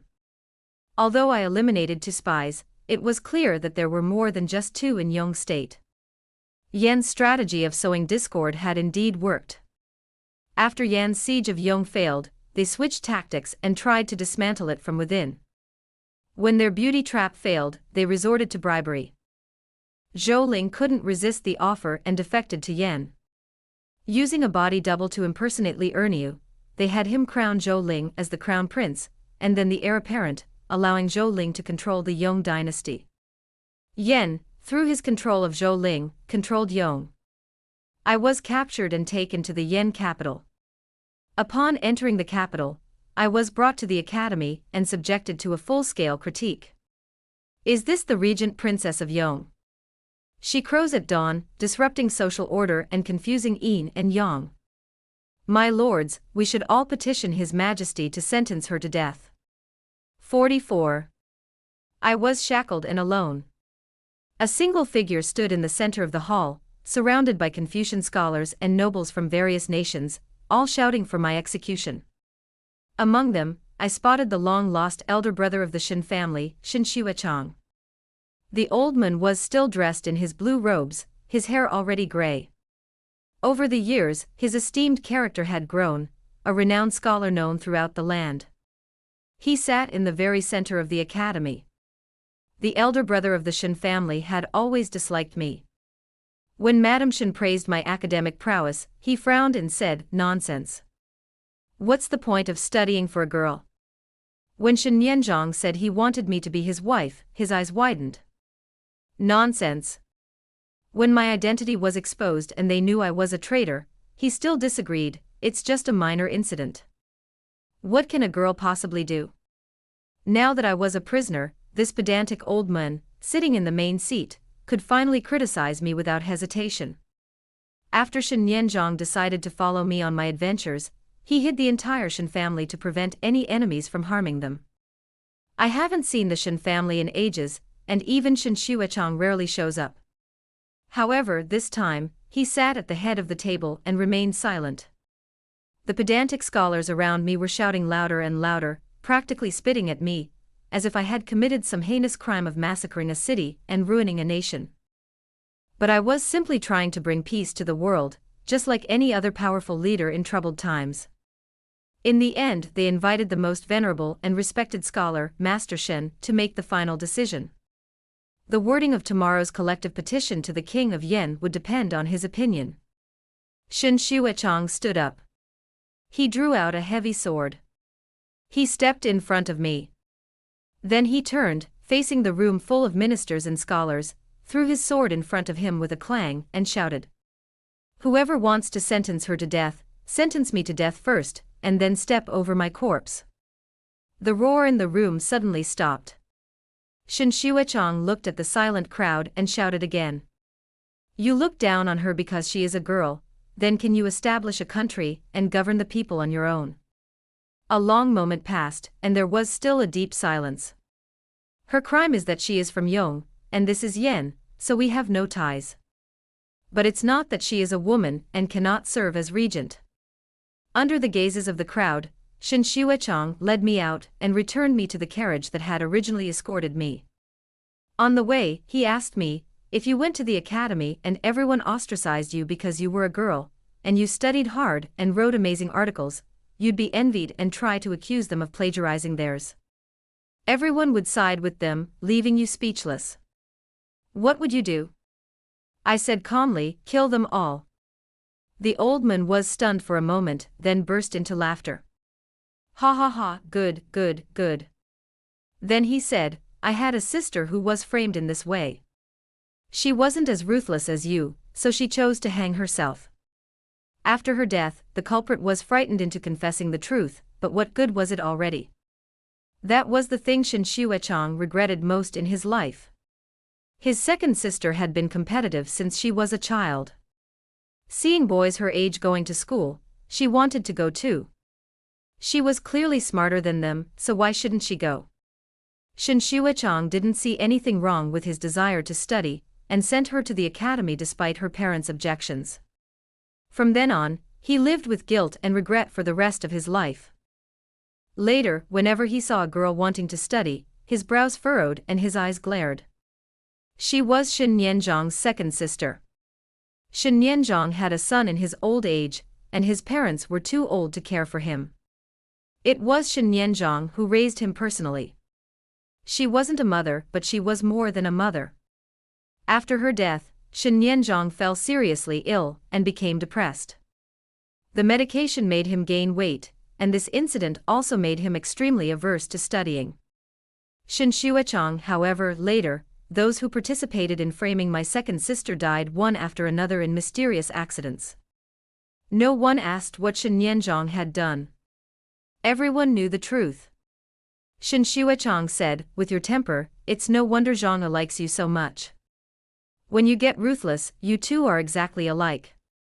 I've always underestimated you.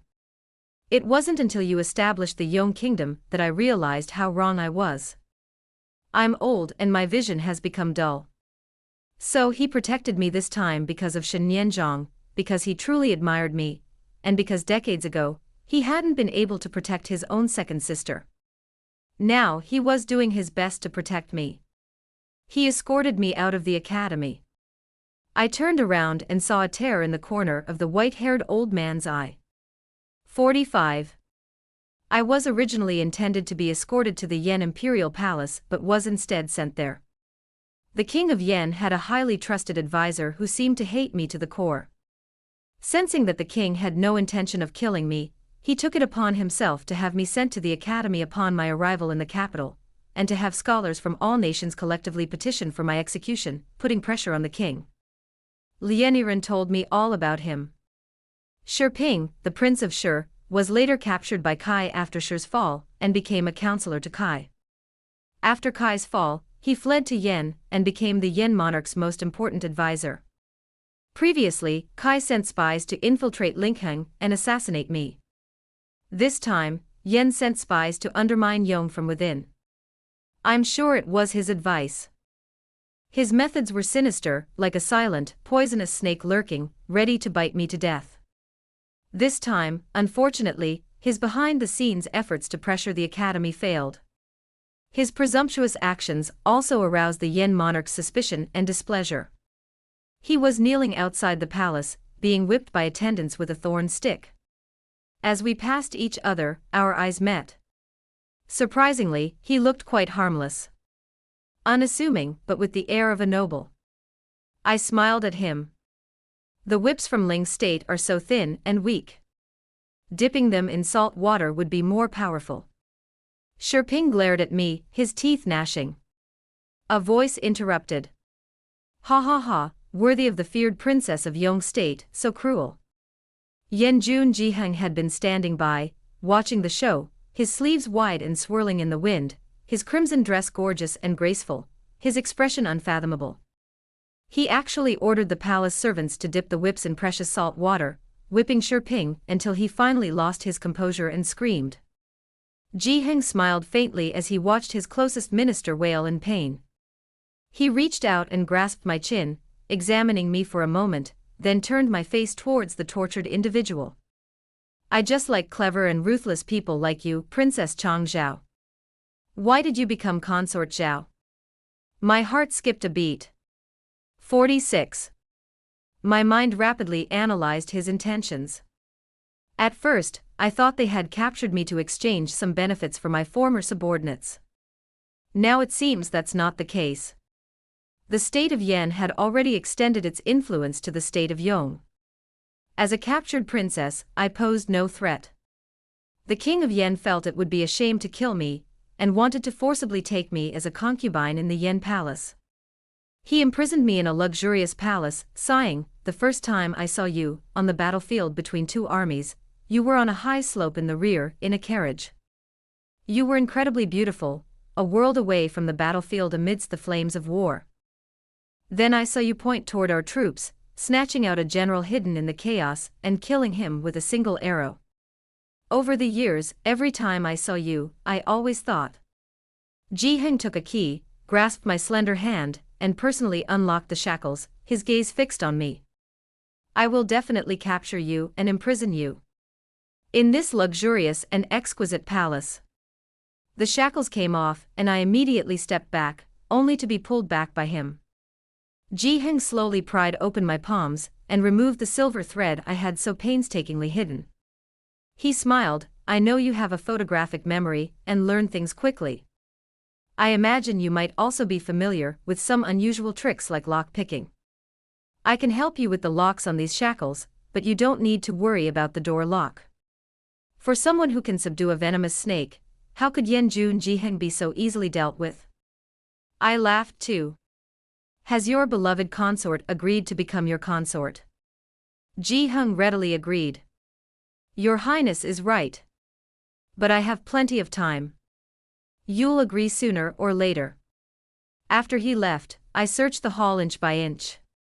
All the porcelain was replaced with wooden furniture. The corners of the tables and chairs were covered with cloth, making them blunt. The walls were barricaded to ensure I couldn't contemplate death or find any hidden sharp objects.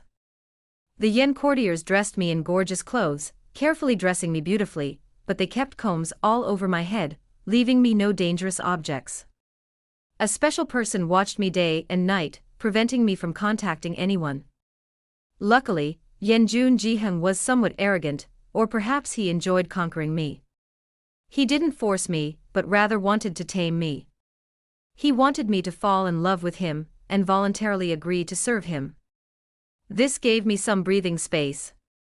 But I was still somewhat speechless. Yen State had plenty of young ladies eager to enter the palace and serve him, but he looked down on this kind, and insisted on forcing someone with no interest in the palace to stay. What a bastard. 47. I was trapped in the Yen palace for 2 months. The king of Yen pampered me with fine clothes and delicacies, and other delicacies from land and sea. Aside from the lack of freedom, I actually enjoyed a good life. Ji Heng came to see me whenever he had time. I always retreated cautiously, not letting him get even a step closer. He didn't get angry, but sat at a distance and chatted with me, occasionally giving me rare treasures or curious trinkets to entertain me. He even asked for my permission to dine with him. I simply offered a condition, okay, but you have to have Zhou Ling killed. He's ungrateful and treacherous. Your Majesty, the Prince of Yen, wouldn't dare to use such a villain, would you? Ji Heng laughed. Indeed I wouldn't. But I wouldn't kill him so soon. He'd just done something for me and then abandoned me. If word got out, it would damage my prestige. Don't try to plot against me. Of course, I knew he wouldn't kill Zhou Ling. As a second choice, I said, then I want to go out and fly a kite. He was stunned. He had never heard me make such a girlish request before. He naturally agreed, assuming I'd been imprisoned for too long, and really wanted to get some fresh air. But my ultimate goal was to get him to agree to this. Mentioning Zhou Ling earlier was just one outrageous request to fulfill another, less outrageous one. I just wanted a kite as hawk-like as a kite. After giving the palace maids a hard time finding it, I finally stepped out of the palace. The wind outside was truly gentle and pleasant. Before I flew the kite, the palace servant inspected it several times, making sure there was nothing wrong with it before giving it to me. I really just flew the kite. The kite soared like an eagle in the azure sky. Seeing this, the palace servant subtly advised me to accept their king. This was a blessing many could only dream of. Entering the palace would mean becoming a concubine. If I could bear the king a child, I would secure my position and a lifetime of wealth and glory. Perhaps I could even strive for the title of queen. Look how high this kite is flying. Becoming the royal concubine would elevate your status, just like the kite itself. Since she was assigned to my palace, she naturally hoped I would earn his favor. I didn't answer, instead bringing up something else entirely, reminiscing. I once raised a real goshawk. It later died of old age. I didn't give it a name because I always wanted to release it back into the mountains. But it stayed with me until its death. I buried a single feather from its tail in Henjia Mountain. I kind of miss it. Another half-month passed, and as usual, Ji-heng asked, did the princess agree? As usual, I stalled for time and refused. This time, Ji-heng asked, why? What's wrong with being my concubine? Look at all the silks and satins, the jade and gold ornaments you're wearing, the grand palace, the treasures brimming with treasures. You won't have to toil over government affairs, you won't have to endure the hardships of fighting in the army. You'll be rich and prosperous, living in comfort. Isn't that wonderful? It was indeed comfortable. The calluses on my hands gradually disappeared, leaving me with a pair of delicate, snow-white hands. Ji-heng approached me, his dark, peach-shaped eyes, full of affection and yet also unpredictable. I've loved you since the first time I saw you. If you behave well, I'll surely dote on you abundantly. I stared into his eyes. The same answer, I don't want to. This time, Ji-heng's face turned cold, his patience exhausted. He said coldly, since you don't want to, then go to the Zinzhaku and become a maid. So I was expelled from that luxurious palace, stripped of my brocade clothes and precious jade ornaments. Dressed in the crudest attire of a lowly maid, I was thrown into the Zinzhaku. 48. When the people in the Zinzhaku heard that I had been demoted from a noble concubine to a lowly maid, they gloated over my misfortune, and took advantage of my misfortune. They harbored an inexplicable malice towards me, and constantly harassed me. I remained silent and allowed myself to be bullied. The more I endured, the more they intensified their treatment. They piled the dirtiest clothes on me for washing, and I worked until midnight, only getting a few hours of sleep. After a while, I was forced into forced labor again, a life even more difficult than before. I was treated like a slave, often beaten and scolded, and given only a handful of inedible food each day. I worked through hunger. My delicate hands, after a day of toiling with tools, developed blisters that broke open again and again, causing excruciating pain. My equally delicate skin, wearing the harsh, coarse linen clothes, felt uncomfortable all over. I was still subjected to the same hostile and malicious harassment from everyone. When they deliberately pushed me into the mire, I struggled in the murky water, feeling extremely miserable, when a pair of slender, white hands reached out to me. I saw Ji-heng, draped in a dazzling crimson robe, standing at the edge of the mire. Behind him lay a crowd of slaves, laborers, and officials, all trembling with fear. Ji-heng was a man of ethereal beauty, graceful demeanor, and noble status. Even his voice was deep and melodious. "How could you have gotten yourself into such a mess?" he sighed, seemingly helpless. He ordered the execution of anyone who had just troubled me. I stared at him for a long, stunned moment. Then he reached out and placed his hand on his large palm. Ji-heng pulled me up, not caring at all that the mud and water I was covered in stained me. He wiped the dirt from my cheek, smiling with a subtle smile. How pitiful. Like a spoiled little animal, abandoned and then picked up again, I clung to him, feeling aggrieved and insecure. Finally, I reached out, slowly wrapped my arms around his waist, and buried myself in his arms. When no one could see, I stood there expressionless. First lifted to the skies, then slammed into the mud, one feels a huge gap, realizing how good life was before, and starting to yearn for it. Then, he pulls them out of the mud, leaving them grateful for their salvation.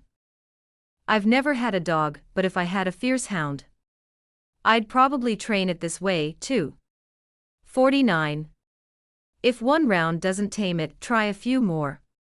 To prevent him from tormenting me again, I pretended to slowly fall for Ji-heng, becoming increasingly dependent on him. I moved back into the palace, but without that urge to conquer, Ji-heng lost much of his interest in me. Perhaps he felt I was just that, me. A slap in the face and a date, and I became obedient. It was only when I clung to him, constantly following him, that he'd occasionally turn around and I'd bump into his arms, looking up at him, that Ji-hung would be startled. I could see him momentarily dazed, the kind that made his heart race. When I pulled away, he grabbed my chin again, staring at me, his eyes narrowed slightly. He suddenly said, "My dear concubine Zhao, you will begin your service tonight." Several maids surrounded me, washing and cleaning me, but they remained vigilant. Not a single hairpin was attached to my body, and even my hands were bound in front of me. I was incredibly docile the entire time, until Ji-hung pressed me into the soft brocade quilt. My eyes dropped, and without warning, I suddenly opened my mouth and bit his neck fiercely. Using all his strength, he bit down without hesitation, severing the vein. The newly changed brocade quilt was immediately splattered with blood. Ji-hung pushed me down and opened his mouth to call for the guards, but the blood gushing from his neck prevented him from making a sound. Without a moment's hesitation, he drew his sword and stabbed me in the heart. The sword instantly pierced my chest. I dodged slightly, but it would have been just a fraction of a second before it pierced my heart. I endured the immense pain, and with the sword stuck in my chest, I cut the silk binding my hands, gritted my teeth, and bit the sword. I drew it out. I leaned on the sword and looked at Ji-hung, giving him a faint smile. "You didn't give me a single chance to get my weapon, and now I have it, haven't I? In this world I am not the strongest, the most agile, the most skilled in martial arts, or the most knowledgeable. But all these people are gathered under my command. I hold no sword, but strategic planning is my sword, my tenacious will is my sword, and my steadfastness and fearlessness are also my sword. Even if I had no weapons, only a mouth full of sharp teeth, I would still kill him." Ji-hung smiled back at me, struggling to speak despite the pain. "You're still pretending." As he spoke, his eyes burned at me, as if he desired me even more than before. He stared at me. "Chu Tinjian, I think I'm truly moved." I approached him, sword in hand, and placed it on his neck. Facing death, Ji-hung showed no sign of panic. He even had the leisure to wipe the blood from my forehead, and gently uttered his final words. "Tinjian, if I meet you again in my next life, I will kill you upon seeing you, and then posthumously crown you my queen." Without a word, I used his sword to sever his head. Carrying the head of the king of Yen, stepping on the blood that covered the hall, I, sword in one hand, cut off the lock and kicked the hall door open. Outside, flames shot up into the sky. The Yong cavalry had captured the Yen capital. The palace maids once said that the imperial concubine flew as high as a kite. But no matter how high a kite flies, it's still held by its string. If the string breaks, it falls. Status gained through dependence on others is vulnerable. Because, no matter how lifelike the kite appears, it's still a fake hawk. A real hawk, even in the face of raging winds, heavy rain, lightning, and thunder, won't fall. Only now have I answered Yen Jun's question from long ago. No need. I don't need a lot of love, I need a lot of power. Power, resources, status, strength, and prestige. 50. When Yong State annexed Liang State, I thought the next step would be Yen and Nye. At that time, Yong State meant nothing to these two. Every time, I'm so ambitious and audacious. I planned for a long time, and then Nyong discovered a mineral vein, which gave me a great entry point. In fact, she discovered two iron ore veins, one large and one small. I proactively leaked the existence of the smaller vein, attracting the attention of the surrounding powers. Then, I offered it as bait, luring them into conflict and mutual depletion. Under the cover of the visible mine, I hired people to mine the larger vein and forge weapons, making it less noticeable. By abandoning a smaller vein, I consumed Yen and Nye, annexed most of Kai, secured temporary protection from Nye, and could covertly exploit the larger mine, killing four birds with one stone. Over the years, I've used the iron ore to build a cavalry unit. Equipped with sufficient armor and powerful weapons, they are a far cry from ordinary armies, more than enough to help me sweep across the lands. Only I knew of its existence. I had originally intended to unveil the cavalry unit after ascending the throne. Zhou Ling's betrayal was indeed unexpected and dealt me a crushing blow. But as long as he can't kill me, I can still turn the tables. Before I was captured, I hid Shen Nianzhong, placed the cavalry's military token on him, and wrote a brief account of his situation in blood. The Yan army would retreat if they captured me. I observed the battlefield and knew Zhang Jiaojiao must have escaped and not been pursued. Once the Yan army retreated, she would have gone to rescue Shen Nianzhong, because she would have undoubtedly gone looking for me. 2 months after being trapped in Yan state, I saw someone flying a kite from afar. It was a goshawk, the same one I had received long ago from the Shen family in Linkheng. It was Shen Nianzhong who had infiltrated the Yan capital. So I flew a kite too, to let them know I was safe. Shen Nianzhong had found the cavalry, and Zhang Jiaojiao was fine. And the Li Erniu I saw that day was probably the real him. I tried to test him with words, and Li Erniu secretly shook the freshly picked plums in his pocket at me, deliberately telling me that someone had assassinated him, but that he had probably killed him in return. Li Erniu was clever this time, choosing to impersonate the double and infiltrate Zhou Ling's ranks. With troops and generals, we could actually launch a counterattack at any moment. I stalled for a while, allowing Zhou Ling to stir up trouble in the Yong court, hoping to see what other disloyal ministers and spies remained. Once they were exposed, I would round them up and purge the court along the way. When the king of Yan announced that I would be his attendant, I gave the signal and ordered the attack. They were well prepared for me, but I had countless ways to deliver the message. The cavalry attacked quickly, but reaching Yendu would still take time. I didn't want to play coy with Ji Heng any longer, so I bit his neck directly. Of course, I was also struck by the sword. Another serious injury, another gamble of my life. I suddenly remembered that peddler, dying long ago, staring at me with shock, as if he were a monster, asking if every step had been within my calculations from the beginning. I didn't answer him then. In fact, no.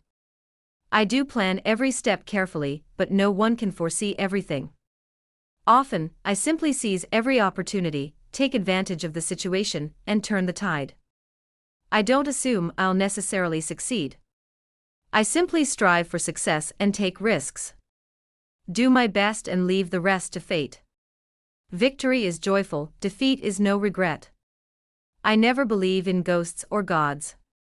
What I want, I always strive for. When Li Erniu was young, my elder sister and younger sister treated him as a mountain deity and made wishes for him. Li Erniu laboriously brought food to us. One day, I found him unconscious in the back mountains after being robbed of his food. I dragged him to a shelter to find medicine. I picked a few poisonous weeds and put them in the family's well. I watched him collapse from diarrhea, then swept away all the family's food to feed Li Erniu. A full stomach was essential for preventing him from being easily knocked unconscious. My elder sister and younger sister muttered prayers on the mountain, asking for a hairpin. I looked through all the beautiful hairpins in town, and carved a wooden one for her myself. They always thought it was made by Li Erniu. But Li Erniu's hands weren't that delicate. I caught the hair myself. Whenever my life hung by a thread, I would chant, mountain god, please protect me." The mountain god I was referring to was always myself. It was me praying to myself over and over again, repeating, Ting Yin. Never give up on yourself. Ting Yin. You never give up. As I carried the head of the Yen king, I climbed the city wall and threw it into the pile of Yen soldiers who were holding out, watching their morale collapse instantly.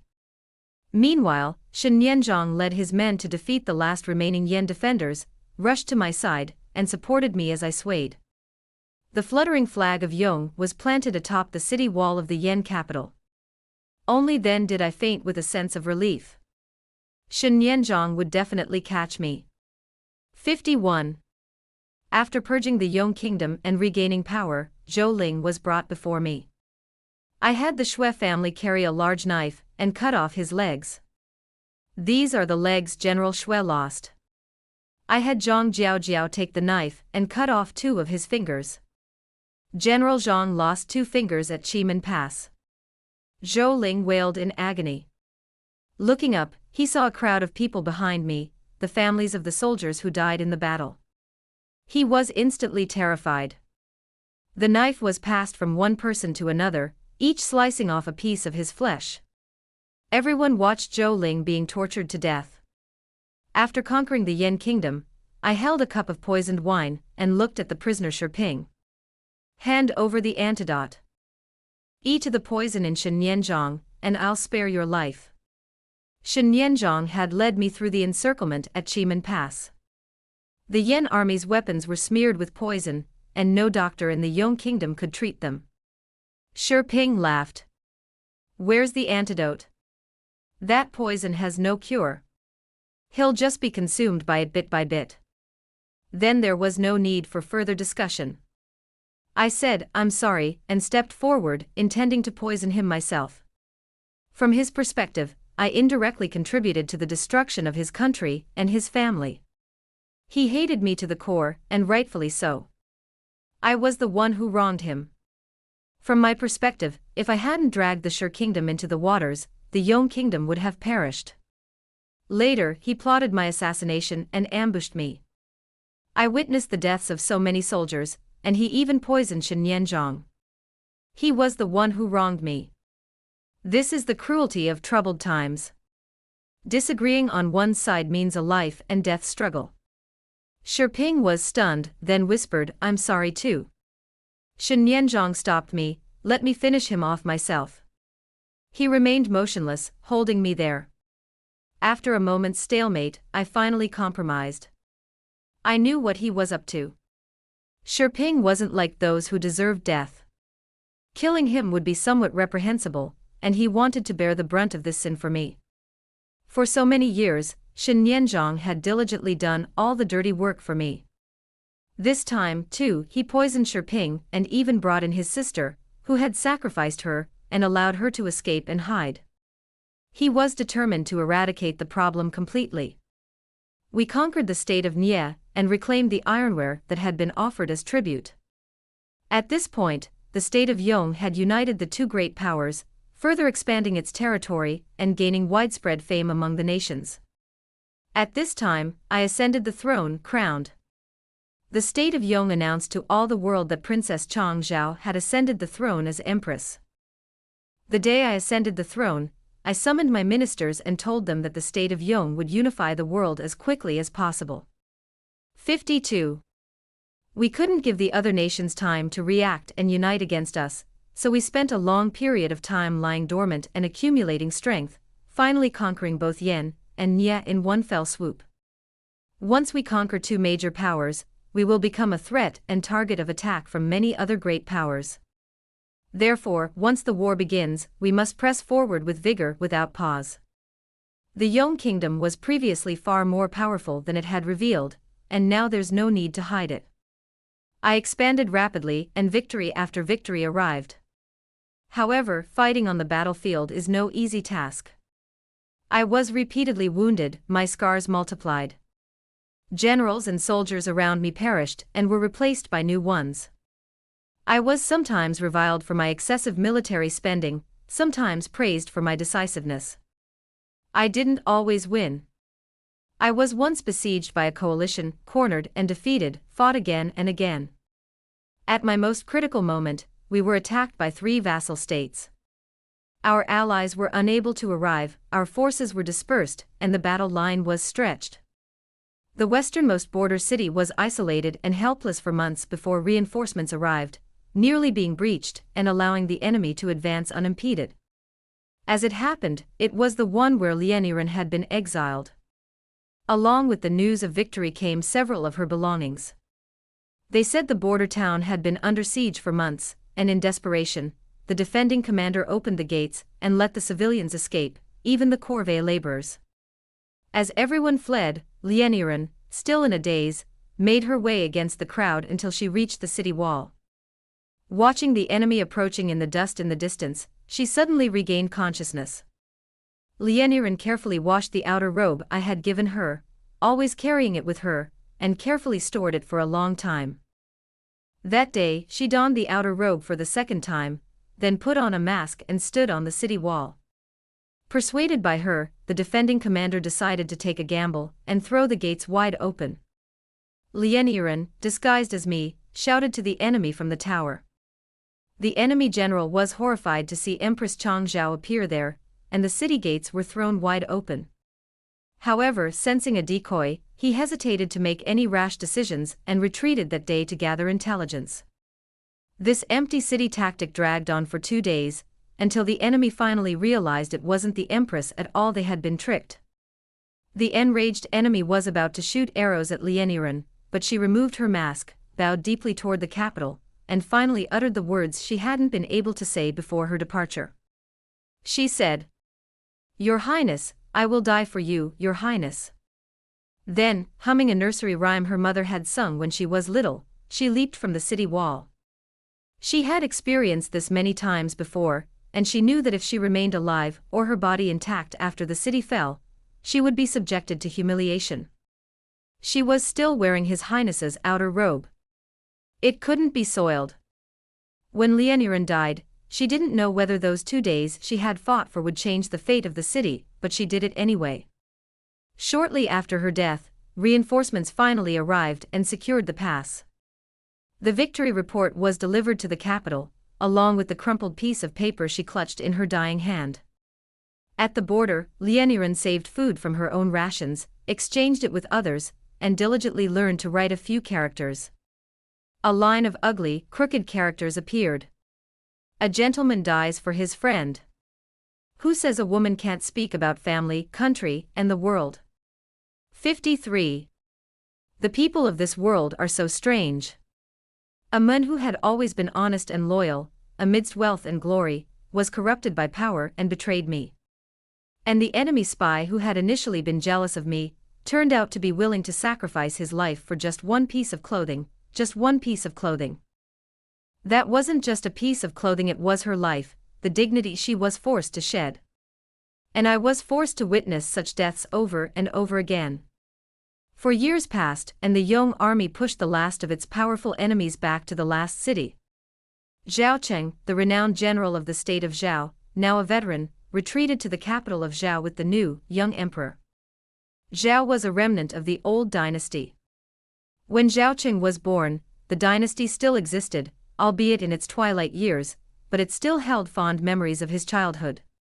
Later, the dynasty collapsed and the warring states split apart.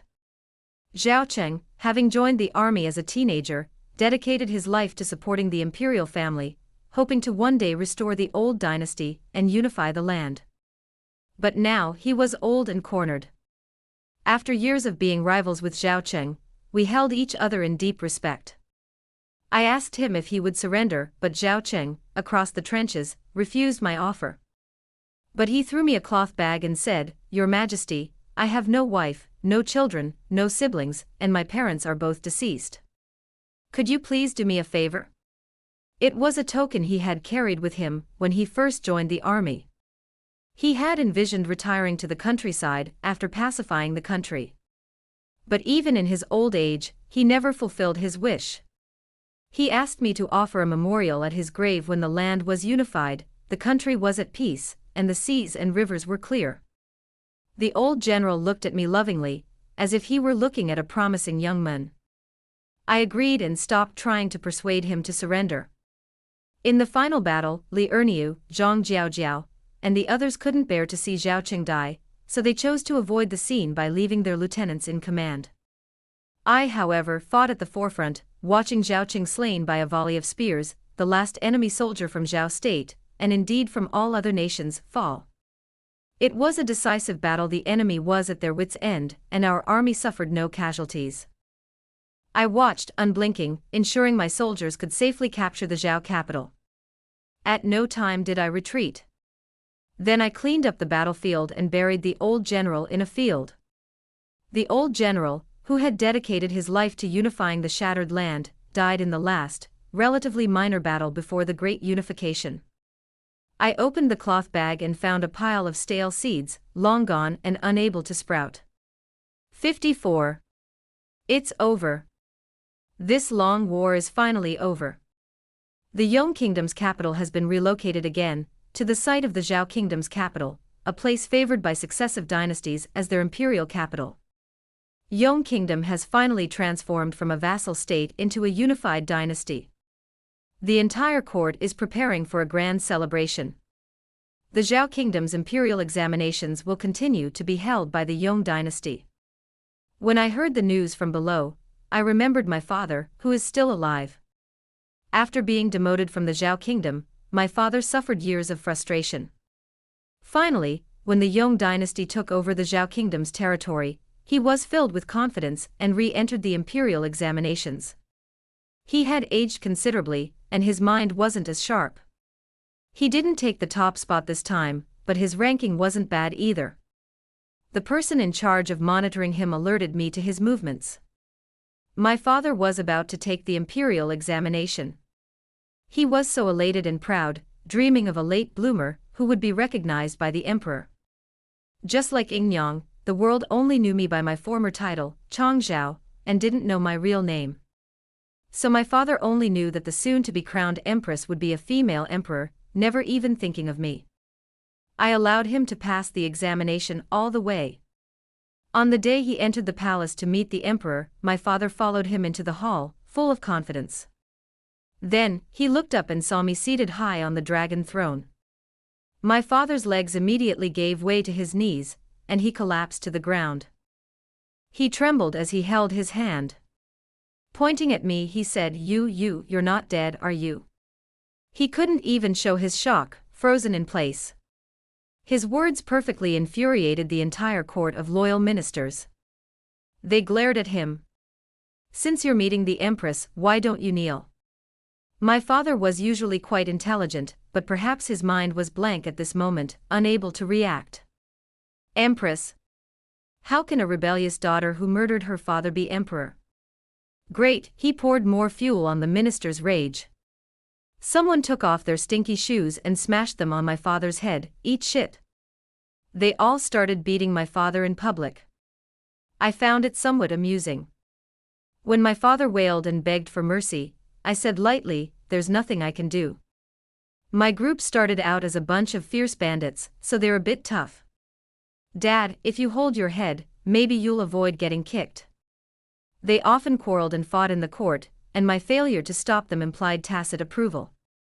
After my father was beaten, I threw him in front of my elder sister and younger sister's cenotaph in the imperial capital. I forced him to kneel until his legs were crippled, then cut off his hands. I said, "You cut off my hands and feet, and I'll give you back. You were frustrated and sold my mother and me to prepare for the imperial examination. I will make you suffer repeated defeats and a lifetime of frustration." I didn't kill my father, I wanted him to live in this agony. After dealing with my father, I, as usual, inquired about the Dr. Shen Yanzhang's condition. The imperial physician sighed, "Young Master Shen is beyond help." I froze, my heart sinking. The poison wasn't noticeable at first, but it slowly drained the person's vitality, eventually leading to their death. I sought the help of countless renowned doctors and alchemists, but none could offer a cure. At this moment, Shen Yanzhang sent for me. I suppressed my emotion and opened the door, only to see Shen Yanzhang, dressed in a snow-white robe, quietly hunched over his desk, fiddling with something, before a lush, verdant bamboo landscape. His black hair cascaded down, his face as pale as snow. He was a delicate, graceful beauty, yet possessed a certain fragility and brokenness. I felt that Shen Yanzhang was becoming increasingly more beautiful. But he was also growing thinner. Now he looked as if he would fall at the slightest breeze. In stark contrast to the vibrant green behind him, he was a pale, frail spring snow. The spring snow melted on the mountains, its chill crystal clear. It was impossible not to feel sad. Shen Yanzhang smiled and waved at me, showing me his newly crafted lantern.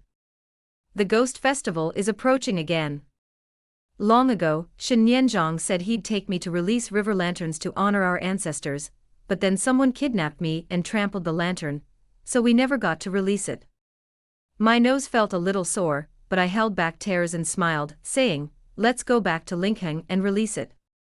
A horse-drawn carriage sped back to Linkheng, just in time for the Ghost Festival. It had been so long since I'd been back, and Linkheng felt a little strange. The Shen family's old house was still there, but it had long been abandoned. After more than a decade, we finally reached the banks of the Qi River, traversing the bustling streets. After releasing the river lanterns and watching them drift away, Shen Nianzhong took me to a place he knew very well in Linkheng. It was a quiet lake. It seemed to be near here that he'd pulled me out of the water. Shen Nianzhong found a small boat and rowed me to the center. We lit a lantern on the bow and opened 2 jars of apricot wine to drink. Slightly tipsy, Shen Nianzhong whispered, "Ian, look." The once pitch-black, quiet lake was now lit by a few scattered lanterns. Then dozens. Hundreds. Countless. This lake is the lower reaches of the river. Lanterns, left by the people in the cities along the way, slowly drifted to the surface, gathering into a brilliant glow. The moonlight was gorgeous tonight, cloudless, a starry sky. The bright moon, the starry sky, and lanterns scattered across the world. It was utterly romantic, dazzling, and glorious. Shen Nianzhong said, "Ian, I will always remember this day." Then I passed out drunk. When I woke, I was still on the lonely boat, the lights out, the morning dew chilling. I was alone, and Shen Nianzhong was nowhere to be seen. When we reached shore, the servants waiting there presented a small box.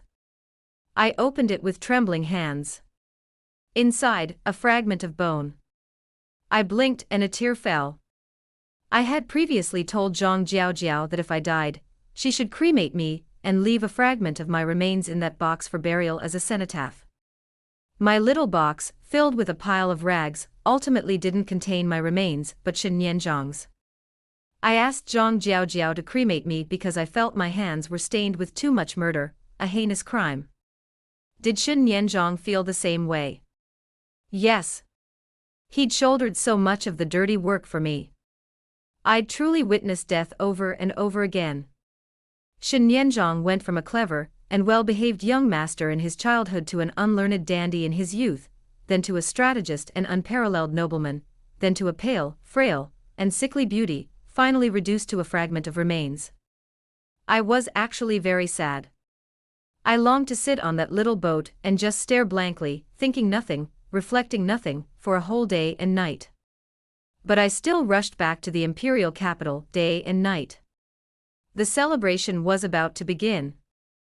No one, nothing could stop me. 55. A ceremony packed the streets, celebrating the birth of a new dynasty. Dressed in a heavy dragon robe, I ascended the steps to the altar where I would offer sacrifices to the gods of heaven and earth. I passed countless people staring at me. Li Ernia gazed at me with a look of satisfaction. Zhang Jiaojiao whistled disrespectfully at me. The Prime Minister stood respectfully still. Xuanoyan cried quietly in a corner. Yingyang, tanned, returned to look at me. Shen Xuechang, aged and frail, nodded at me on crutches. All the ministers and common people were watching me. I lifted my foot, stepping forward one step at a time. Old memories flooded my mind.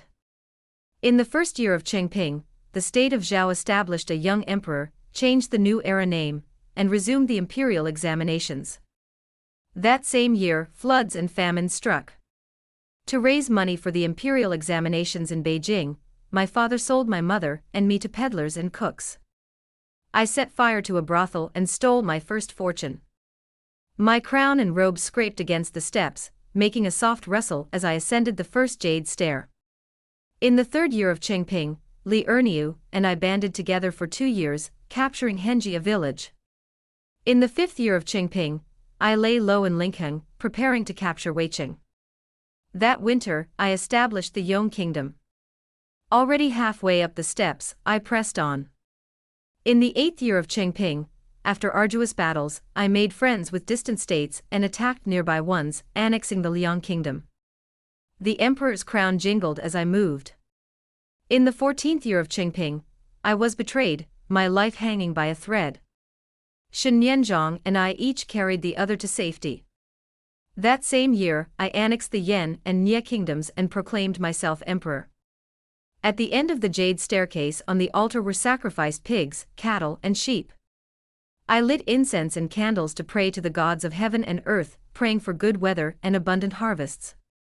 Now, it's the 18th year of Qingping. I have finally pacified the world. I declared to the gods of heaven and earth, change the reign title to Linen. In the first year of Linen, the emperor issued a general amnesty. From then on, the flames of war ceased, and the citizens were able to recuperate and live and work in peace. A new era of prosperity began. History will remember my name. Chu Tinjian. Extra story Shen Yanzhong. Shen Yanzhong always found it a little amusing. In the old days, his second sister loved reading storybooks, filled with love stories. The first encounters between the hero and heroine in other stories were always so beautiful. Either he reached out to her in her humble suffering, giving her a life-saving steamed bun, or she saved him from danger. What about their meeting? What was Ain doing then? Oh. She was killing people, setting fires, escaping prisons, and crawling through dog holes. She even snatched his favorite roast chicken. And he, with his tangled, scraggly hair, charred face, and tattered clothes, looked ridiculous. The first time they met, there was chaos and turmoil. The roast chicken chef was even scared away by her, moving away overnight, never to be seen again. Shen Yanzhong gnashed his teeth in hatred. He would hate her forever, forever. But when he was kidnapped and taken to the bandit camp, he saw the little girl again, gnashing his teeth for years, only to finally utter the innocuous, "I hate you." Ain, however, didn't see the magnitude of his hatred. She was completely ruthless, throwing him a cake and a knife and walking away, never speaking to him again. This time, Ain had saved him. Shen Yanzhong silently thought to himself, never mind. I'll forgive her. I won't hate her anymore. He wanted to repay her. His upbringing had taught him that he owed her a generous reward. But Ain still ruthlessly kicked his boat away without even telling him her name. She had saved him, simply for the sake of saving him, expecting no reward. Later, Shen Yanzhong was fishing in the lake when he found Ain, seriously injured and unconscious. She had taken refuge at the Shen family's house, recovering from her injuries, and using her life story to pity others so they would lower their guard. Shen Yanzhong was immediately filled with pity. He was a kind, warm, and thoughtful person. He tried to comfort her. Yin's brows furrowed, and she remained silent. No one could fathom her thoughts. She never showed her emotions, and even when her inner turmoil was intense, she would never let anyone see a glimpse. Then Ain fell ill. Shen Yanzhong didn't realize she had deliberately made herself so ill. He simply thought her pathetic. Later, realizing how cruel she had been to herself, he felt even more pity for her. Ain was a little younger than him, like a younger sister. She was his savior, and so pitiful. Shen Yanzhong took great care of her, and as they spent time together, he increasingly discovered that she was a truly wonderful person. She was kind and outstanding, and it was hard for Shen Yanzhong not to develop a fondness for her. But later, when his mother took it upon herself to ask Ain to marry him, Ain refused. Shen Yanzhong didn't quite understand why, but he certainly respected her choice. Up to this point, their interactions and bond were still shallow, warm and stable, until Ain was kidnapped. To everyone's surprise, she kidnapped Ain in return, rode her horse under the tall city gate, and just as she was about to leave, she turned back. She decisively killed the men and launched an attack on the city. It was then that Shen Yanzhong realized that she was not the harmless girl she appeared to be, but the leader of a rebellious army. It turned out that she didn't want to be his concubine, or his wife. She wanted to be emperor. At that time, Shen Yanzhong didn't yet know her ultimate goal. All he knew was that the sun that day was glorious and magnificent. Ain, beneath the city gates, amidst the chaotic army, in the midst of the turbulent times, shone brighter than the sun. She shone with a dazzling brilliance. Shen Nianzhong stared at her, stunned, for a long, long time, until he was pulled away by his brother. Back at the quiet Shen residence, he touched his heart, and it beat so loudly, so deeply. True love took only a moment. That night, Shen Nianzhong knelt before his parents and said, "I will follow her." At that time, Yin's potential was just beginning to emerge. She didn't have much of a foundation. Even if she had won a few cities, to outsiders, and to the elders of the Shen family, she was still just a bandit. In troubled times, there were many such rebels, emerging like bamboo shoots after a spring rain and falling like fireworks. They all thought Yin was just one of them. So they firmly opposed it, even bringing their eldest brother to calm him down. But Shen Nianzhong was usually quite obedient, pleasing his elders in small matters. But once he made up his mind, no one could stop him, and he had been like this since childhood. He refused to listen, and when his father finally got serious, he had him beaten until he bled. Shen Nianzhong knelt upright, neither dodging nor evading, and never giving in. It was only his eldest brother who relented and said helplessly, "Don't you all know what kind of person he is?" They knew, so in the end the Shen family relented. But Shen Nianzhong didn't follow Yin to the Acropolis. He simply escorted her out of the city and returned. The Shen family thought he had changed his mind. Once he had settled and protected the Shen family, and once he had regained his martial arts and literary talents, ensuring he wouldn't hold her back, Shen Nianzhong went to find her as he had been told. For many years afterwards, many times, they supported each other through hardship after hardship. They never married, never even expressed their love, yet they felt a sense of mutual support. He loved Yin. Unreserved, everyone knows it.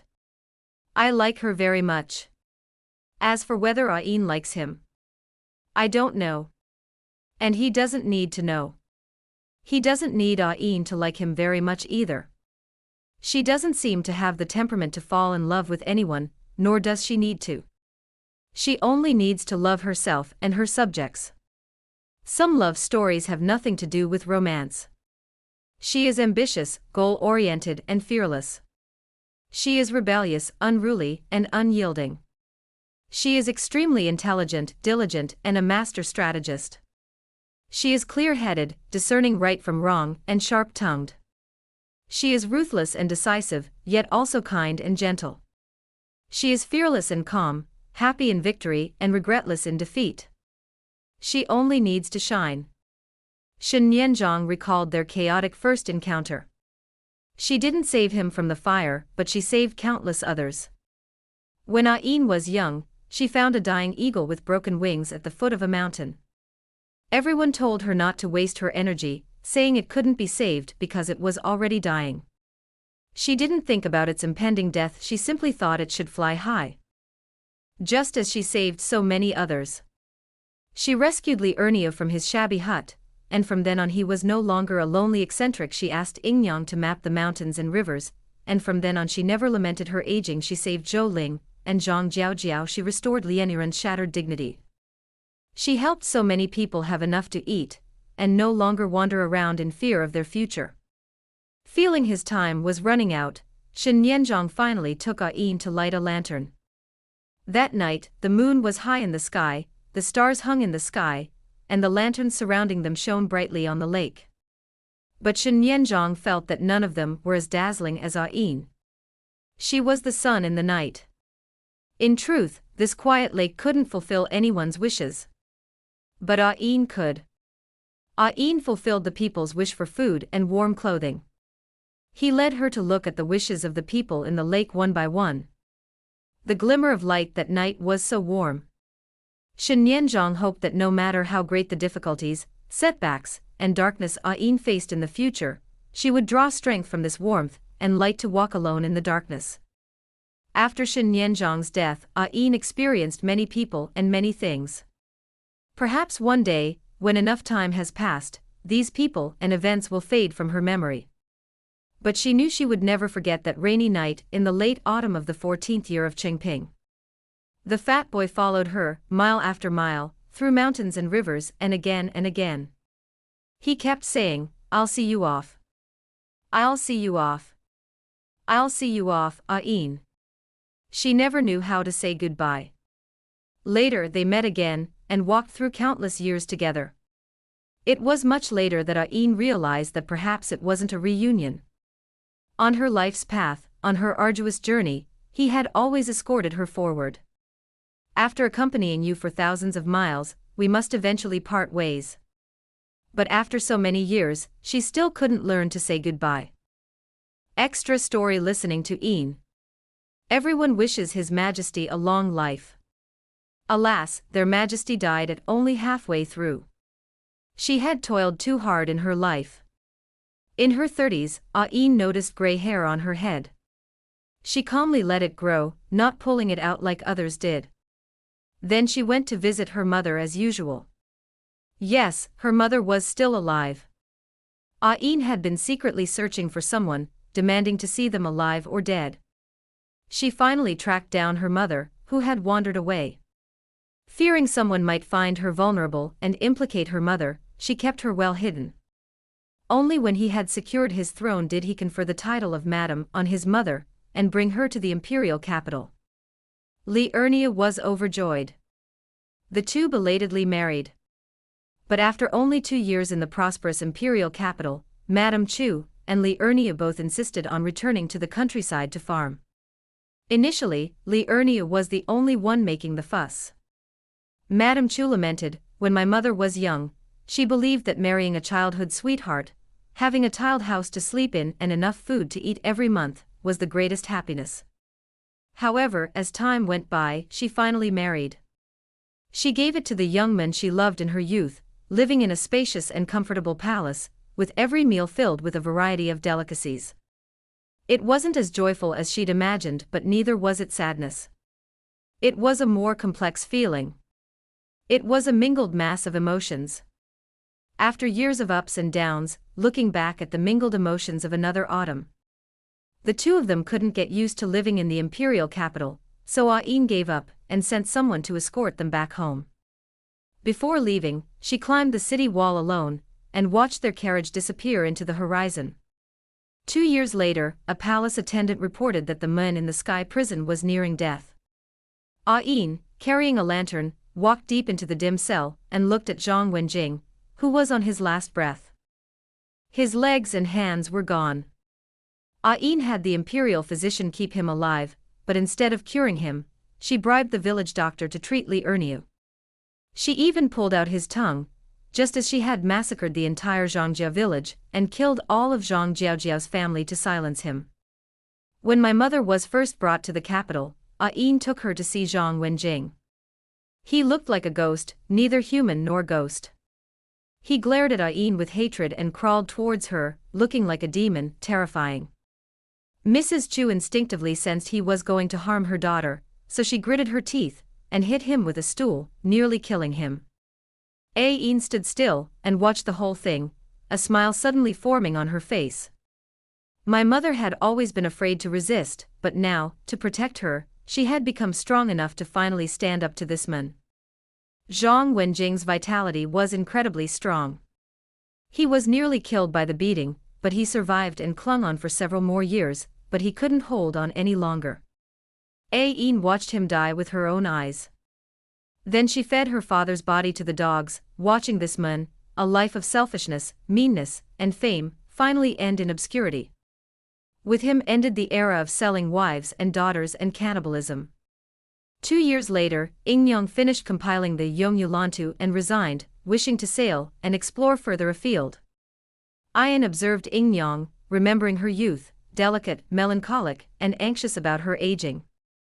Now her face was wrinkled, tanned, and her features had aged considerably. But her eyes had become resolute and bright. In the past, she had feared fading beauty, her greatest fear being old. Now, with her own career, she worried only about not living long enough to witness the beauty of the land she had never seen. A lighting in her eyes, a strength emanating from within. Ain said, "Go. Go wherever you wish, the world is vast and free." She watched Yongyang sail away on the ship. A few years later, the eldest brother of the Shen family passed away. Yin attended his funeral. Master Shen and Madame Shen had long since passed away, and Shen Yanzhong was also absent. In fact, she barely knew anyone else in the Shen family. She had protected the Shen family for generations. But the Shen family had moved to a new, unfamiliar mansion, inhabited by a new, unfamiliar people. She probably would never return there again. Zhang Jiaojia's old injury had flared up, and she had returned from the frontier to the imperial capital to recuperate. She often stayed with Yin. After a few years of recuperation, she was back to full strength, ready to go to the frontier. Yin bid her farewell again, and watched her go. Then she lowered her head and coughed up blood. Yin continued to attend court, reviewing memorials and handling various matters, both large and small, as if nothing had happened, without stopping all day. She was already in her 40s, her hair thick with white. The imperial physician advised her not to overwork herself. Yin ignored the advice. She knew what she was doing. She had suffered numerous wounds in previous battles, her body covered in scars. She was destined not to live to 100 years. Might as well lay a solid foundation for the Yong dynasty while there was still time. A few years later, Yin unexpectedly overheard Shuangyun mumbling in her sleep, "Shui Qining, stop clinging to me. I will serve His Highness faithfully for the rest of my life." She was stunned for a long moment. So the sweetheart the young general had blushed about was Shuangyun. But she never showed any sadness, devoting her entire life to Yin. Perhaps when she died of old age, she would tell Yin, "Your Majesty, I've gone to look for him." Yin then told her that she had lost something while fleeing on the battlefield, and asked Shuangyun to go and find it. Shuangyun left, bewildered. There lay the young general's grave.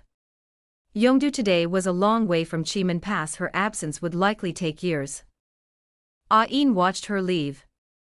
She was left alone, completely alone. But the path she had chosen was destined to be a solitary journey. It was merely the end of the feast, the music, and the crowds dispersing, returning to the way things had been. That year, she walked on the road to Linjiang Tower, dark clouds hanging low, the flood raging. It was this solitude that had marked the beginning of everything. That day, during court, Yin fainted on the road. The imperial physician declared her life short, but Yin's condition was improving. She knew it was a last gasp. So she returned to Linkheng alone. She visited her childhood home, the hills behind still perfect for daydreaming. She walked around the abandoned Shen family mansion, neglected, overgrown with weeds, its walls crumbling, even the wall Shen Yanzhong had fallen over after climbing over it. She then walked to the edge of Jinghu Lake, remembering the time Shen Yanzhong had first taken her to eat steamed mandarin fish there. "My benefactor, my girl, listen to Sister Yin. Don't die, you must hold on. I haven't taken you to the steamed mandarin fish from Jinghu Lake, the apricot wine from the old alleys of Shifang, the rouge goose breast, roasted deer tendon, cherry meat from a restaurant in the East Market, and the hanging oven roast duck from the next town." Later, Shen Yanzhong fulfilled all his promises, and even took her to see the lanterns all over the lake. It was daytime, not the ghost festival, so there were no lanterns. On the way back, they passed a familiar rice paddy. It was pouring rain, and the group worked together to help the villagers repair the ridges. Soaked to the skin, they caught carp and roasted them in the dilapidated temple. Yin caught another fish and roasted it in the temple. But there was no one to chat or laugh, and the fish was tasteless. "I want to buy osmanthus flowers and wine with them, but it doesn't feel like the days of our youth." After returning, Yin issued an edict to designate an heir from among the princesses and princes she had long since selected and trained. She was a clever little princess. Her harem was empty. Her lifelong efforts had never been for the ultimate pleasure and luxury of a harem of 3,000 beauties. As she neared death, Yin thought of many people and many things. She thought of her mother, who hadn't made it back to the capital in time. Li Erniu Ingyang Zhang Jiao Jiao Shuanoyan. How heartbroken she must have been to receive the news of her death while traveling day and night.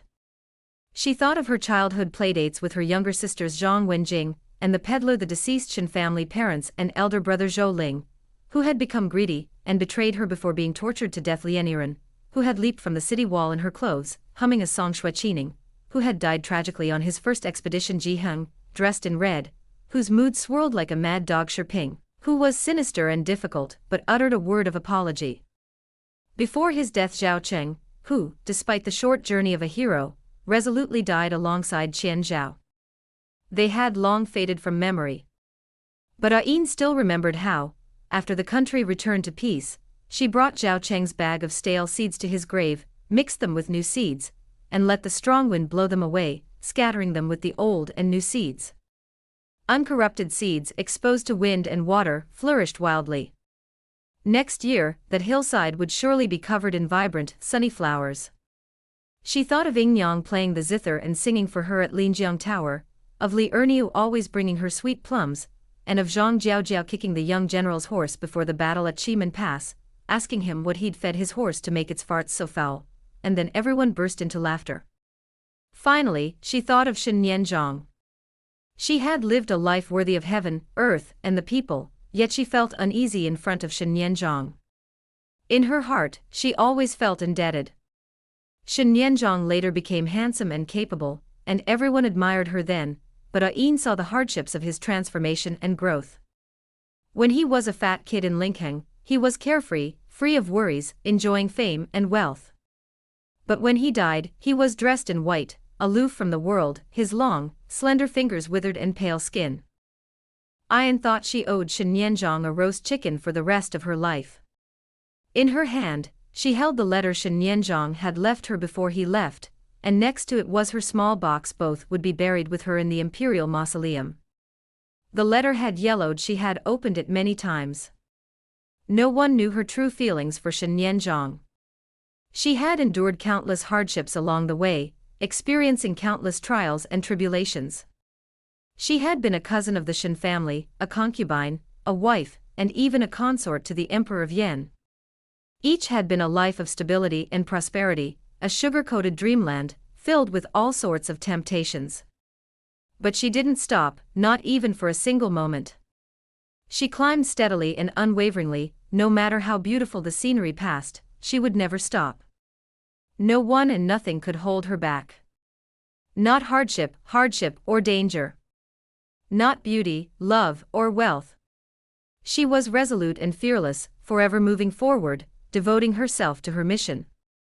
She left this world a dynasty free of division and war, a prosperous era of peace and harmony, flourishing education and science, a land of peaceful livelihoods, women engaged in business and government, and adored by nations.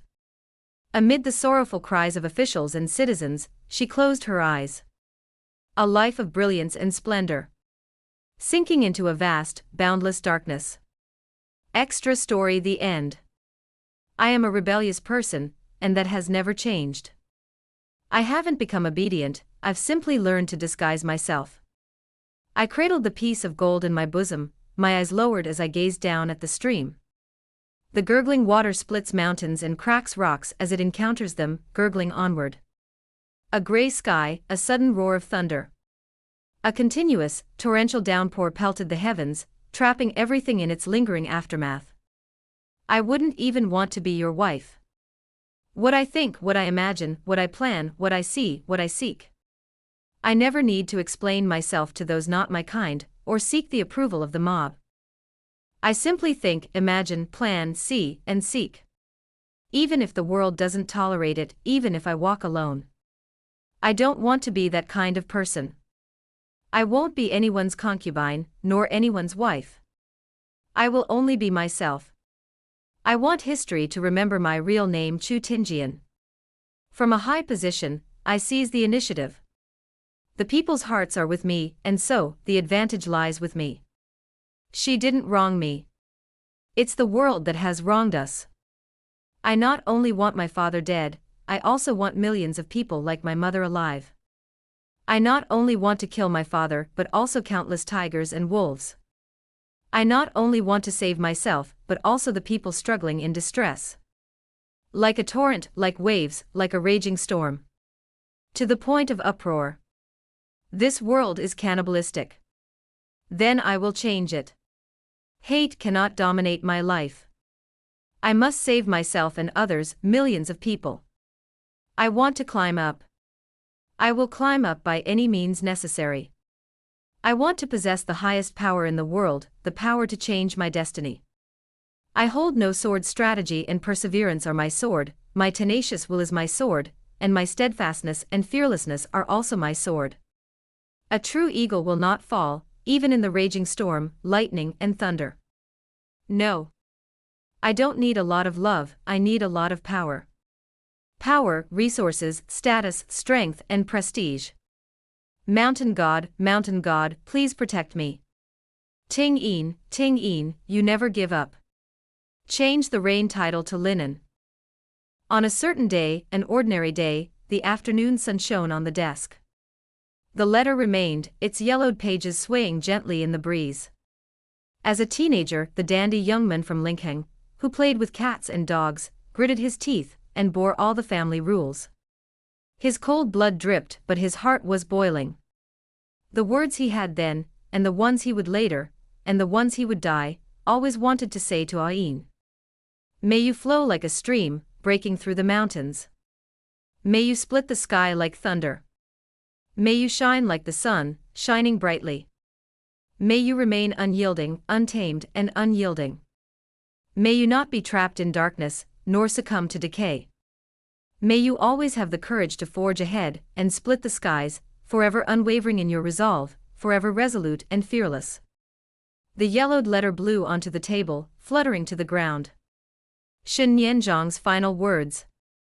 Tinjian, don't be trapped in love. The sky is high and free for birds to fly.